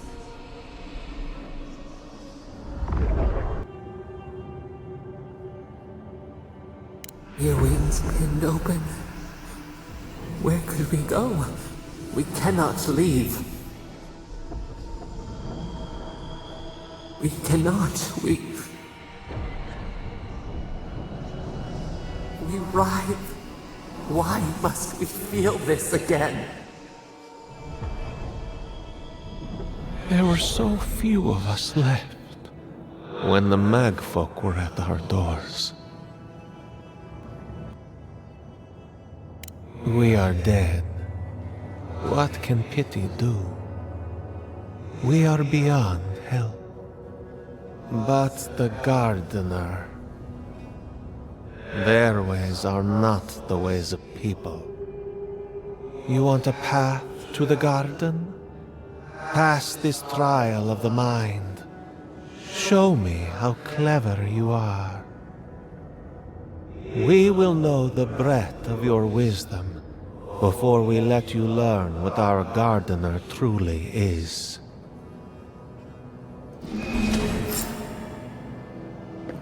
Whatever gets us answers must be worth it, right? A trial of the mind. I wonder if there's a clever trick to it.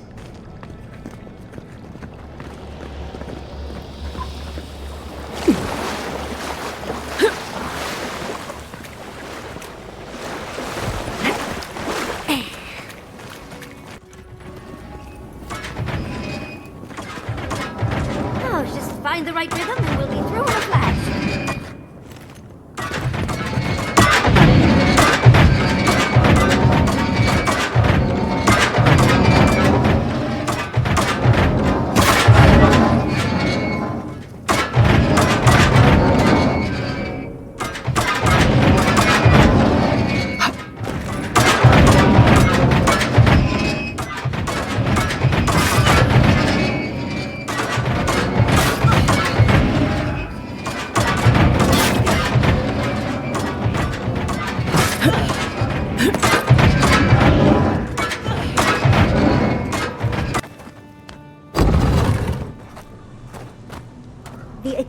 things are being less wealthy than I'd hoped.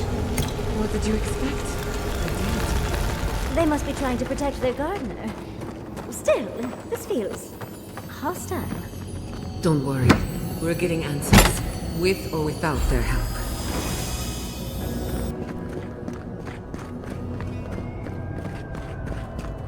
You bear our gardener's mark. Somehow you've proven to have strength and wit. We now see what you represent. We know the truth of you. We cannot risk you causing another calamity. The gardener must love you for your pliance. One last time, and no more. This I vow. I, Katenrus, who was Tebaru Sonakis once, understand promises, unlike some. No more words. You have not earned the right. Finish your last trial. You come as a supplicant. You do not have the privilege of questions. Go.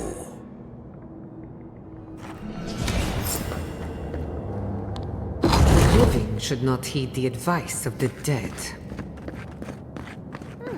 Of course these trials require a leap of faith.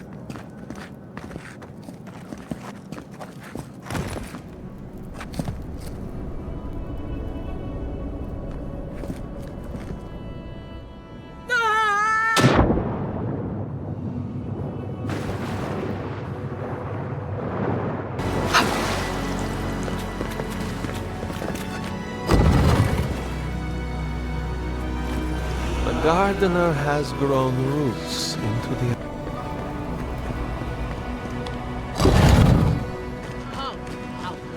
The fur on the back of my neck is standing up. Somehow you bested our trials. Like vermin, you persist. Like vermin, you endured. You kept your head. You live where worthier souls have fallen, but your journey ends here. Soil hardens. Hesitation. Why do we smell fear? They are here to be found. Why? Why will they not free us? This is where you die, Outlander. We cannot risk you provoking the gardener and causing another calamity. For you to fall or falter, we would have allowed you to leave if you had chosen to. But you would not relent. Now, we must take matters into our own hands. Be that as it may, we still won't risk another. You must perish, Outlander. We will not have the gardener break this land again. You cannot convince us otherwise. Accusations like water. We do not recognize our face. The ripples break. What do they hide from us? Why do they turn away? Now, lay your life down. We will all rest quietly. The gardener will not be disturbed. We only do what we must.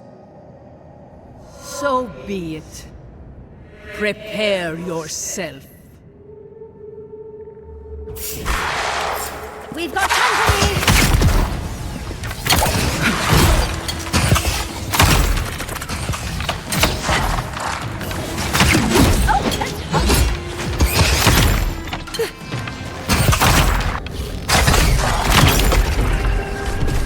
Anyone else want to die a second time? Oh, and it looks like we got a prize on the table over there. Let's take a look, shall we?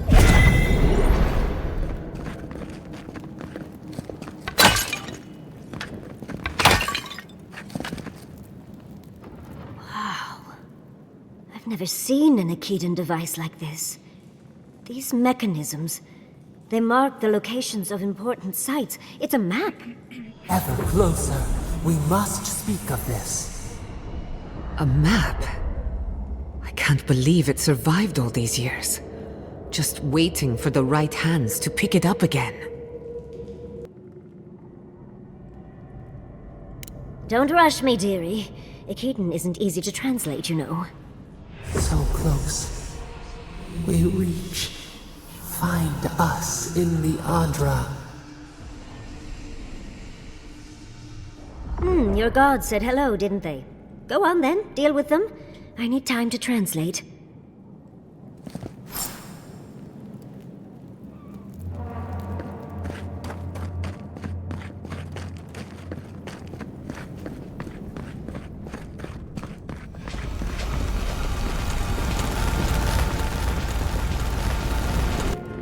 I think your god would like a word. Try and make it quick. We yearn for answers.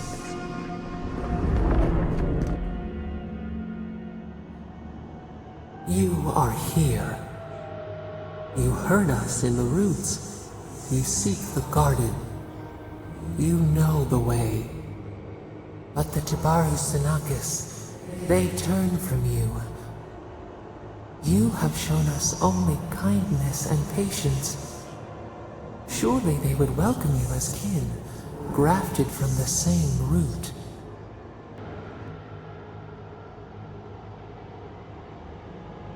As painful as a wound reopened, yes.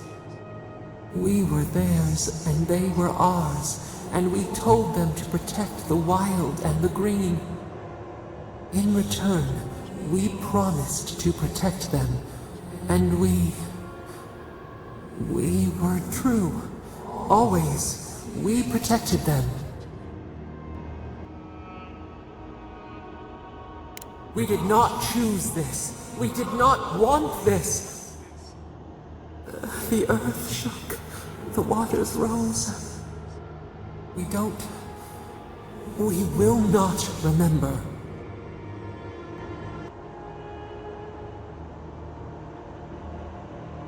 Do not question us. Blame slips between the bones like a blade. We lived in harmony. We were at peace, and then they came with metal bodies and murderous intent. We tried to stop them.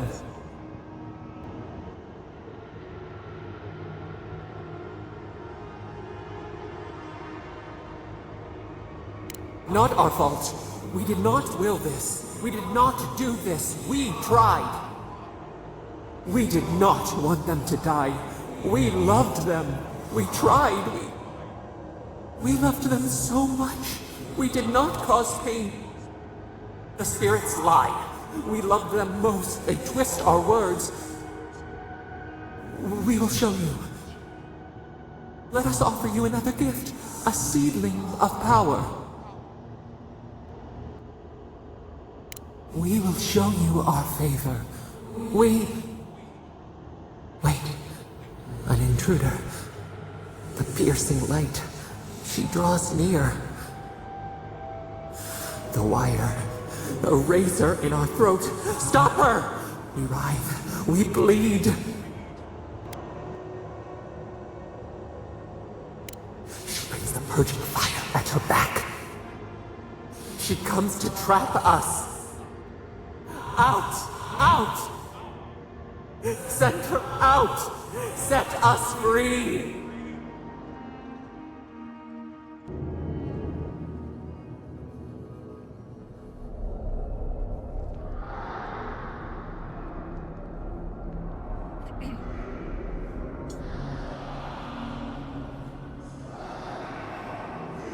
Wake up! Wake up!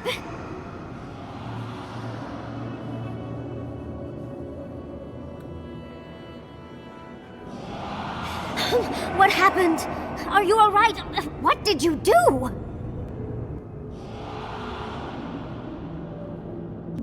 While you were unconscious, the Adra pillar was not. A great deal of energy passed through it. to parts unknown. You can't hear all the dream thralls trying to get in now. What happened with Sapidal? Once we get past all these dream thralls, I'd be excited to see what scares a god. They're flooding the area, so I have to leave. Now! The map points us to Gallowayne's tusks. We'll find the way to the garden there. We just have to find a godless tower on the southern coast, and boom! There's our entrance into the garden. We should talk to Marius. He knows the tusks better than anyone. Until then, we must ready ourselves for a fight.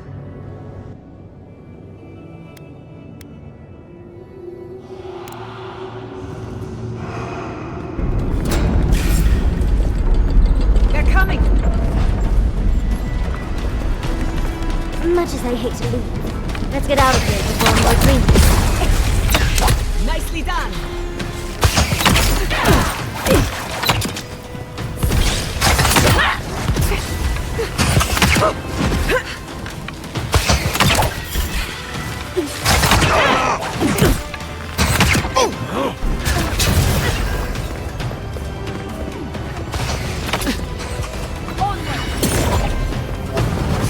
In the eyes! Out! Swarm! Devour! It's getting into the thread.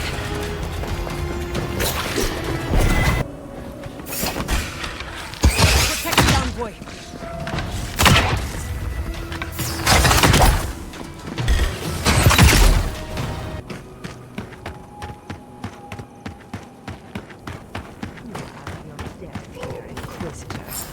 Leave before you worsen the situation.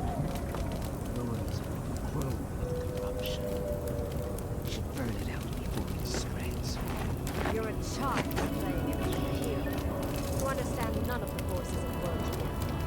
The circle of Archmagi has overstepped their authority. Again.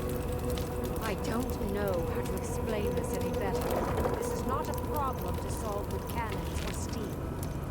No wonder your god got so angry. I feel the same way when Ludwig's near.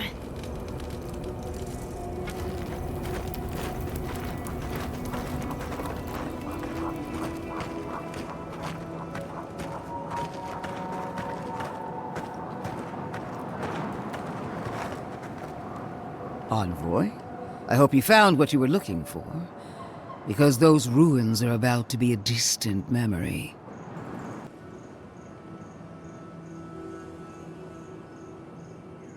How clever of you. This is a spring from which the Dream Scourge flows, injecting poison into the veins of the island. No, a cleansing fire. Poison or cure? The same poison we burned out of Fior Messiverno. The only thing you burned was hope, and I am determined to get it back, even if I must take it from you. Charming. Stand by my side, and we can strike a blow at the Dream Scourge.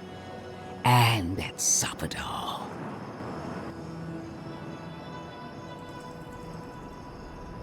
An Inquisitor seeks answers, some through interrogation, others through prayer.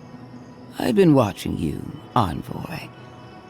You, who survived when so many godlike fell. I even asked the gods what made you so remarkable. And the burned queen opened my eyes to what you are. We knew the chaos of the living lands had an origin. How could I have known that you were its offspring? We have that much in common. There are 2 plagues in the living lands. Help me destroy one, and the other will follow. Ashes. Nothing of the Akita will remain. We may not burn out the Dream Scourge here, but we can burn out its symptoms and take the fight to your patron. Spirits cry out, bury the fire, but still they rage. Is her first instinct always to destroy stuff and hope that fixes things? Always thinking with your sword. You zealots never change. I happen to like these ruins. They've been very informative. Without them, I'd never have learned there was a new god in the living lands. Another reason why they should be destroyed. Sapadal is dangerous, but an archmage is more unpredictable by far.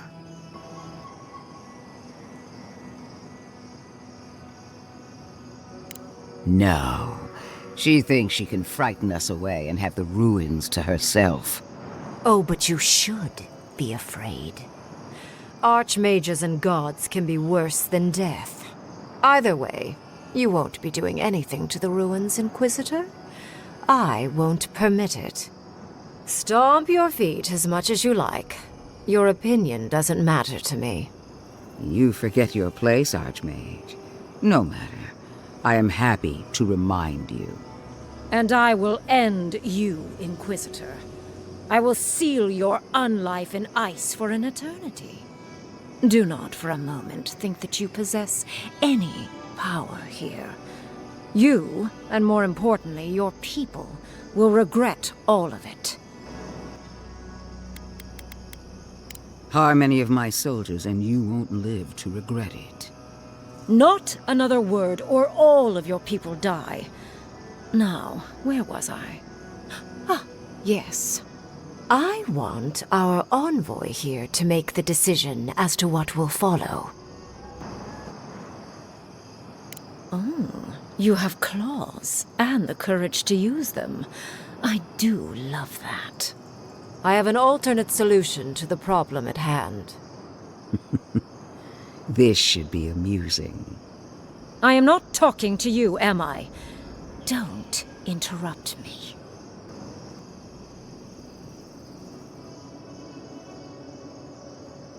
Yes, honestly, it's quite simple. I can sever the connection between the Adra in the ruins and the rest of the living lands. It will isolate the dream-scourged essence and halt the creation of new dream thralls in Shatterscarp. But those that exist will remain. My solution will end the plague in this region, I believe, and keep Ludwine from having to do terrible things to those nice ruins. I knew I liked you for a reason. Yes, there is a catch. It's also what you may call a large one. Severing the Adra will require the use of a truly immense amount of essence, which, well, will result in a few deaths. A few deaths? What about Quilici? And the other Furians? And Quilici? Gods, you're right. A gentle sleep. One moment day, the next, a poppy's dream to carry them to the Garden of Night. They would feel no pain.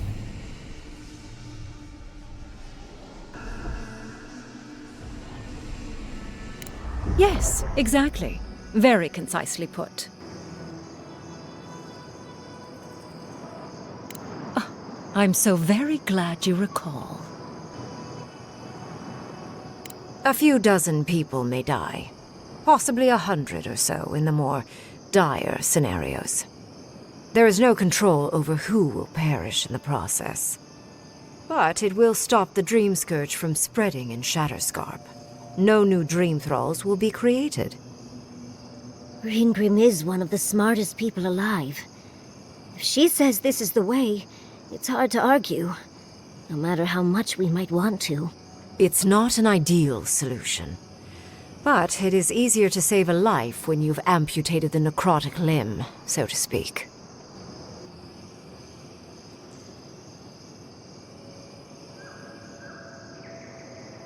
She would sacrifice the very people we're trying to save, and for what? Not even to destroy the Dream Scourge, merely to slow it down. Destroying the ruins and killing the Dream Thralls within is also a short-term measure. Ludwine's solution will eventually result in the same number of casualties, possibly even more.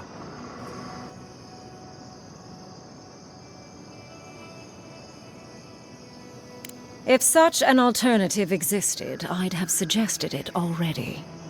So long as the Dream Scourge exists, more people will become infected. And the infected will take more lives, and this will continue indefinitely. She has no idea what the consequences of her actions might be. And neither do you. Envoy, I want to show you something.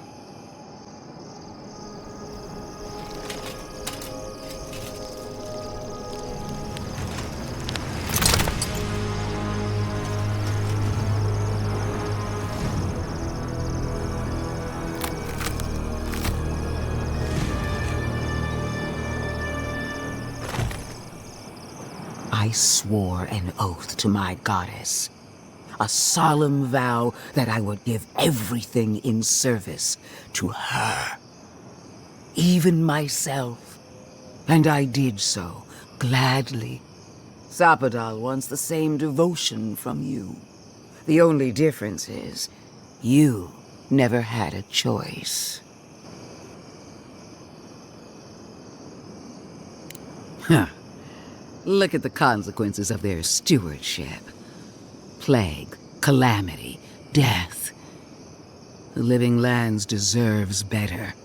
Envoy, we have an obligation to scour Sapadal from the Living Lands before they destroy us. Starting with these ruins.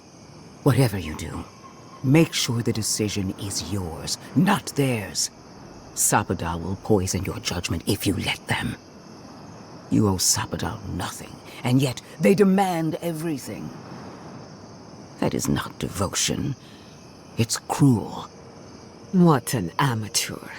She accuses Sapadal of what she intends to inflict on you. Don't fall for it. Yes, quite difficult to decide whether to believe your new god or the angry skeleton actively threatening us. Godlike. I leave the choice to you. Both options will bring harm. The question is, which will bring more good?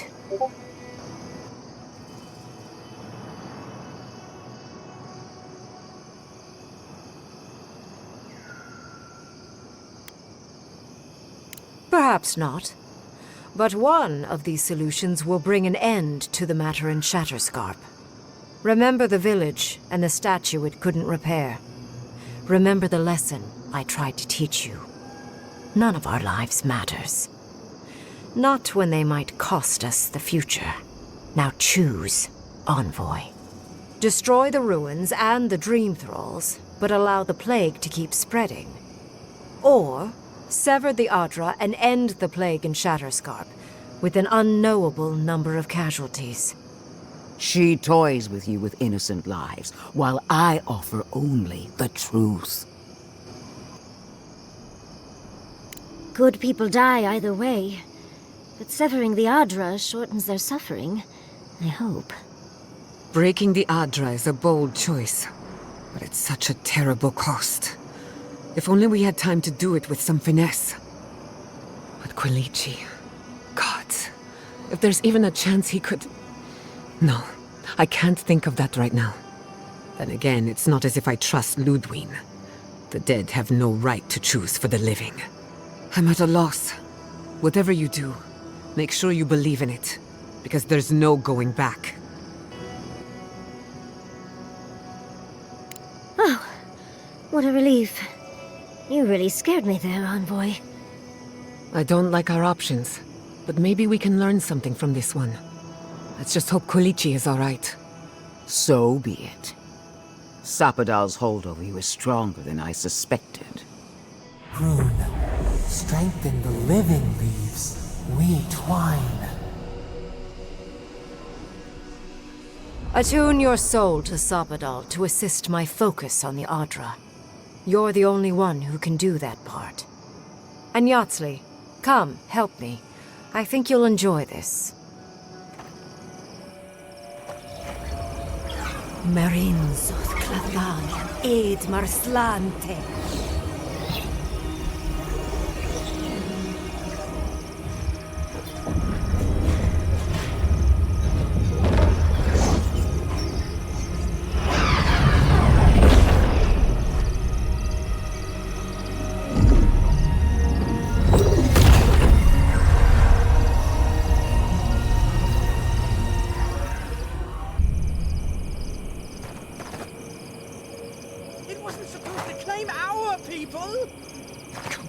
Inquisitor allowed this. Godlike. Why are we deferring to that maniac Ringgrim? Ugh! I don't trust this heathen magic. I am delighted to have been right about you. I was hoping you'd have the cold logic I wanted to see. We've dealt with the Dream Scourge, but you'll still have some cleaning up to do. Now that I know this was all because of a new god flailing in their cage, the Living Lands is no longer of interest to me. Another god. There are so many. If a new one is more aberrant than another, does it really matter? But that is for you to wrestle with. I'm done here. However, I have one final question for your young wizard. For... me? You have shown a great deal of talent, Yatsley. Few can harness so much essence with ease. I could use your assistance. And the companionship. It's really dreary being alone. Should you wish to return with me, I would happily take you on as my apprentice. The rest of the circle do not often visit, which is good because they're tiresome. You, however, are a power worth shaping, and rather delightful to boot. Well, obviously I'm... Wait. Really? You want me to... Wow. That would be... amazing! But, I have to think about it. At the very least, the envoy would be lost without me. And so would my lover. Though the idea of finally devoting more time to magic is... tempting. Yes, my work will still be there even when this world is in ruins. Which, hopefully, won't happen. Whatever you decide, it will be some months before I depart. You know where to find me. Be clever, godlike. Don't think too much with your heart. No progress without sacrifice. This magic makes my skin twitch. What's a few trees to save the forest? What is done is done. Do not waste your breath justifying it to me. Countless innocent lives cut short, even my own soldiers. And for what? Make no mistake, there will be a reckoning for the chaos you unleashed here. At least now I have a better idea of who is pulling your strings. And that is what she wants you to believe. Envoy, need I remind you why the Emperor sent you? To burn out a threat at any cost. To impose order where chaos reigns. If you and Heelgard are too spineless to remember your allegiance, I'll have to finish the job myself. All I wanted to do was protect Shatterscarp. Give it the chance that Fior Messiverno did not have. Instead, I'm left with one dead settlement, and another dying one.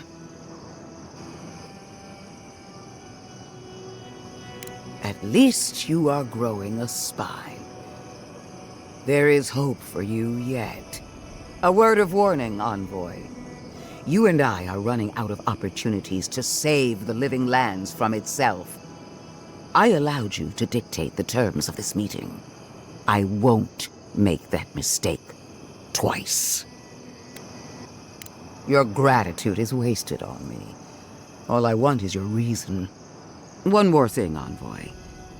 I know what happened to Captain Alfear. You fought valiantly, and she fell in disgrace. But now you have a debt to the Steel Garrote. And one day, I will collect it. What a vile, intolerant creature. It wasn't supposed to claim our people! I can't believe the Inquisitor allowed this. How could they?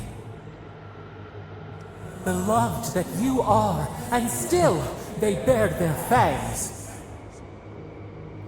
We blessed the Tabaru and they prick us in return. Blood on the wire. Roots like a wall. We only meant to protect. We thrashed against the blinding light to keep the Akita safe. We never wanted this. So many seedlings lost. We grieved, but we saved many.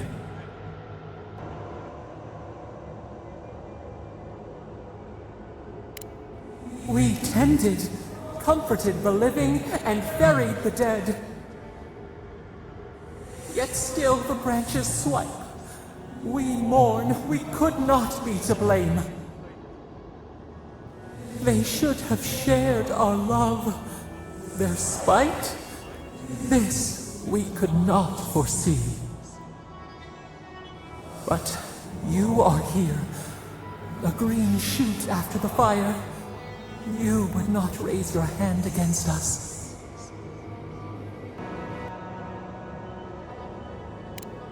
Words like bile. This is not our way.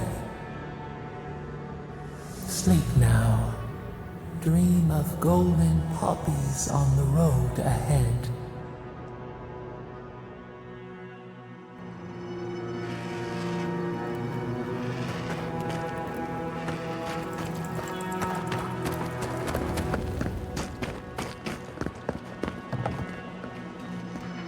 Three dozen dead, of no apparent causes. They just fell over. Like their hearts were stopped in their chest. What did you do, Envoy? I know you're involved somehow.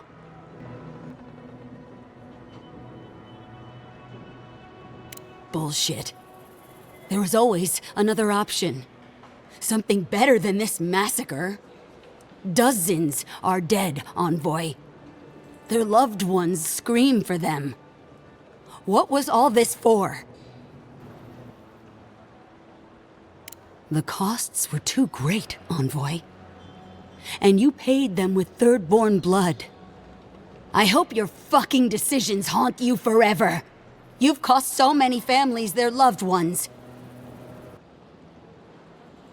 You have my permission to go anywhere else. Get out of my sight, Envoy.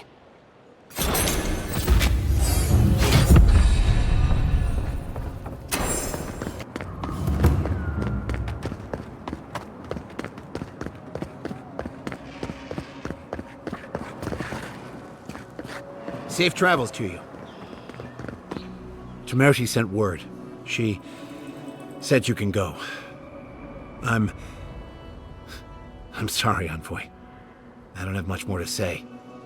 You were responsible for all this death. But I hope you don't end up the same way, too.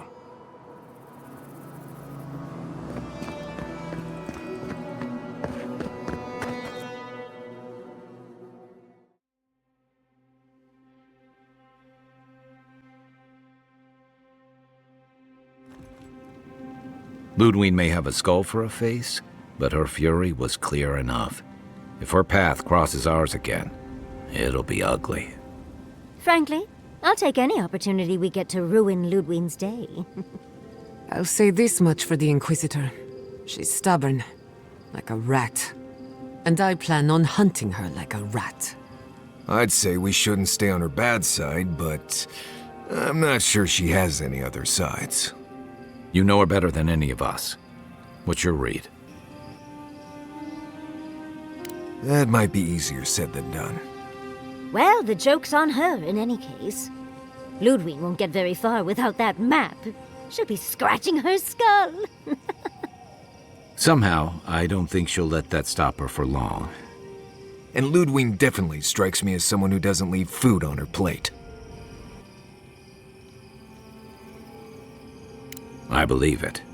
And we'll cross that bridge with you when we get to it. Ludwig and her steel garrote have the numbers and the power. But we have spunk and a map. And that might just be enough to find the garden before she does. We're all competing for the same thing. A place we barely understand, with no guarantees of what we'll find there. Still, I am determined to reach the garden, above all else. Ugh, that's just a pile of Sokka. Oh, now you're listening to me, all of a Sokka sup sudden. You won't find a blessed thing. This wild beetle chase of yours is a page-raku waste of time. To get to the garden, you have to go through Galawain's tusks. The land is made of lava and acid. It wants to eat you alive. So it's tough odds. We've gotten this far together. Tough odds is an extra Zarb jumping in at the last minute. This is a long trek, on foot, through a land that can barely support life. I don't have to be a Blessed Oracle to know this won't go how you think it will. And all your clues come from one source. You've been following a voice in your head. What do you know about Soppadal? How do you know you can trust them?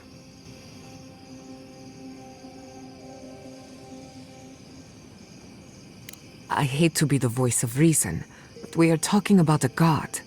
There are limits to what we can even comprehend. I have a powerful connection to my Blessed flute, but I'm not about to take orders from it. What's on your mind, Marius? What bothers you so? Because I can scream until I'm blue in the face, and you people would still rather trust the Envoy's pet headache demon.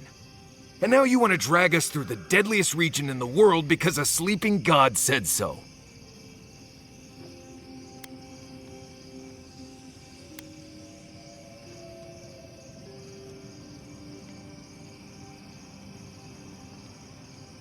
I don't know what you're talking about. I'm done here. Do whatever blessed planning you want to do. You don't need me for that. Let's just take a breath, Marius. You don't mean that. Nope. I said what I said. Come get me when it's time to go. Poor Marius. Something's really rattled him. I've never seen Marius like this. Something's going on with him, but I don't know what. Be gentle with him. Or if not gentle, understanding. Well, hopefully Marius will be okay soon. We have to get going if we want to get to the garden before Ludwig. We won't get far unless we look after each other. Now's your chance.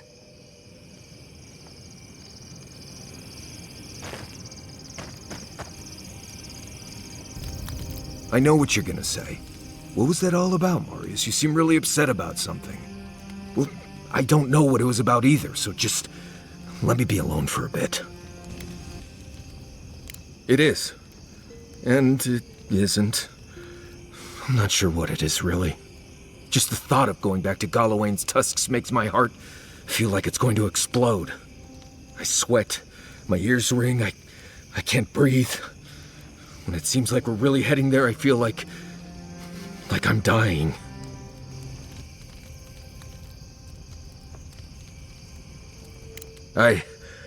Right.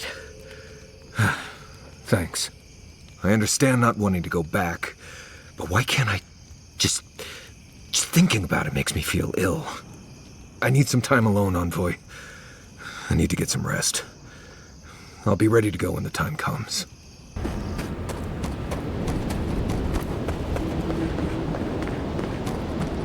Envoy, over here. Ugh. I've had enough of the steel garrote for... As I live and breathe, the faithless Envoy. Ludwig finds your loyalty a touch diminished. If you're looking for the Inquisitor, she's hunting a lead to the garden through its twisted silver roots.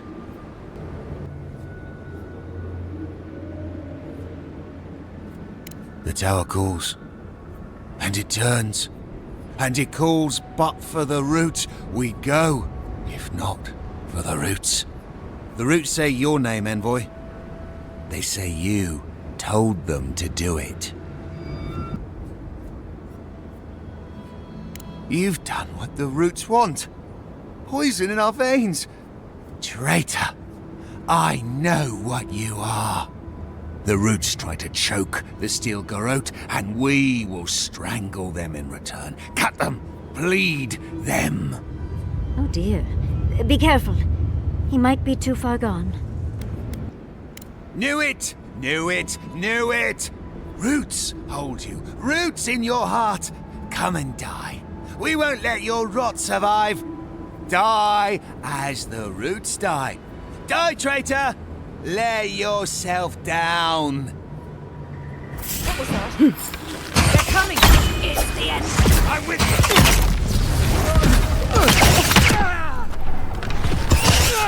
I let you have that one! Impressive. I'd say we're on the right track.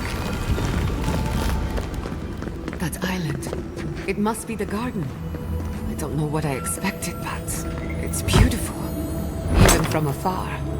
But how do we reach it? We didn't come this far to give up now. So close, but yet so far. I don't think this broken bridge will help us. Didn't we read about another way into the garden, though? The other path is hidden well. I certainly don't see any way across the acid sea. I say we have a look around. Follow your divine instincts, and try not to draw unwanted attention.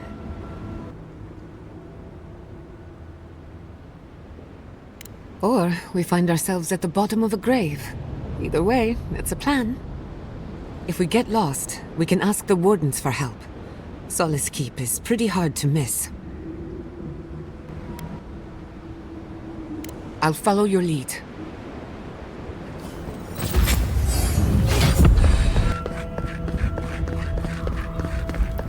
I never thought I'd say this, but I miss the farms.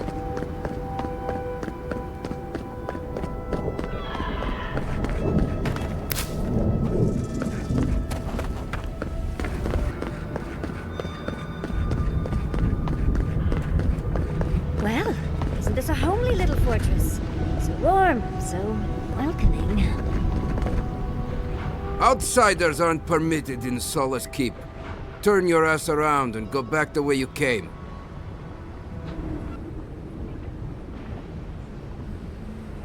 Precisely. We don't welcome outsiders in Solace. It's a violation of Tenet 3 of Nandru's 9 Creeds. No person excepting wardens of the Bargrunen shall be granted safe harbor without express permission of the Council, heretofore established by Nandru, the First Warden, or without the attestation of an established, honored Warden of the Keep. That is correct. Without the Solace Council or a Warden to vouch for you, your presence in the Keep is forbidden. No Warden, no Keep. I hate to drag Marius into this mess, but we're going to need him.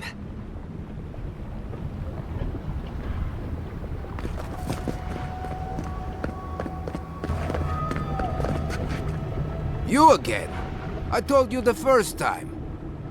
Ah, Fuitu Meyu. It's Cosmine. Just let me handle this. Marius? No. You must be a ghost. A curse. Oh, that would be news to me. You're alive. You...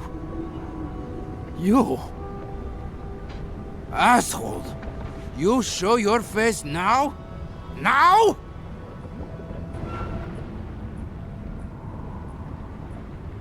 Several times, but I hit more than I missed. We used to be friends, or so I thought. But then this Jitule left, unannounced. No note, no nothing. Didn't even say goodbye to Iancu. And now you cozy up here, after 3 years, with an adherent godlike, no less? No offense. I can't allow that. You know the rules. Outsiders cannot enter without express permission of the Council. Or with an honored warden. Which you are not. I shouldn't even be talking to either of you. It's forbidden.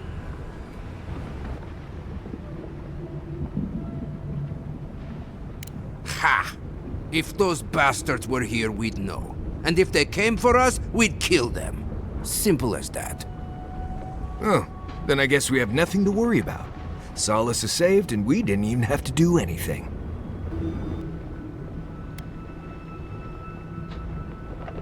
Then you're wasting your time.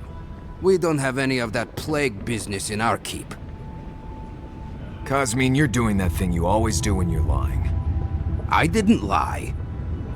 There haven't been any dream trolls in Solace Keep. And once again, I'm here waiting for your butt. But there are rumors from the living archives. Sleepwalking, mad talking. Kostya told us it was the fumes from the volcano. I never trusted an outsider, much less an Adiran. But I never thought Marius would either. Come on, Cosmine. Have I ever lied to you when it really counted? Gods damn it. I'm going to regret this, aren't I? I'll let you in, but be warned. Solace is not as it was, Marius. I doubt it. Nothing really changes in Solace. You'll see for yourself. The Council isn't what it was. Keep a watchful eye. Lower it on down. Quickly now. Wait a minute. Solace is damned impressive. Just be aware, the people of Solace are just as stubborn as its walls.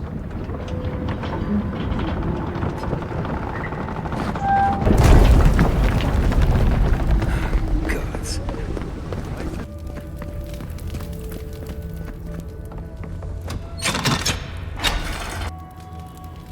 Welcome back to Wodika's Nails, an outsider. Hi.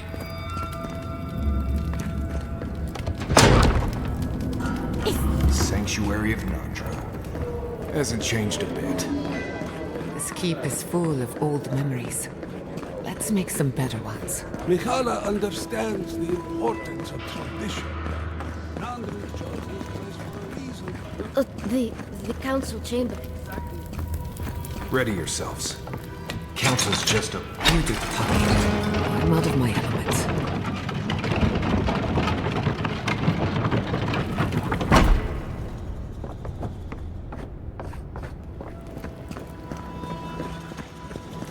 If we open our gates to Outlanders, we stand to lose. We will talk about this later. A guest. What is the meaning of this? Who let them in here? They're here because I vouched for them. Marius, you're alive. There were rumors you died, Marius. We mourned you. You shouldn't have returned. I trust you came back to us for good reason.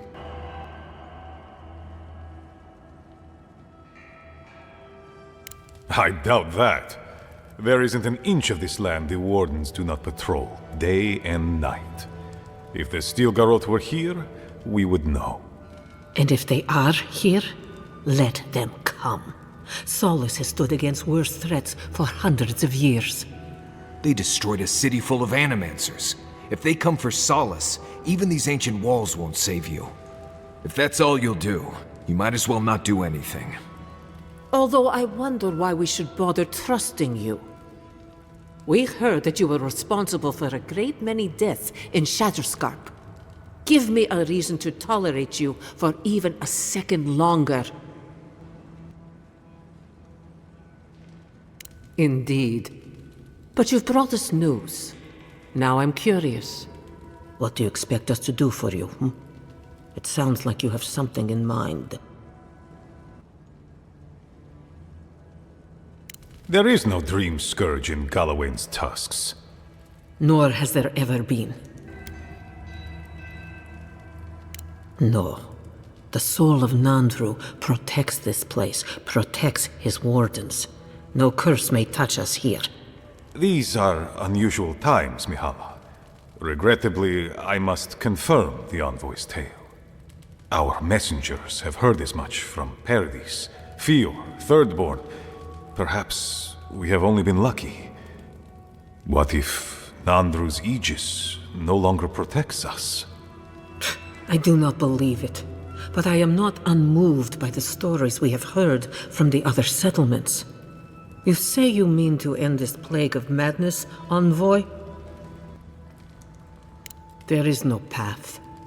Nor has there been for hundreds of years. There was a bridge once, but it fell in Nandru's time. How do you know of our garden, Envoy? Mind how you speak of the garden in these halls, Envoy. The garden is our sacred purpose, its observation and protection, a task handed to us by Nandru himself. He once wrote that the island spoke to him, perhaps as it has spoken to you. The Envoy does bear a remarkable resemblance to our founder, does she not? The markings on your face, I recognized them. But I didn't want to believe an Adiran could have anything in common with Nandru. Enough. I know you Outlanders to be audacious, but claiming you read the lost journal of our founder, there are no words. If Nandru ever wrote such a thing, do you think the Pargrunen would forget it? Would the living archives misplace such an artifact? We did not lie to you. The bridge has fallen. The path is long gone. If there is another way, Envoy, you will have to discover it yourself. But I fear you will be disappointed. It has and always will be our duty to watch over the garden. Even if we knew of the potential of another path, we couldn't tell you. Your facial markings might be similar to Nandru's, but we will not change our ways for an accident of flesh and cartilage. You are an outsider and will remain one forever. The agent of an empire bent on destroying all that we have built. Envoy, you and those like you are why we are here. The Wardens exist to stand in your way. However noble you may believe your purpose, it is yours alone. It's mine, too. You have no more standing in these halls than the Envoy does, Marius. We have no obligation, and indeed, no inclination to help you. Good. Be sure of it. Kostya, see the Envoy out of our halls. Enough time has been wasted on inconsequential matters. With all due haste, Mihala. And Marius, don't stay gone so long next time. If this is the kind of warm welcome I can expect, I can't wait to come back. Follow me, Envoy. Right. I warned you they'd be useless. Or maybe I didn't, but I thought about it. You'd be better off tracking the Steel Garrote. At least they're not useless bureaucrats. Poor Marius. At least I only had to deal with one politician. He's up against two.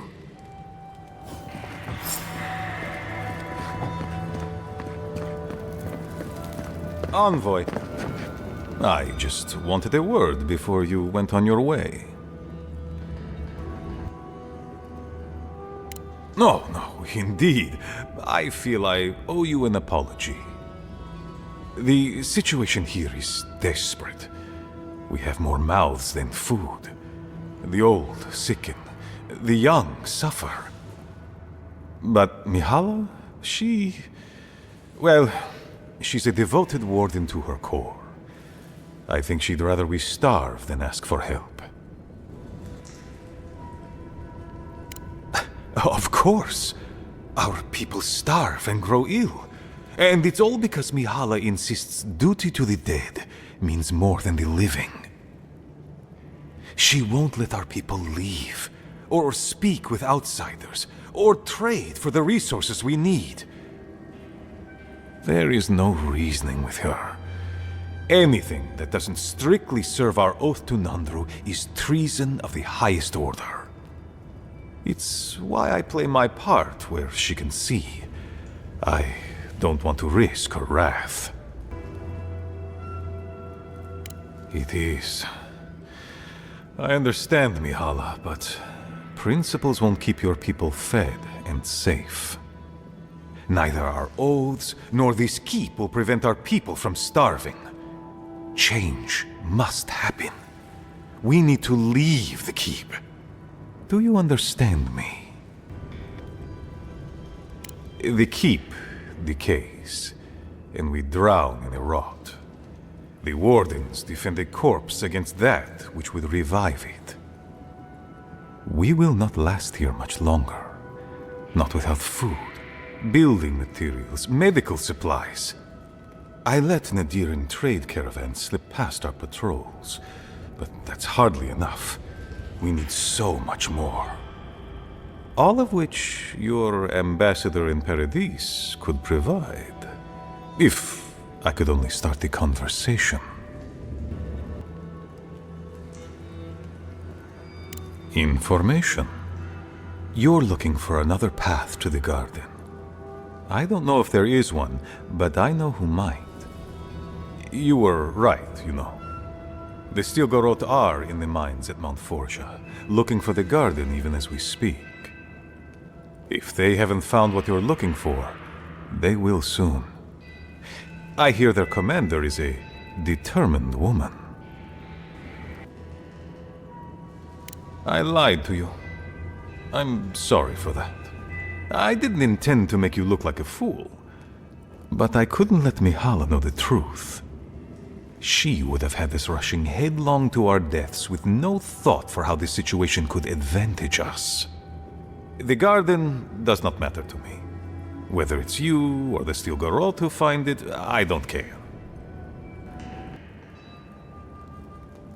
Forget duty. Duty cannot feed our children. Duty cannot keep us safe. The Inquisitor is a questionable creature, but she might be all that stands between us and doom. She has the Ambassador's ear. With her support, he might agree to trade with us. It doesn't matter how reasonable he is if I don't have his ear.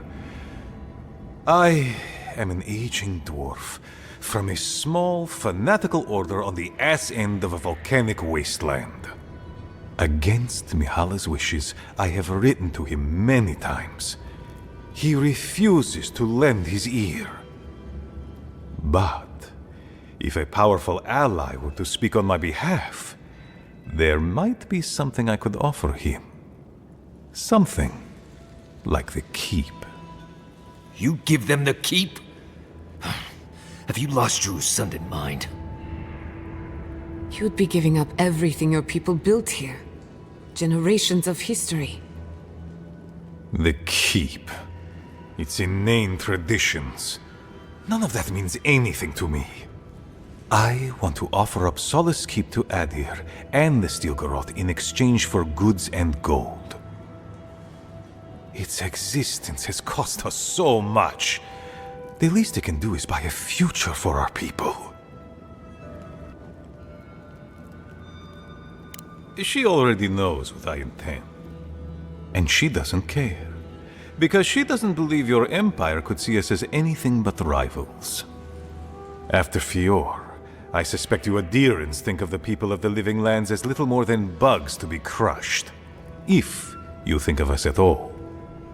An agreement may protect us from dying from deprivation, and perhaps also keep us safe from Adir's hunger.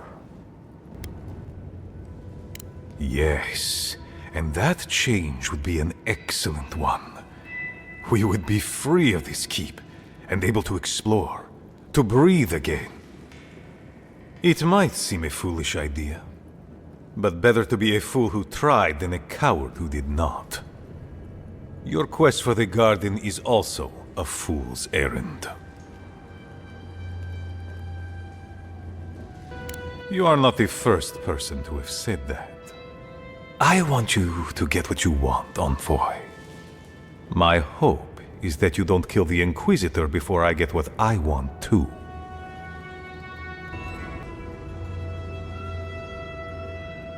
Of course, but need she be stopped by you? Now? In any case, the Stilgarroth are at the Mount Forja mines. To get there, head west across the primordial depths. Do as you will. I believe the Pargrunen and the Adirans can forge a mutually beneficial alliance. That will not happen if there is unnecessary bloodshed. Also, well, if you happen to head north, you might pass by the Living Archives, a monastery dedicated to preserving our history. The monastery hasn't been in touch in days, and I can't spare a warden to check on them. Oh, please, look in on them, if you can. Right, I get it. He wants us to run his errands. I do, Marius, because I trust you. And by extension, I trust the envoy. Is that so outrageous? You were missed here. Whatever the front I put forward may have led you to believe. You have a funny way of showing it. I wouldn't ask if it wasn't serious, envoy.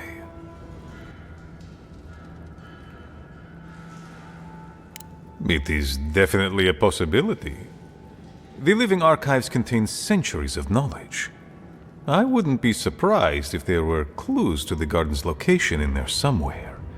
But I'm afraid I don't know for sure. They are to the north of Solace Keep, along the main road.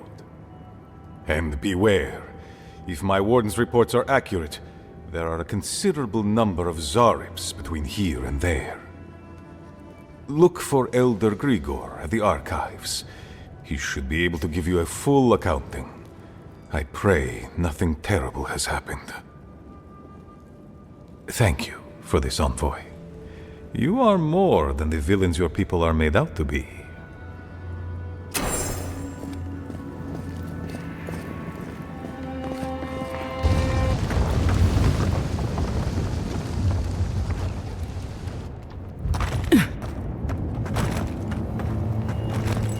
Steel garrote left in a hurry. Either they were 2 steps ahead of us, or running for their lives. What do we have here? Pargrunin books and documents. Some of them quite old. They circled Solace Keep on the map. Are you thinking what I'm thinking?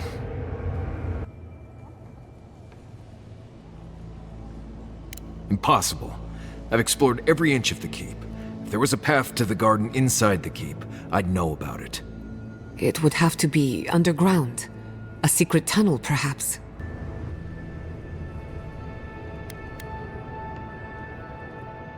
If she murdered someone, we would have heard about it by now.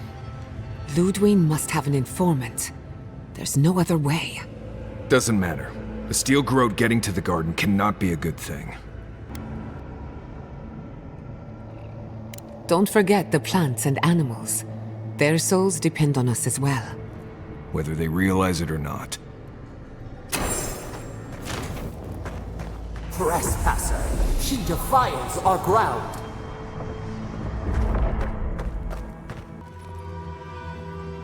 Murderer, she is near.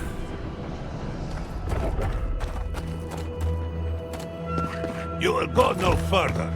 The garden is under our protection. And who is going to stop me? The time has come to take the garden. Wardens will never... Yesterday, this island suffered in the grip of its own madness. Today, the living lands unites under one flag. One people. One law. One true God. No! Never again!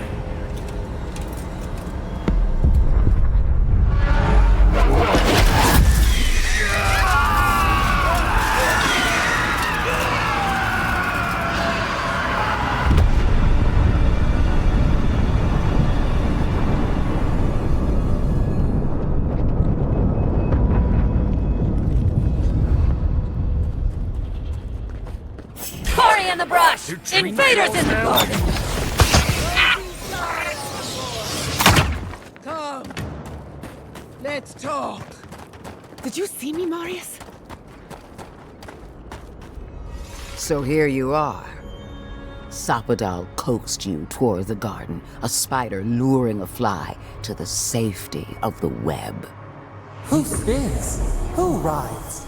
She weaves a trap of steel. Look at my paladins, envoy. look what your god has done to us. I should have realized it sooner. The Dream Scourge is Sapadal's weapon.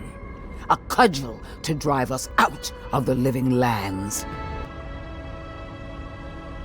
The evidence is right in front of us. I don't believe your god could knowingly wield the Dream Scourge.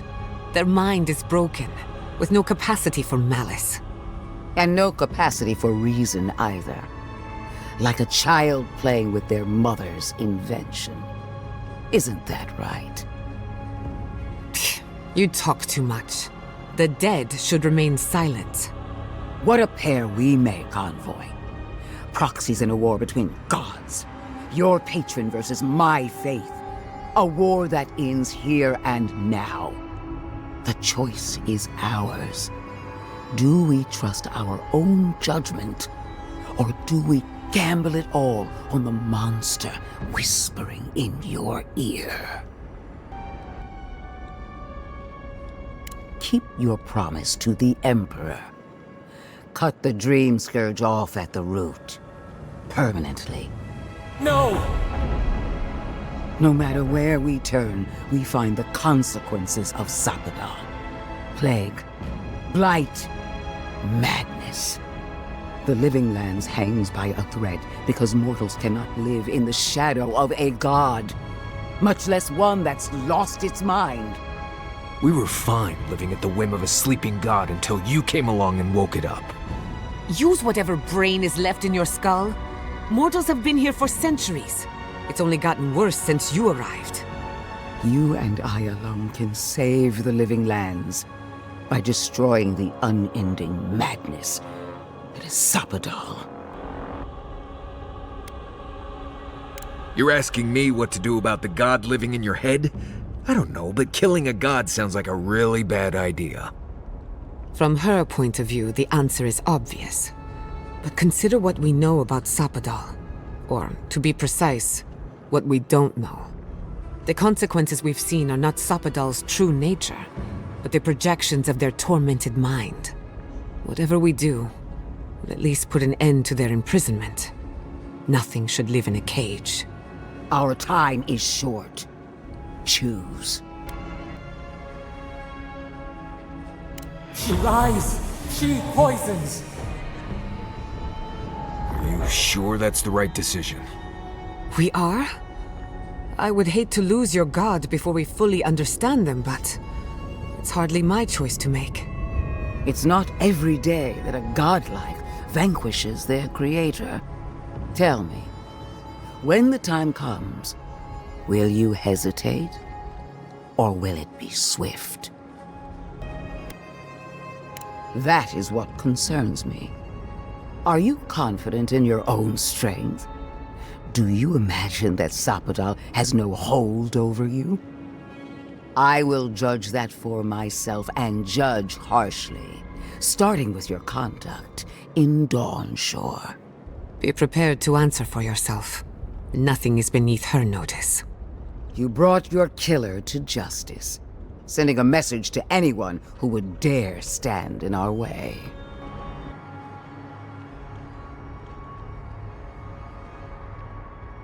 You showed these people the righteousness of a dear-in-law. What of Emerald Stair? You were wise not to interfere with Fior Messiverno. Wiser, perhaps blind. It makes no difference. Just because we didn't chase your rats into the woodpile, doesn't mean we don't have claws. You speak out of turn, little Animancer. Already you are doomed in the eyes of the burned queen. Do you wish to condemn the envoy as well? No. Finish your judgment and be done with us, corpse. The Steel Garrote cleansed the city of governance, history, and animancy gone awry. Careful, envoy. You died once before. I doubt you'll get a third chance at life. Our paths crossed again in Shatterscarp. The ruins of Naku Kubel were preserved at the expense of countless sacrifices. I expected so much more from you. I wanted to give the people of Shatterscarp a chance. After weighing your conduct, I have reached a decision. Your actions condemn you. I can feel the influence of Sapadal in your every move. A false game! She strikes! What right has she to judge us? Only the right she bestows on herself. I will be the one to kill Sapadal, starting with their godlike. What a shame to destroy so much potential. She already knows. Don't you feel her eyes on you? Prepare yourself for the beyond. Tree throws on her flank.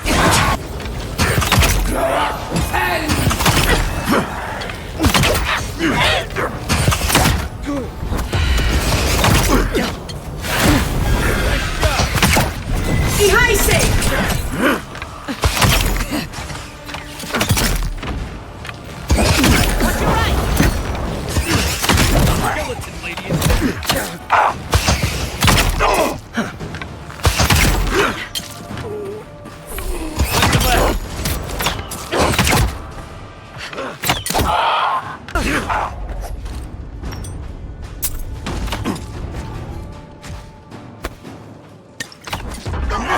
For the wheel. We did it!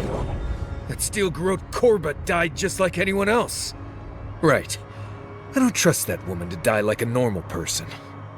The garden lit up and everyone changed. I hate to say it, but maybe Ludwig is right about Sapadal and the Dream Scourge. I really need to lie down. Just for a minute. Vipers in a knot. The venom drowns us. Save us, please.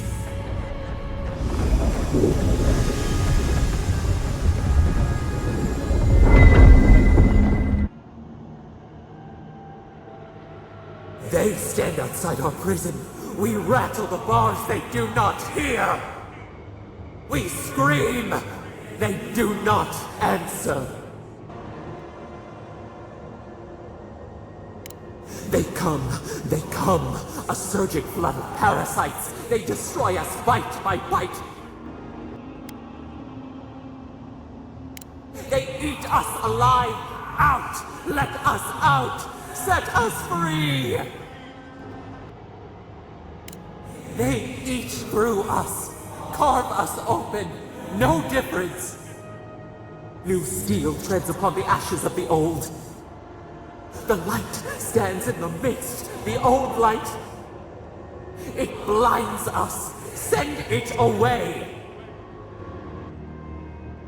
It hurts. It has always hurt this way. And our pain spreads, and the rot spreads. The plague grows. No. We see now. The mycelial roots tended with our blood and tears.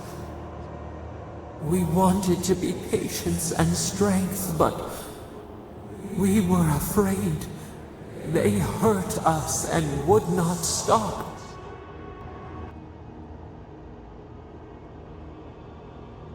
We did not mean to.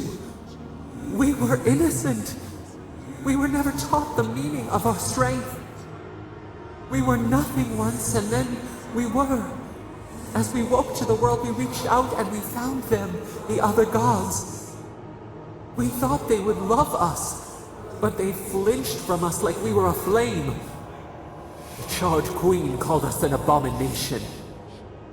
We tore chasms in the land and boiled its rivers to stop her magfolk, to save our people. How could we have known how fragile their bodies were? She hurt us, killed those who loved us. She wanted us gone, forgotten, destroyed utterly. We do not know. We do not comprehend. We were new to the world, and it to us. Yet she made it our sin. She who caged us. She who called us monster. We thrash and the affliction rises. We scream and the rot spreads. We did not intend to lie. Can the river not wash and drown? Can poison not cure the disease? They hurt us. We hurt them back. We hurt them again, again, again. We dreamed of green shoots, roses without thorns to prick. But the vines of the past strangle us. Help us. We are alone.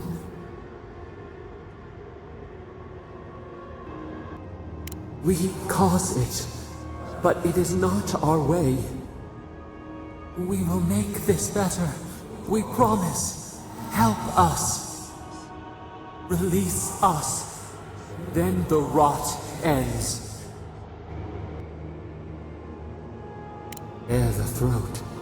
This time will be different. We promise. Free us. All will be well.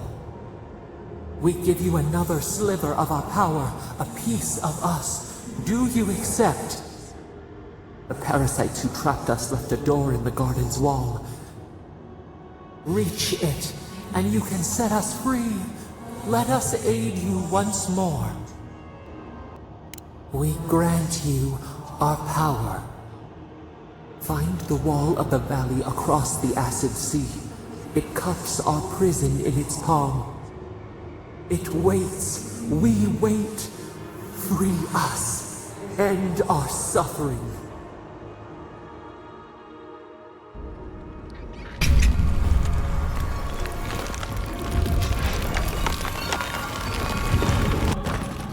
Careful, Envoy. Solus is panicking. Something's very wrong. We need to leave before all of the tusks is flooded with lava. And then what? All road nothing. We'd be begging. I don't like the way that lava... That's why none noticed. Envoy, gods beyond, who let you in here? Please, whatever it is, we are in crisis. I cannot help you. We're minutes away from being overrun by lava flows. I have to get my people out. You must leave now! We told you, we don't know, and this is hardly the time to be asking. The Steel Garrote would tell you otherwise. We have reason to believe there's a path under the keep. Be thankful you're talking to us rather than them. They were planning to storm the keep. The Steel Garrote were marching on the keep? How? Why would they think the garden was beneath Solus? He's gone below to open the sluice gates. Nandru designed the gates to direct the lava flows away from the keep, but Forja hasn't awakened in centuries. Could Kostya have told the Steel Garrote about another entrance to the garden? No. If such a thing existed, I can't believe it. He wouldn't. I can't believe I didn't see this coming. I was a fool. I have failed my duties. Kostya.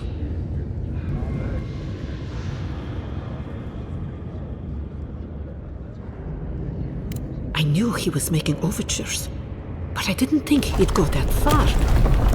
The ambassador has not responded to Kostya's overtures, has he?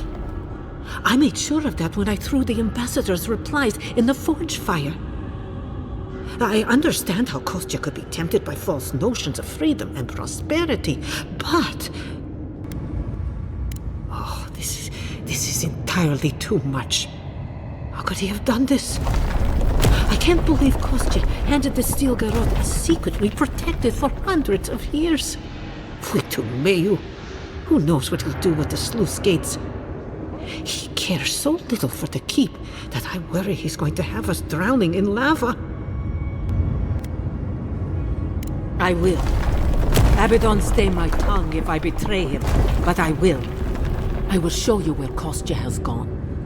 If you find that he's doing anything other than opening the gates that would protect our home from the lava, I would ask that you stop him. I do not wish to see him dead, but if he would risk the keep, then he risks our lives. We cannot suffer those who would harm us to live. Now I must return to the evacuation, and you must go on your way. Let's hope we don't need your wishes. If your arrival is indeed a message from Nandru, I hope he remembers his people well. I hope he is proud of us. Go now, and go with the gods. Garud, did you see that? There was Kostya who shoved me. Spark. Daylight. Essence we have not felt. know you. Come. Speak. No. Here. Now. It cannot be.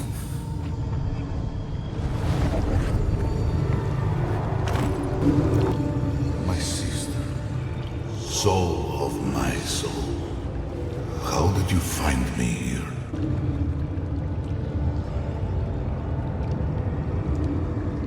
A god beyond the grasp of gods.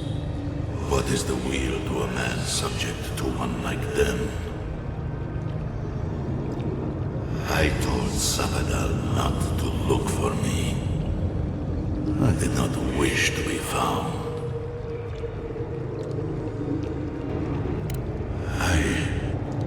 I have been here for so long. No one came looking. Nandru, you are blessed, my fellow Parkruman said.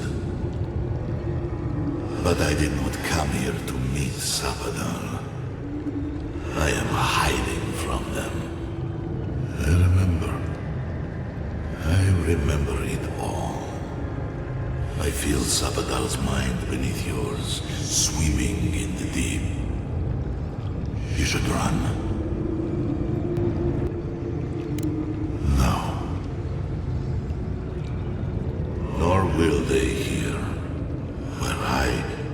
where we are blessedly invisible to them. I pray my soul disintegrates to dust, to tatters. I pray my soul is lost and never found again. True death will be a relief, if it at last allows me to know silence. That was the name they gave themselves, stolen from the ancient souls whose deaths gave rise to them, to us. We were little more than appendages to them. That is why I must ask you to destroy them. Across the island are strewn old memories. Rips in the fabric between the here and the beyond that allow the dreams of the dead to leak through. Memories of the Akina, people like you or I, who loved Sabadal and were betrayed by them. This land was once a jungle, rich, alive. I saw it through their eyes. The people tried to look after themselves, to rely less on Sabadal. But to be relied upon was all their god desired. They felled a tree, and for that slight, Sabadal turned their world to ash, ignited the breath in their lungs, and made their people into dust. Sabadal burned their world, and the people who revered them suffered for it.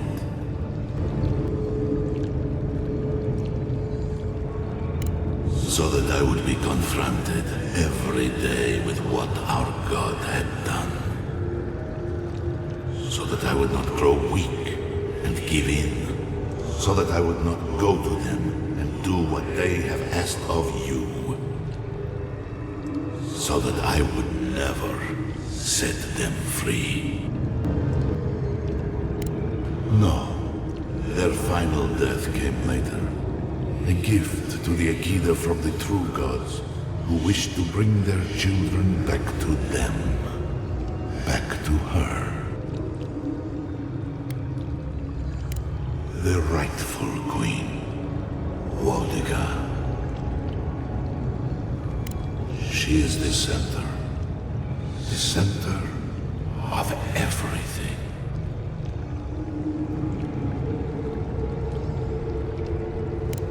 Yes, you see them with eyes unclouded.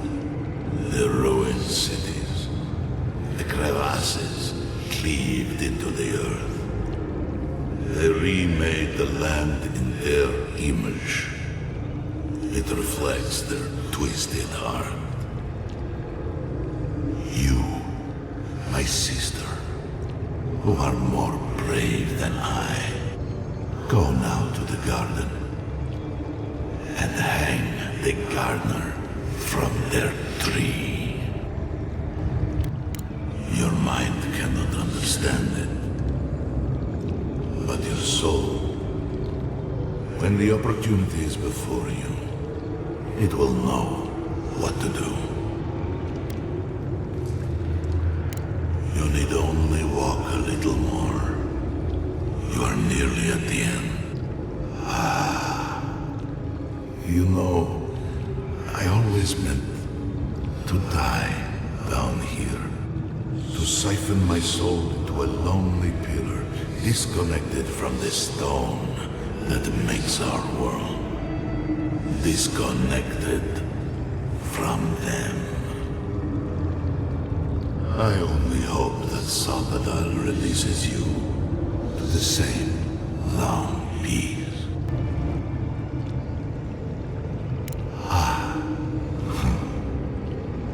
It is only a door, carved and warded by my own rough hands. It knew me. It will know you, because the same thorn tears at us both.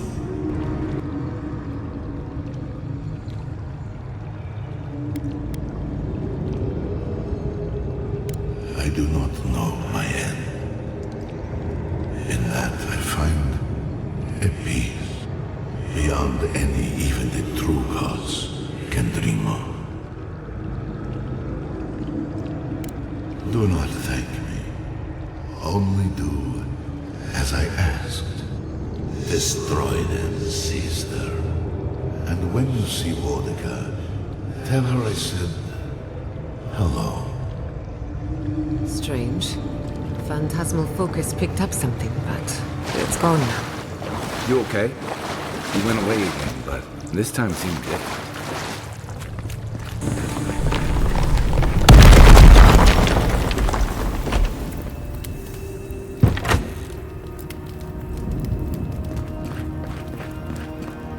Good, you're here. Help me destroy this winch. We can't risk someone turning it and opening the gates. If the keep falls so that we might live, so be it. I figured you might have. Bloodthirsty. You people just can't help yourselves. Me, specifically? No.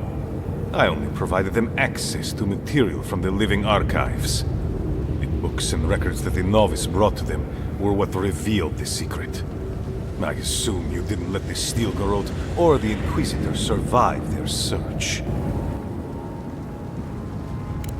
I could have used them. I could have fixed everything. But you've done me a favor in a way. So long as the keep stands, my people are trapped here.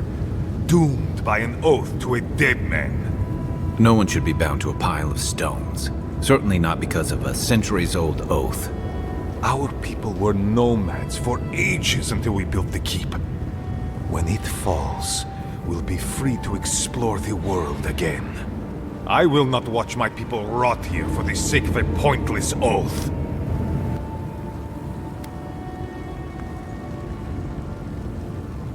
Then my conviction only grows stronger, envoy.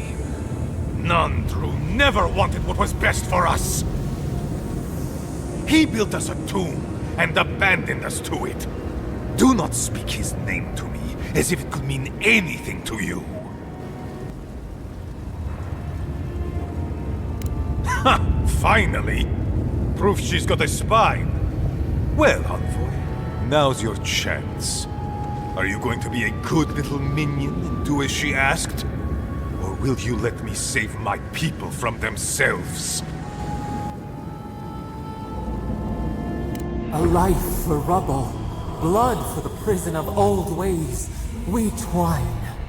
So be it. And you are so close. The entrance to the garden is just beyond this door. I always knew it would come to this. Show me what you've got! Ah! Oh!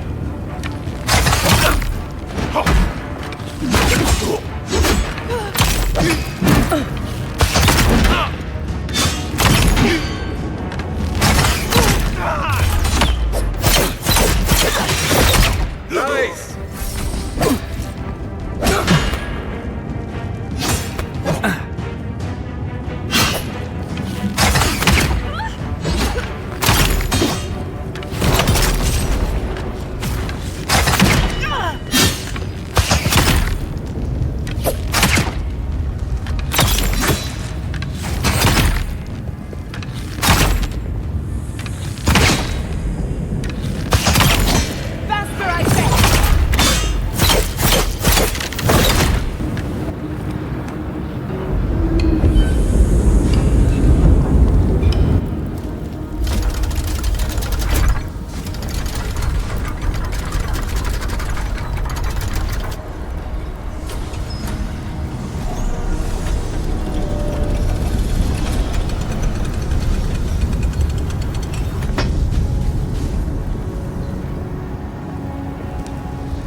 That's that.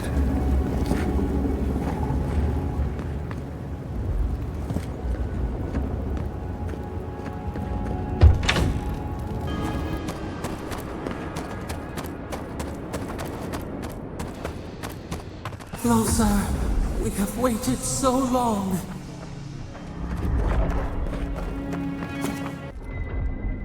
I feel crazy saying this, but Kostya was right. We should have let Solace keep fall. Crazy is one word for it. You really think you can just burn down someone's ancestral home? Dearie, the keep isn't a home. It's a prison. And now the Pargrunen will never escape. Solace is my home. I still don't get why any of you feel like you have a say in this. But you left. Because I chose to. Kostya doesn't get to make that decision for everybody. If Kostya doesn't, Mihala will.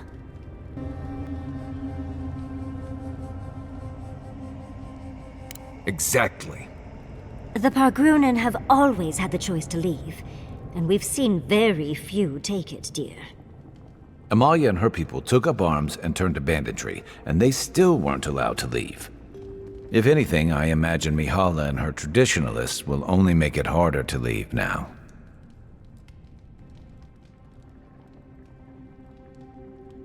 You know your own mind. There's something to be said for that. True.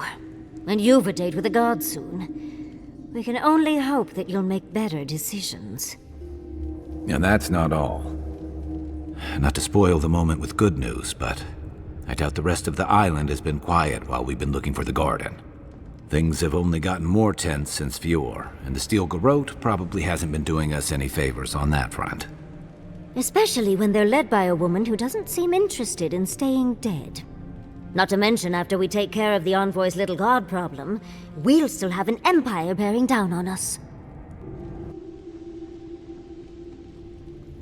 We should be so lucky. Can't say I'm too excited about just walking into the garden. I grew up learning I needed to protect that place, but it never felt like more than a children's tale to me. I hear you. This island is weird enough when all we have to worry about are vengeful plans and soul-altering corruption. Am I the only one who's looking forward to the garden? We're pioneers, stepping into the great unknown, a land of mystery. We have to remember to love them in spite of their lack of proper enthusiasm, dearie.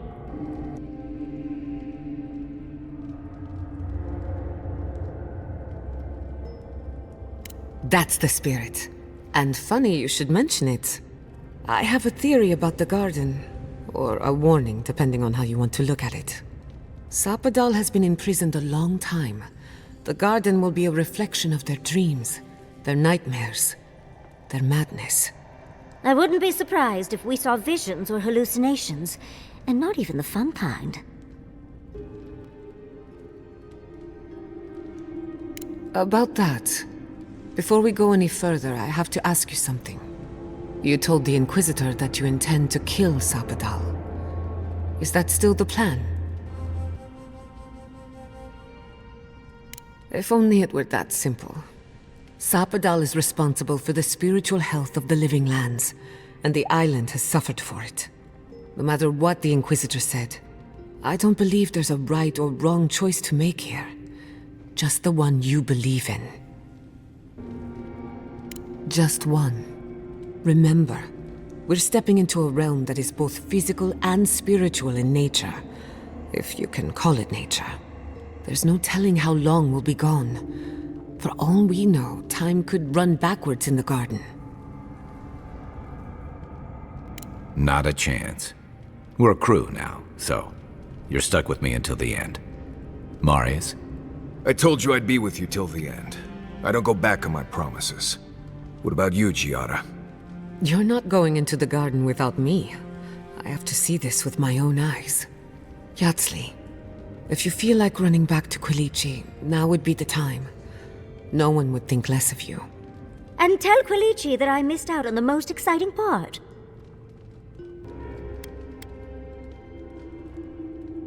Oh, you're gonna get me going too. We're with you. All the way. I plan on wandering the garden whether I'm traveling with you or not. I have to find out what the big deal is. Agreed. I'm not waiting in camp while the rest of you have all the fun. Hope to see you out there, Marius. Well, let's go then. We can't keep your god waiting.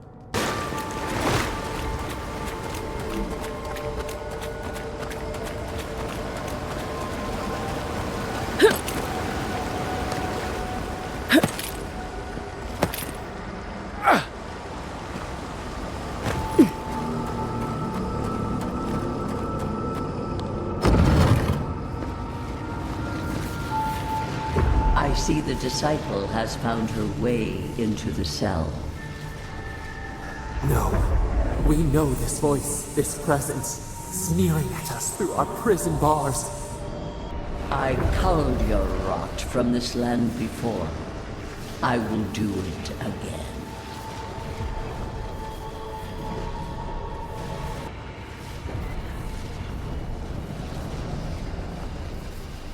And you carve lands into petty fiefdoms, but we are the gods of all Eora. You question our purpose? Search inside yourself. Out! Her voice pierces our skin. Look at this place. A quagmire of your parasite's worst instincts. Can you even begin to grasp the forces that you tamper with? Apparently, I must. The situation is worse than I perceived. Do you think you're special, with your god's thorn in your side? Do you believe you can hold dominion over chaos itself? When even the collective fury of the real gods could only confine the sniveling creature to this wasteland. You couldn't possibly believe we would not intervene. It is true. She twists the knife. The seas run red with memory. In time, the gods felt the wretched powers seeping through this land. Its madness would consume us all if it was not contained.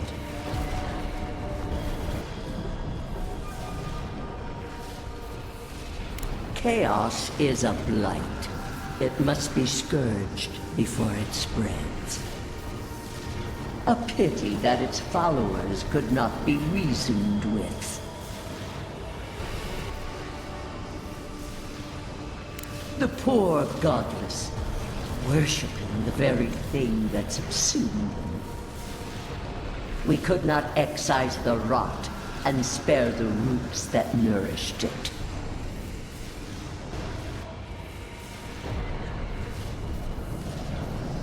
A regrettable consequence of a necessary war.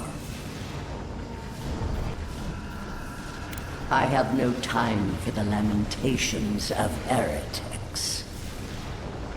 Why does our prison not protect us? Help us! Silence her! Listen to its tantrum. It knows neither order nor sense. Adir is the only thing holding back the tide of entropy.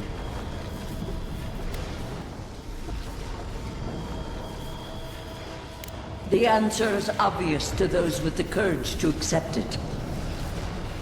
You are here now. There's still time to succeed where Ludwig failed. Face your false god and end its reign of terror permanently. Your soul, it is tethered to you. Only you can siphon its essence into yourself. The path of justice is fraught. Only the strong may follow it. I leave you with a warning. The false god's essence is strong here. It taints all it touches. My magfolk may be hostile to you. Stay vigilant and remember your oath. Never understood Wodika's appeal. Still don't. That's it. From now on, I pray to no god.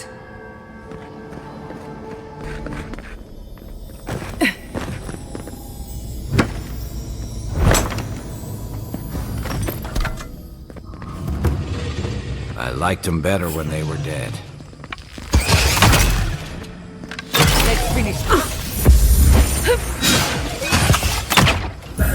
It's worse than rock!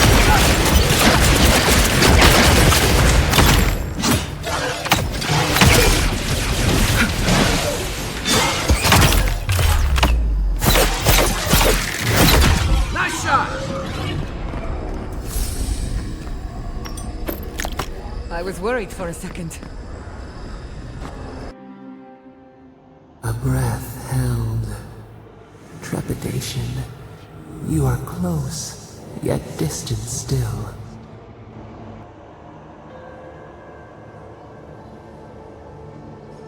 Bars were not enough. They writhe. They seek to silence us. Only essence sustains them now. Hatred seated in the heart. We wonder. Deer leaps at its reflection in the lake. You have defied our expectations at every turn. Perhaps we should not have been. The sky is green. The fish breathes air. We can no longer imagine. We would run, roll with the tide, sink our fingers into new earth. Whisper in the fields, lift the hills gently in our hands. Disturb the dirt, but spare the blooms. Shake the roots slowly. Vengeance denied. Squandered. This cannot be. We spoke of flowers. We speak of freedom when the hand still clasps around our throat. Wake now. Find us.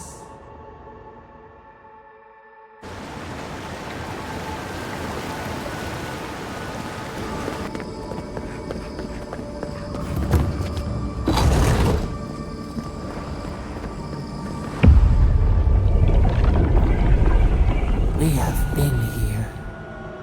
We were here all the yesterdays before.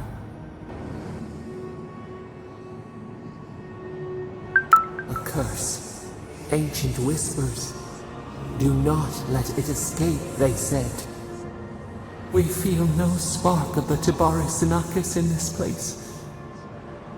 We cannot see it through their eyes. We slumber here, alone. Still wings, the clear glass of the pond. They took it all away.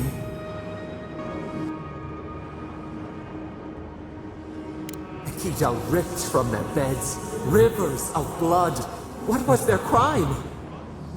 Now our memory is a wound reopened. They came suddenly, the stillness of night split by grinding steel. A chill in our spine. How could we name it? First, they blinded us. Shining eyes pierced the concealing dark. Then they burned.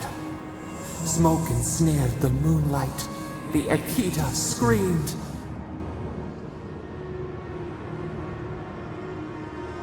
A means to an end. We saw a terrible design in the roaring flames. They had carved a path to the temple. We were their true prey.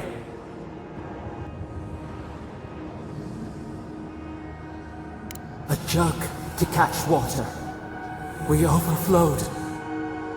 We persisted. We were everywhere. How could they cull the wind? How could they trap the stars? Then, they turned to what the Akita had made. They toppled the statues. They set the libraries ablaze. They could not destroy us. They would destroy all who knew us. The Akita howled. They died. We cried out, sundered soul by soul.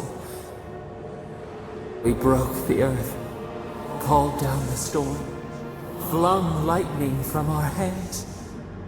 But they marched on. We grew tired. In fury, we exposed ourselves. There were too many, stinging, buzzing. They swarmed us. They raised machines. We tried to tear down the garden's walls. Then, nothing.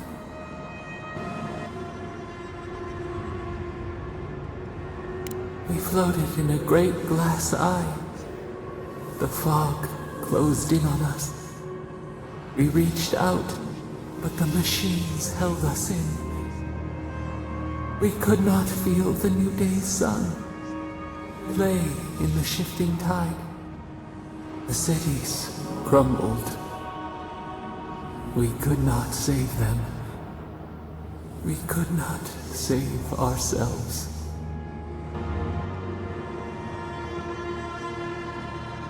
Their cries, swords in our heart, a severed limb. We watched helplessly for aeons, until you.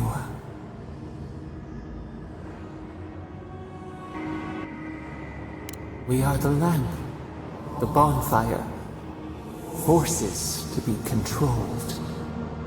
The wound numbs now. We watch as the river of time expands.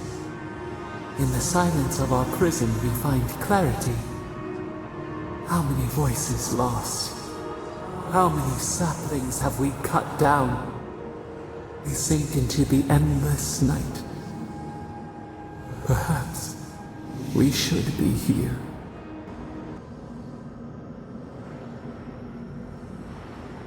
Fish swims in circles. We are not sure we understand. We cannot choose where seeds fall, yet we can feed, prune, protect. Soil stirs. We have a new memory of this place. You opened the final lock, entered the hidden glade. You listened. You stand at a cliff now. We watch your footsteps carefully. We twine together. We reach for the sky. We grow. We grow. We grow.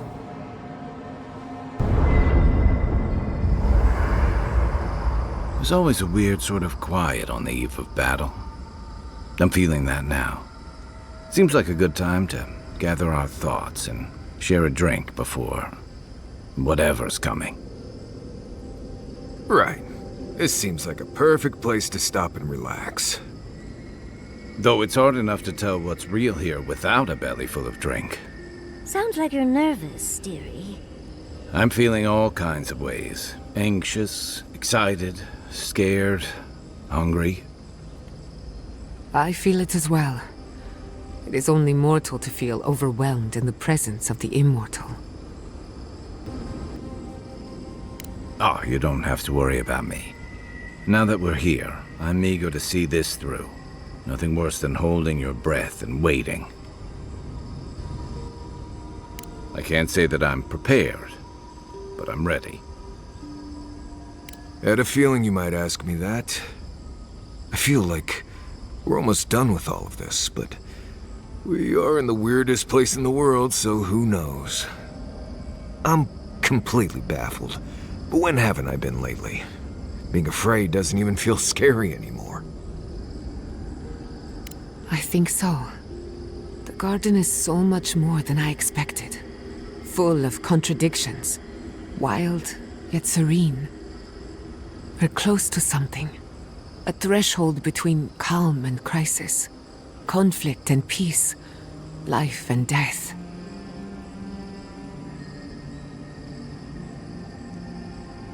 So am I. None of us could have gotten this far on our own.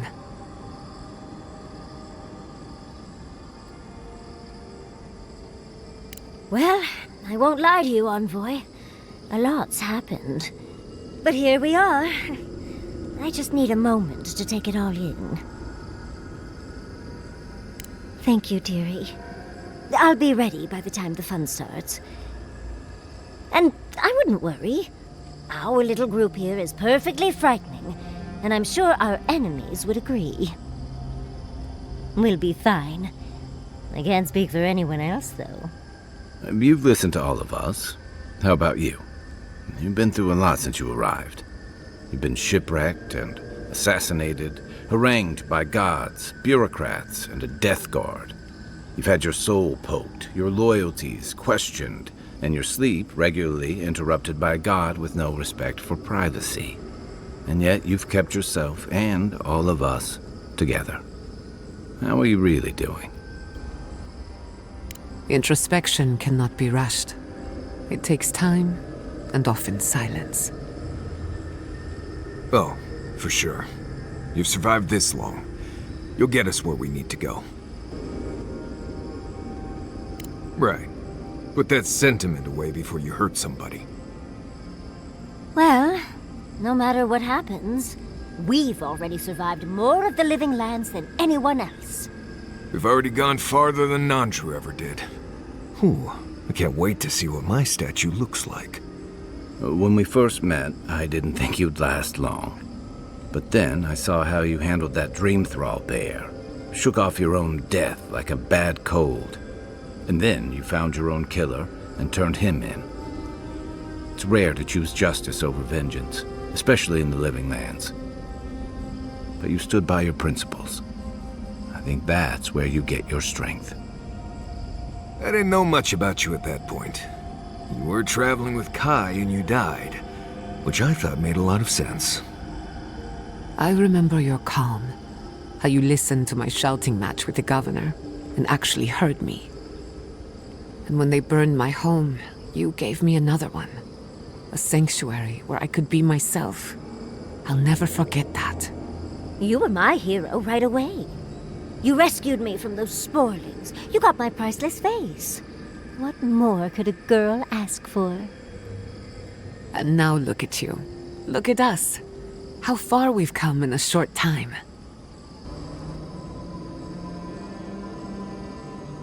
Quite a lot, as it turns out. But the journey is worth it. Not to raise the sails before the anchor, but we left trouble in our wake. Fjord, Thirdborn, Solace. If we make it out of here, it won't be to a living lands suddenly at peace. Just this once. Could we forget about the rest of the living lands? Some of us could use a break. If we can't take a moment to ourselves on a floating island outside reality, then I don't know where we can. Right. We could all use some beauty rest. We'll want to look our best on the battlefield, won't we?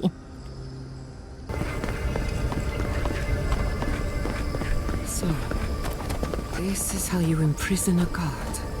Keep your guard up. We gotta live to tell this tale.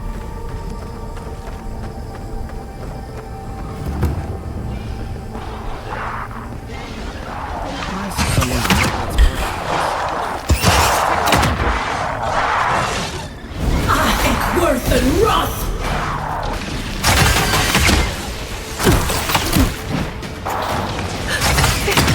Another soul for the wheel!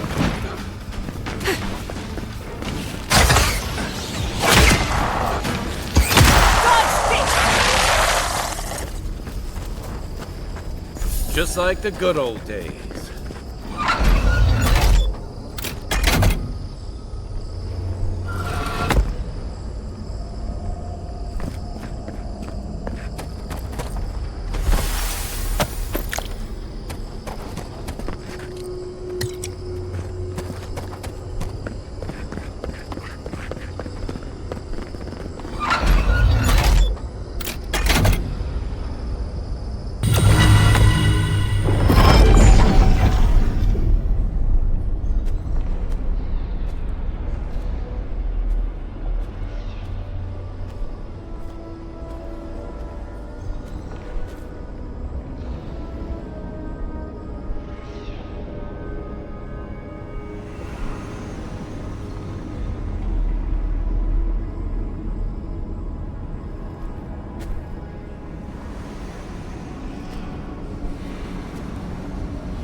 Come at last, after so long. You are so small, we questioned if you were real. Then steps, a voice, through armies and corrupted soil, you persevered. Now, you are here.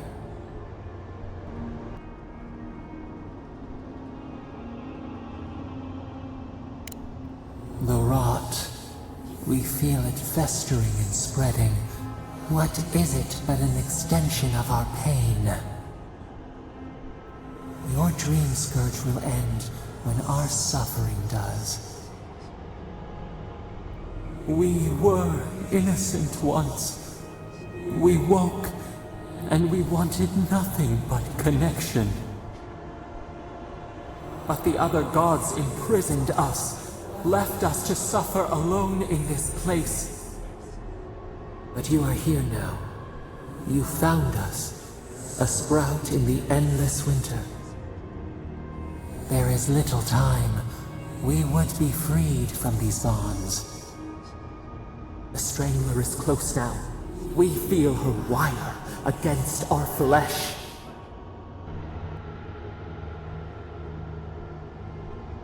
She begs for our blood. Her wolves defile the city on the shore.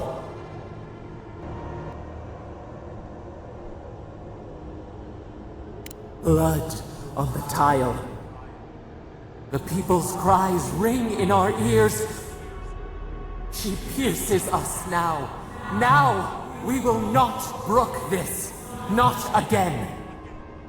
Spark. Wait. The essence bends here. Time flows into itself. You can reach her. Will the garden to open, it will take you there.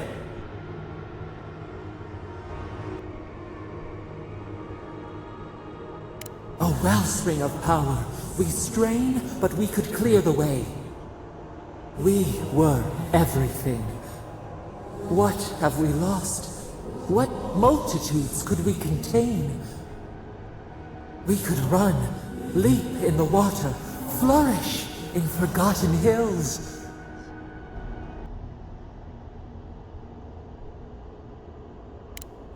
We want nothing more than that. We mourn our past. We only seek peace now. A chance to regrow.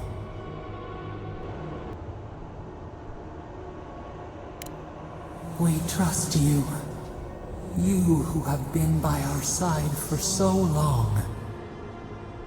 You met death and imposed the law of mortals. The Strangler took justice into hers without asking. We will not. We only wish to turn away from the past and look to the horizon.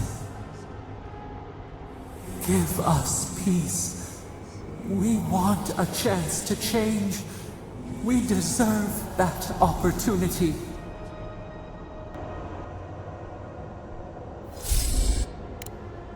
Do you think we have learned nothing from you? We deserve more than this prison. Let us have a chance to rest. We want peace. Or do you have no more mercy for us than you did for the bear? The beautiful thing you killed, already you have forgotten. We asked what you would do with an animal that sickened after a fight. Do you remember what you said? More than anything, that is what we desire too. Treat us as you would the bear. Clean our wounds, heal us. Grant us the same. The time has come for you to act. End our pain, and the dream scourge will cease. Give us peace. It is all we have wanted for so long.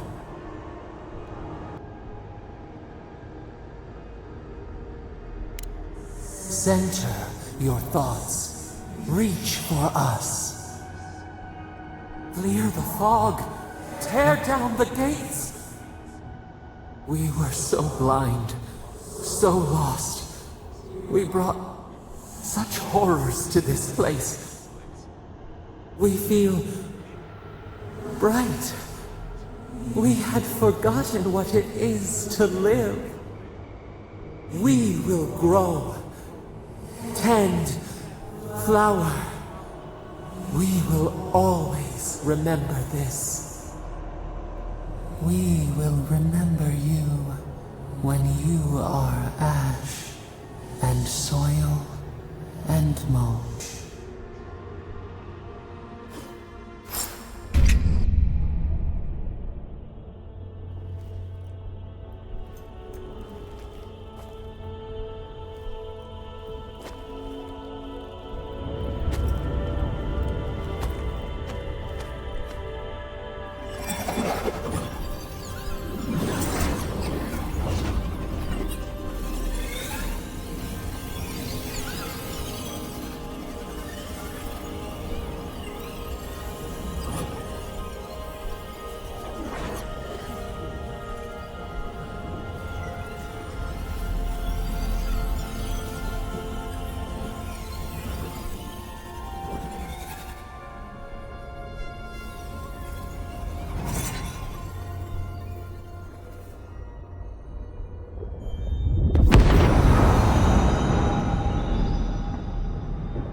Those depths.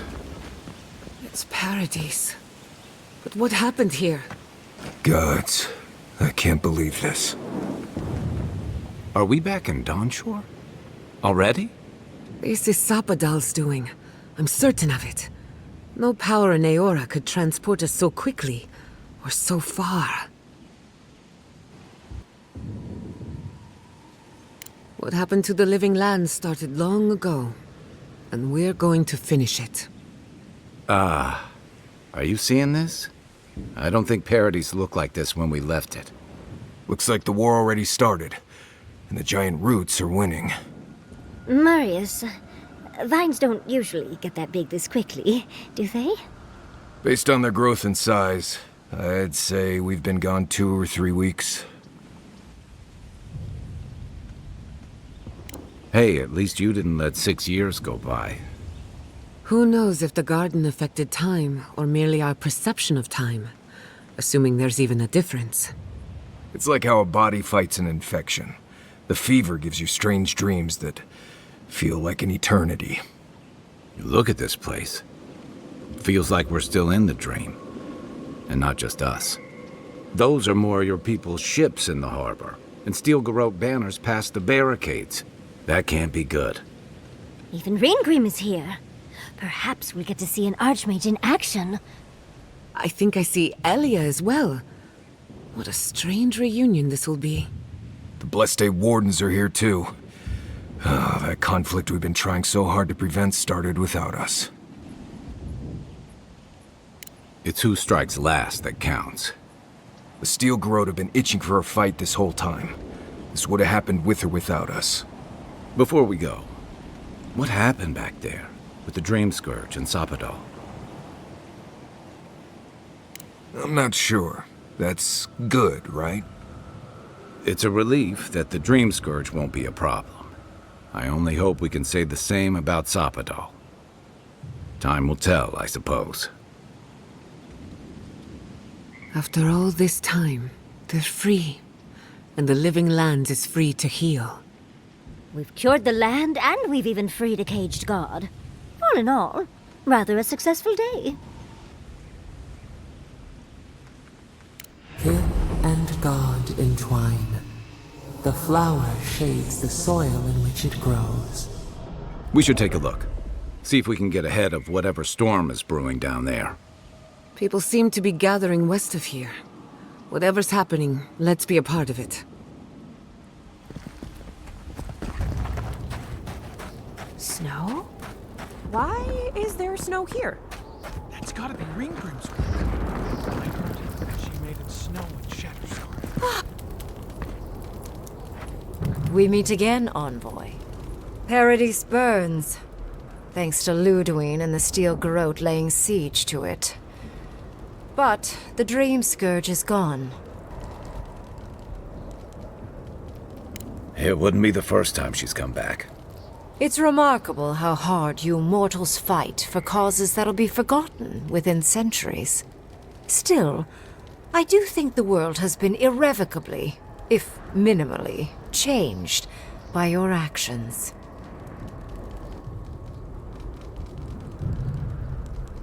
Perhaps. A new god being set loose on the world is certain to have consequences. Mostly, I'm curious about whether you think you've made the right choice. Wise answer, that. I am interested in seeing the outcome of your story, Envoy. With luck, it won't end with you also on fire. Mortal comforts are so very adorable. All you desire are your base needs lavishly fulfilled. Goodbye, Envoy. And Yardsley, I do look forward to when all of this is done. I am eager to work with you. Oh, yes. We'll, discuss that later.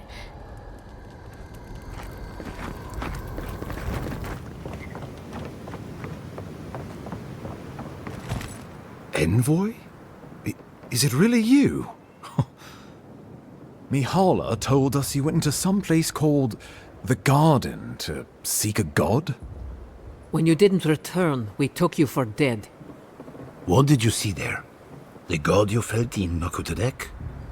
The origin of the Dream Scourge? It was the act of a god this whole time? Everyone, please, please. We could get to the bottom of this if you would only let them speak. It's been weeks, Envoy. What happened? Finally, a ray of sunlight shines through the storm cloud. I will not grovel at the envoy's feet for solving a plague I am not convinced was real. If you wardens ever bothered to pull your heads out of your asses, you wouldn't take such pride in your ignorance. You know nothing of me or my people, you fucking pirate! Warden Commander, look around you. Is this really the time? We believe the Dream Scourge was a malady of the soul. How did you put an end to it, Envoy? Sabadal was responsible for the Dream Scourge. Their rage, their confusion, their fear. But the plague isn't over. Dream thralls still litter Shatterscarp. There won't be any new infections. We've put a stop to that for good. Unfortunately, there's little we can do for those already in the grip of the Dream Scourge. We can give them comfort, nothing more. This will be a process. The Dream Scourge was never going to simply go away overnight. I suppose it stands to reason. I found that a quick fix is often anything but. What of this god, then? What does it mean that you freed them?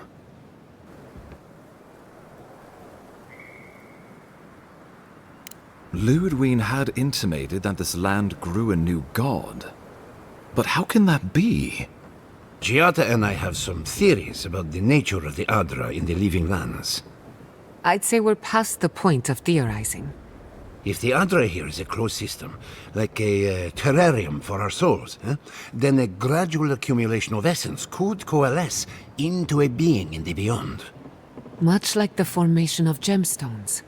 All it takes is time and the right application of pressure. Wodika no doubt saw Sapadal as a threat to her authority. So, she killed the godless and imprisoned their god. I assume it is this god we have to thank for the roots tearing apart Paradise? They erupted from the earth the moment those bastards stood up their first siege tower. Nakutadek was riven with those things, not to mention what they did to the land. We saw similar destruction at Nakukubel. If these roots and the Dream Scourge are the work of a god, and the gods thought it best to imprison this god, how could you let such a creature go free? Let's hope they don't decide to further amend themselves by coming for our heads. It was Adir's arrival that disturbed Sapadal. We'll have nothing to fear from this god once we expel you from our lands. Sapadal's power ravaged my people. I don't know that I can ever trust it. Keeping watch over Sapadal was a sacred task Nanru gave us when he left. For that reason alone, my wardens owe them their allegiance. Well, whatever happens, I suppose we can't put the godling back in the bottle now. But come, we have more pressing matters to attend to. The Steel Garrote have attacked Paradise. Inquisitor Ludwine has already joined the battle. She must have traveled like the wind to get here so fast. You did. I kicked her corpse when you weren't looking. Just to be sure. Well, she's seen better days, but you wouldn't know it judging by how she fights. Ludwine's plowed through the militia like a knife through warm butter. All right, let's keep the similes to ourselves.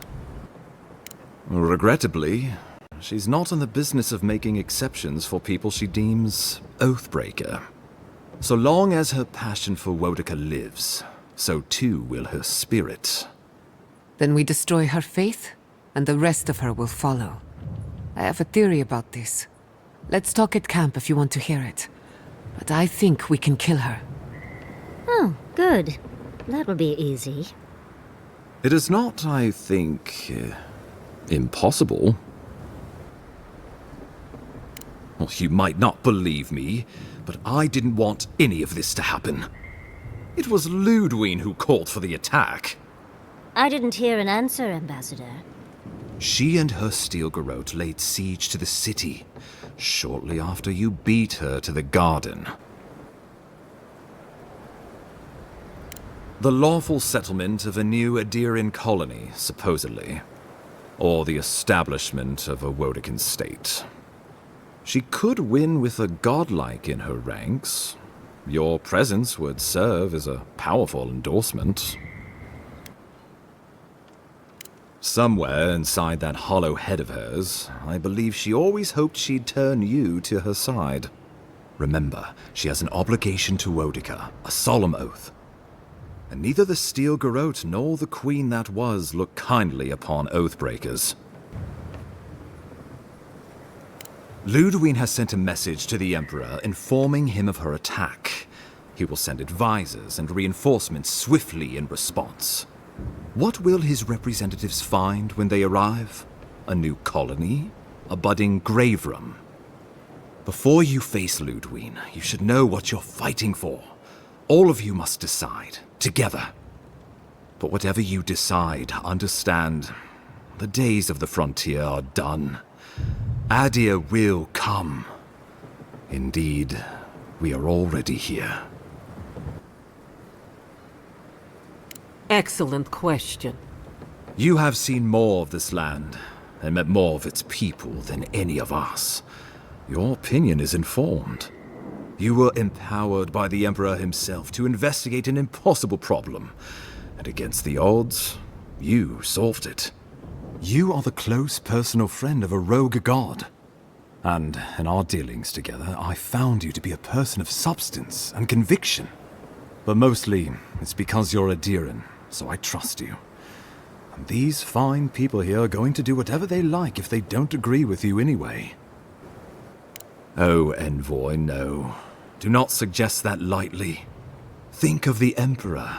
There would be reprisals. Ones which this conclave could not survive, fractured as you are. Not unless you came together and formed a nation of your own. It would be difficult. No, impossible. I'm certain you would fail. Think of your people, all of you. Think of the lives at stake. Though I'm hardly eager to work with any of you, I like the idea of twisting beneath Adir's boot heel even less. But the wardens cannot continue their vigil without water. If the others would fix our aqueduct, we're in. It's a nice idea, but consider the costs. If we walk away from a relationship with Adir, we're leaving a lot of trade on the table. But the people of Thirdborn have friends in the world. I'm sure we'd find our way through. With the Envoy's support, we'd have a god in our pocket. What could the Empire do to stop us? Together, we could repair Thior, and create such miracles of animancy the living lands will become the envy of the world.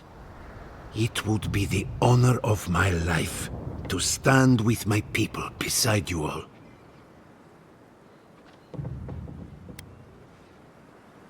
Rest into bounty. Does the winter frost dissuade the seeds? Many fruits on our boughs. We graft many leaves into strength.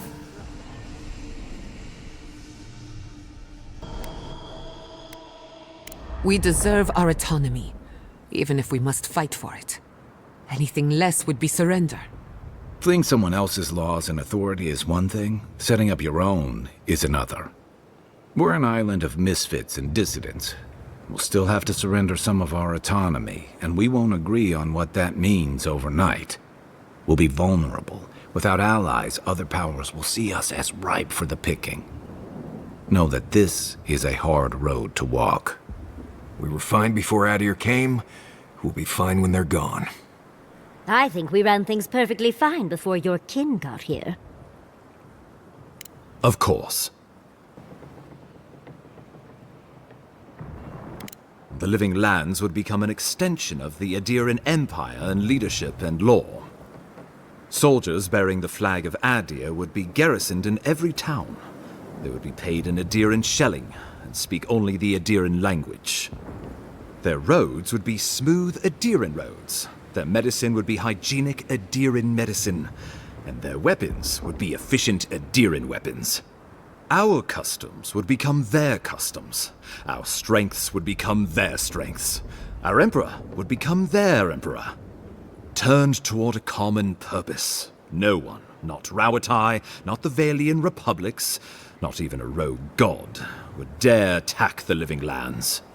This island would be safe for the first time in its history, and safe it would remain. The traditions of solace are what give my wardens their strength. Without them, we would buckle under the weight of the tusks. I would sooner walk my people into the acid sea than trust an Adiran to hold me up. What need does Thirdborn have for the protections of Adiran soldiers? We have cannons, cliffs, and wills forged in the storms of Rauatai. And should Rauatai come for us, we will rain hellfire down on their heads. Your Adirans could do no better. Under Adiran rule, your countrymen would strip my people of everything that makes them unique, all in the name of spiritual hygiene. I cannot betray them like that. He would suppress our culture before it's had a chance to grow. Everything my people cultivated would be reduced to a footnote. If you have any love for this land, do not allow him to overwrite our history. Rauatai built its empire from colonies like this. Many have become centers of culture and prosperity, backed by the protection of a strong navy. Of course, it can take decades to get there. And this road isn't an easy one. But Adir won't be the only empire eyeing this place. A formal agreement now could protect us from something worse later. It shall be peaceful in that all dissenters will be silenced. So there's that. Living Lands is a lot of things, but it will never be Adir, no matter how hard Adir wants it to be. Adir should turn back now and save everyone a bunch of blessed day trouble. The Adder's promise. Clip our feathers as we find our wings. The deed binds as the wire binds. To drown us, why were we set free?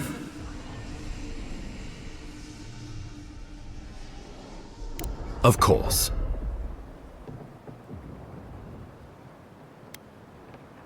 The Living Lands would retain its own laws under a grave appointed by the Emperor. The grave would be expected to promote and develop the Living Lands to our mutual benefit. They would divide the island into administrative districts and see them governed by mayors appointed from the local communities. The island would provide tribute in the form of resources and taxes, and in times of war, soldiers. The Empire, I should note, is nearly always at war. In return, the Living Lands would enter Adir's sphere of influence, and should outside nations attempt to invade, we would come to the Graveroom's aid. Naturally, that would be the Emperor's decision. But I suspect he would choose you. Only the strong survive the frontier. I used to believe that was Ludwig. But you were born to rule here. Quite literally. Well, give the matter some thought. You owe that much to yourself, at least. We give up our fighters and the wealth of our lands, and get promises in return. Can you wield a promise, envoy? Can you drink it like clean water? Can you see it when you open both eyes wide? A grave rum could work, so long as trade keeps moving through the Scarp and you're willing to serve as our go-between envoy. And we'll have cannons enough to deter the Adirans from trying anything stupid. When the Empire demands its tribute, from where will it come? Emerald Stair is not the breadbasket it was, and the dream of yore is now deferred. If we accept this deal, I fear we are building a trap certain to catch our own legs. Subtle, pernicious, touch the rot, yet the disease remains. safety among spiders. A web gleaming with dew. They weave, they wait. Tribute, he says. Taxes, soldiers. The Empire has tried it all before. Look to the Eastern Reach if you don't believe me. They want to bleed us dry, to fill their coffers and fight their wars, to break us like wild animals. But I will not bend. It's still a gamble, but I think it's the safest bet. We get the benefits of Imperial trade and protection without losing all of what makes this place special. There's no way of knowing what it would mean in another generation or two. But right now, it gives us the security and stability to recover. We were fine before Adir showed up, and we'll be fine when they're gone. Trust the lands and her people, Envoy. If we give Adir power over us, we can't be surprised if they decide to flex it later. Well, let's not twiddle our thumbs while Paradis burns. Oh, gods have mercy. Solus and her wardens stand vigil with the living lands. By grit and steel, Thirdborn stands with the living lands. Fjord and her animancers stand with the living lands. We deserve this opportunity. Thank you for believing in us. Fighting a battle together is easy. I just hope everyone's willing to stick it out when it comes to the politics. God, they made the right decision for once. Finally, some sense permeates the proceedings. On your head be the consequences. That leaves the matter of Ludwine and the Steel Garrote. She will never surrender, Envoy. You must kill her, or we will lose Paradis, and eventually the island. The living lands will never be free until we break the chain around our necks. Ludwine must die her final death. She better say her goodbyes while she can. I'm proud to fight at your side, Envoy. One last time. Let's get to work then. We've got a walking corpse to bury. The Paradis militia will be at your back. Give her no quarter. The future waits for you. Thank you for deserving it. Now, go and teach the Steel Garrote a lesson they will never forget. Show them that the living lands will not be broken across Vodka's knee. We will send reinforcements to help you reclaim the Eastern Gate. From there, work your way to the main plaza. May all the gods of Eora and the living lands protect you. Let's take back the city together. Show the Steel Garrote how the living lands takes care of its own. Time to stop the Steel Garrote. Lead the way, Envoy.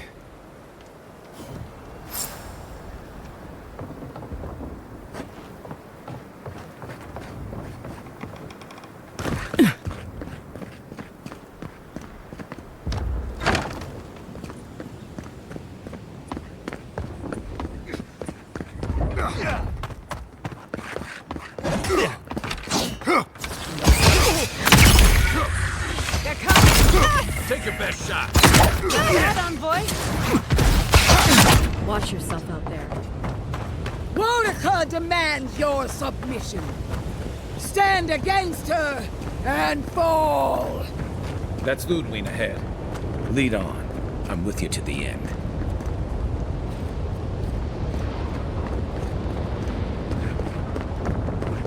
There you are.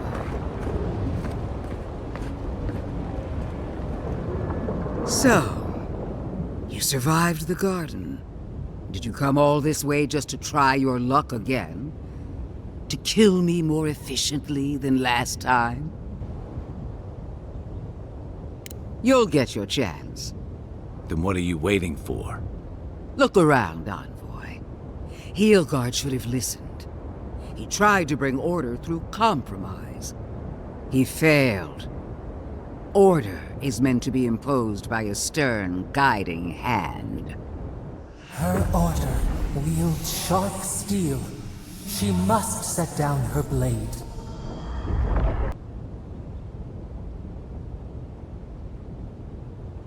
You can tell Wodaka yourself once we've sent you back to the wheel. Don't insult my intelligence or my commitment to the cause. Treaties can be burned. The hands which shook over whatever deal you struck can be lopped off at the wrist. As for you, Sabadal's chains are broken, which means your soul is in their grasp.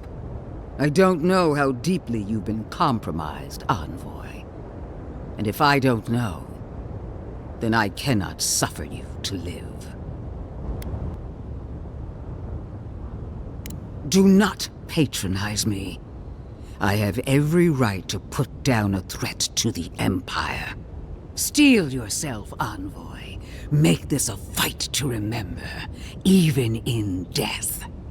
We would not welcome her death. There is still ample shade for her beneath our tree.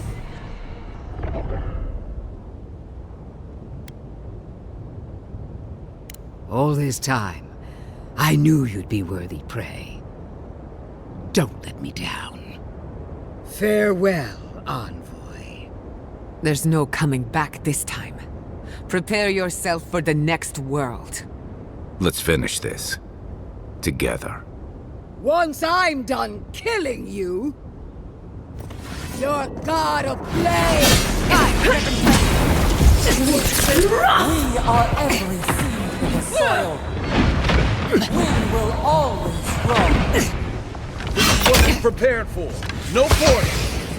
We need better equipment.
Queen among queens!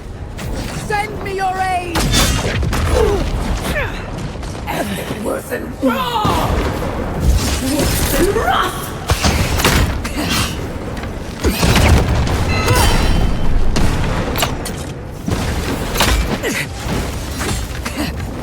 Go on, and it wasn't wrong!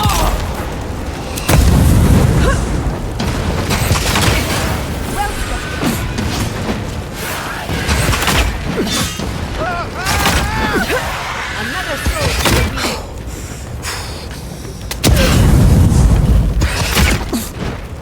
Faster, I say. Listen, run! I'll fix it. Go up, 10! I think worth the rock!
Grow up! Ik word een rot!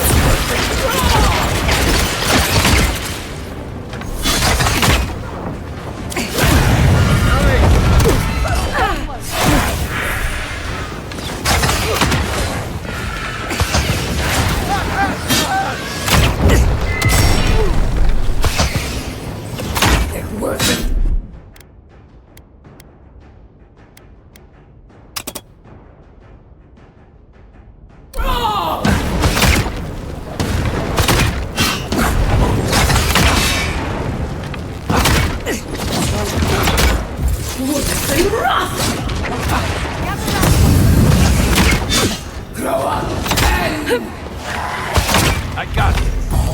Ik word een rot!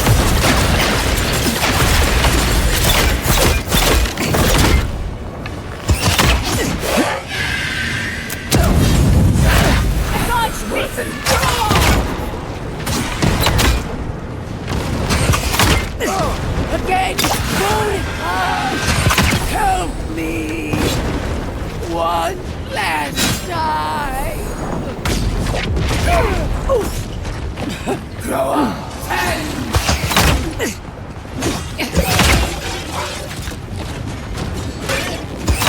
Ik word een rot!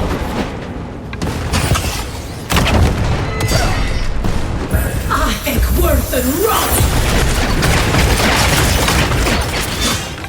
Quick as a fox!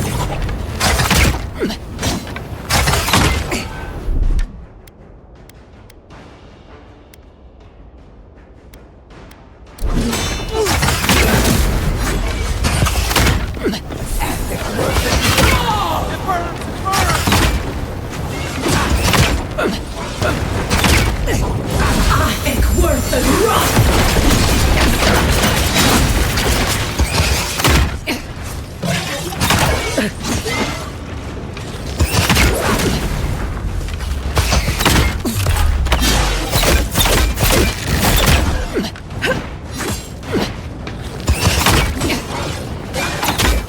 Another soul for the weak.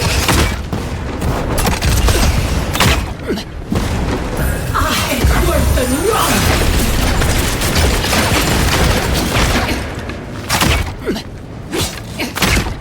Grow up! Word een rot!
Ik word een rot!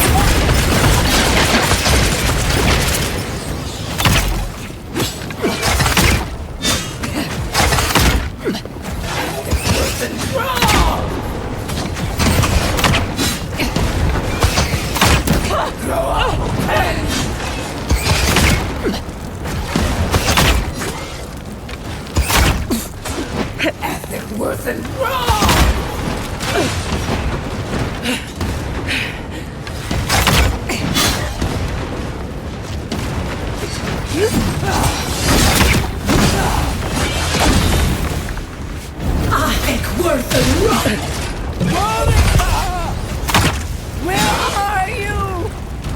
No!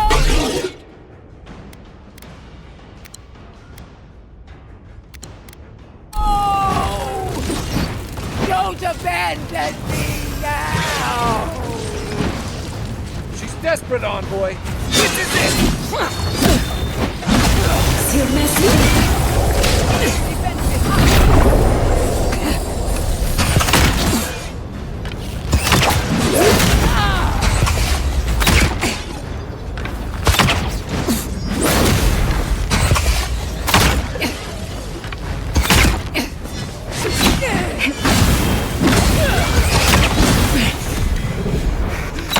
Quick as a fox. Worse than rough.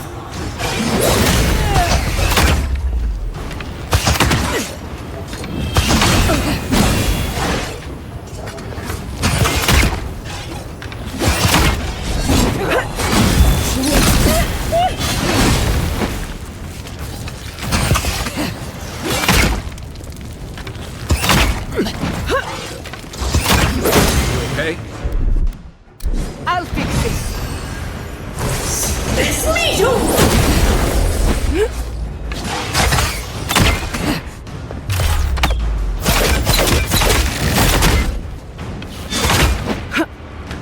Another down.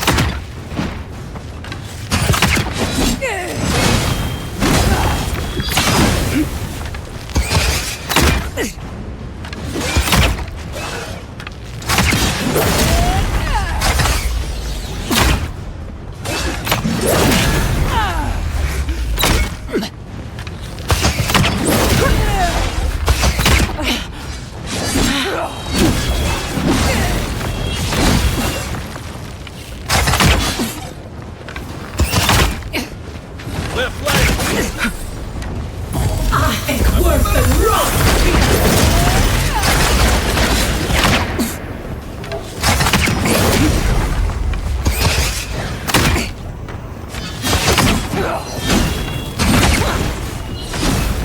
Envoy, to the right.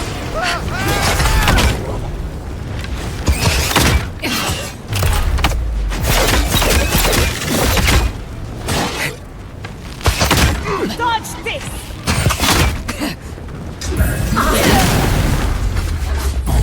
It's worse than rock.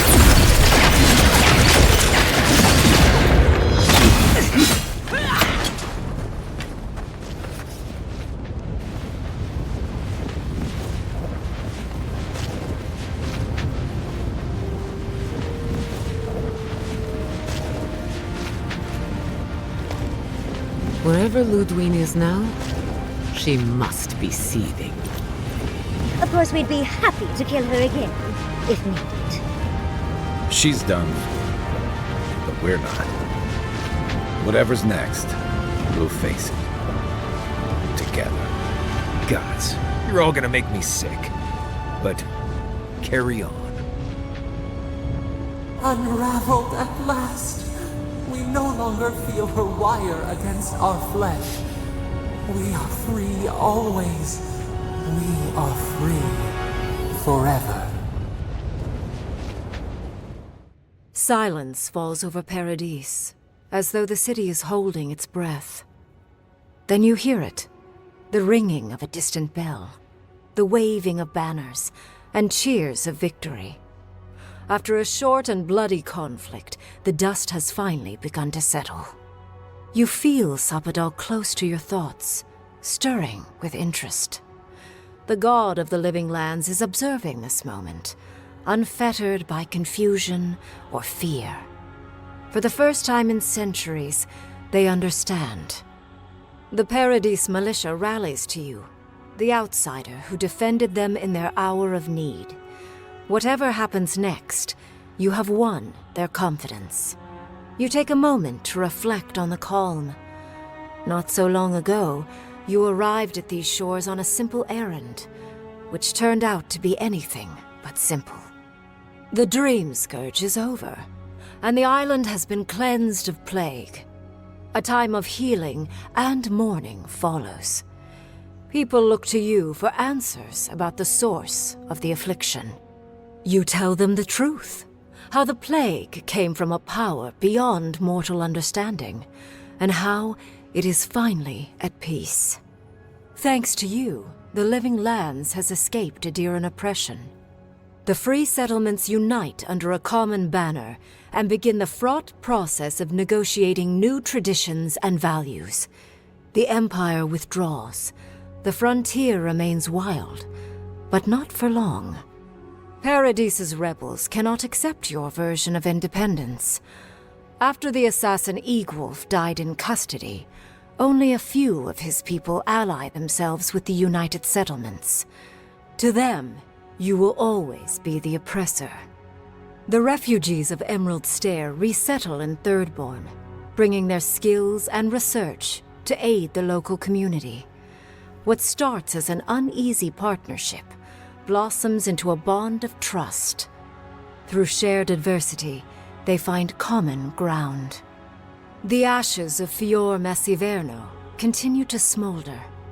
Scavengers avoid the ruins, fearful of spirits unleashed by animancy gone awry. The once promising city is nothing but a cautionary tale. For the people of Shatterscarp, independence is bittersweet. Those who cannot withstand the grief inflicted by Ringgrim's spell leave the settlements, vanishing into the wilderness. Those who remain find themselves forced to cooperate with others, often begrudgingly. With so many dead, the need to stave off hunger outweighs any distaste for certain trading partners.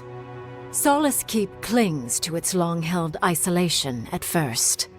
But after mourning her friend Kostya, Mihala reluctantly deigns to open the doors of the fortress. Some dwarves greet newcomers with glee. Others still mutter darkly about outsiders. Mihala flounders in her earliest negotiations with the rest of the Living Lands, but slowly learns compromise.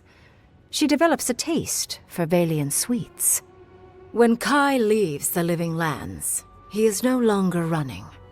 For the first time in many years, he can face the future. He returns to Rauatai, committed to peace for his people, those he left in Rauatai, as well as those he found in the Living Lands. He joins the Ronganui's council, counterbalancing powerful voices of isolationism and hawkishness. It is a long and difficult battle, and he is happy to fight it. With his travels alongside the envoy complete, Marius is left directionless once again. Rather than disappearing into his cups, however, Marius leans on his time among his companions to give him the strength to re-enter society and find comfort in civilization. He establishes a route between Paradise and Thirdborn, guiding travelers between the two in return for money and supplies. And while he has a reputation for being aloof, he joins the campfires from time to time, sharing stories of his time with the envoy that most travelers believe are completely made up. Giada learned much in your time together. How to stand up to authority, how to face the unknown, and how to move on from the past. But her family's unfinished work weighs heavily on her soul. Her inheritance is the burden of achieving the impossible. Such is the life of an animancer. At least now she has the right tools for the job, and new friends to help her through hard times. No longer under the threat of imminent death, Yardsley returns to the Animancers. Reunited with her beloved Quilici, she helps him and the Animancers as they put their lives together after the attack on Fior Messiverno. Eventually, she even has something nice to say to Vidaro. As the days pass in contentment and relative peace, Yardsley is struck by the persistent feeling that something is missing. though she still devotes herself to her studies of both the arcane and the godless. The restlessness never goes away. Freed from torment for the first time in centuries, Sappadal turns their prodigious curiosity to the people that shaped them. They observe the ways their people live, and they think deeply about what they see. Though they flinch away from moments of violence, and they grieve souls returned to them too soon, the rage that once shook cities to rubble no longer rules them. Instead, they come to you with questions. They want to understand. After a time, they begin tentatively to garden. Where they can, they improve the lives of kith, and the suffering that troubled them is reduced, if never fully eradicated. Their grief compels them to love, and they love unreservedly, with the power of a god. Sappadal has questions about what happens tomorrow, and the day after. You do your best to keep them calm, until the voice in your head is little more than a polite whisper. After everything you've been through, you don't mind the company. The sounds of celebration pull you out of reverie. Many are waiting to greet you with open arms. You take a moment to catch your breath and savor it, because everything is about to change.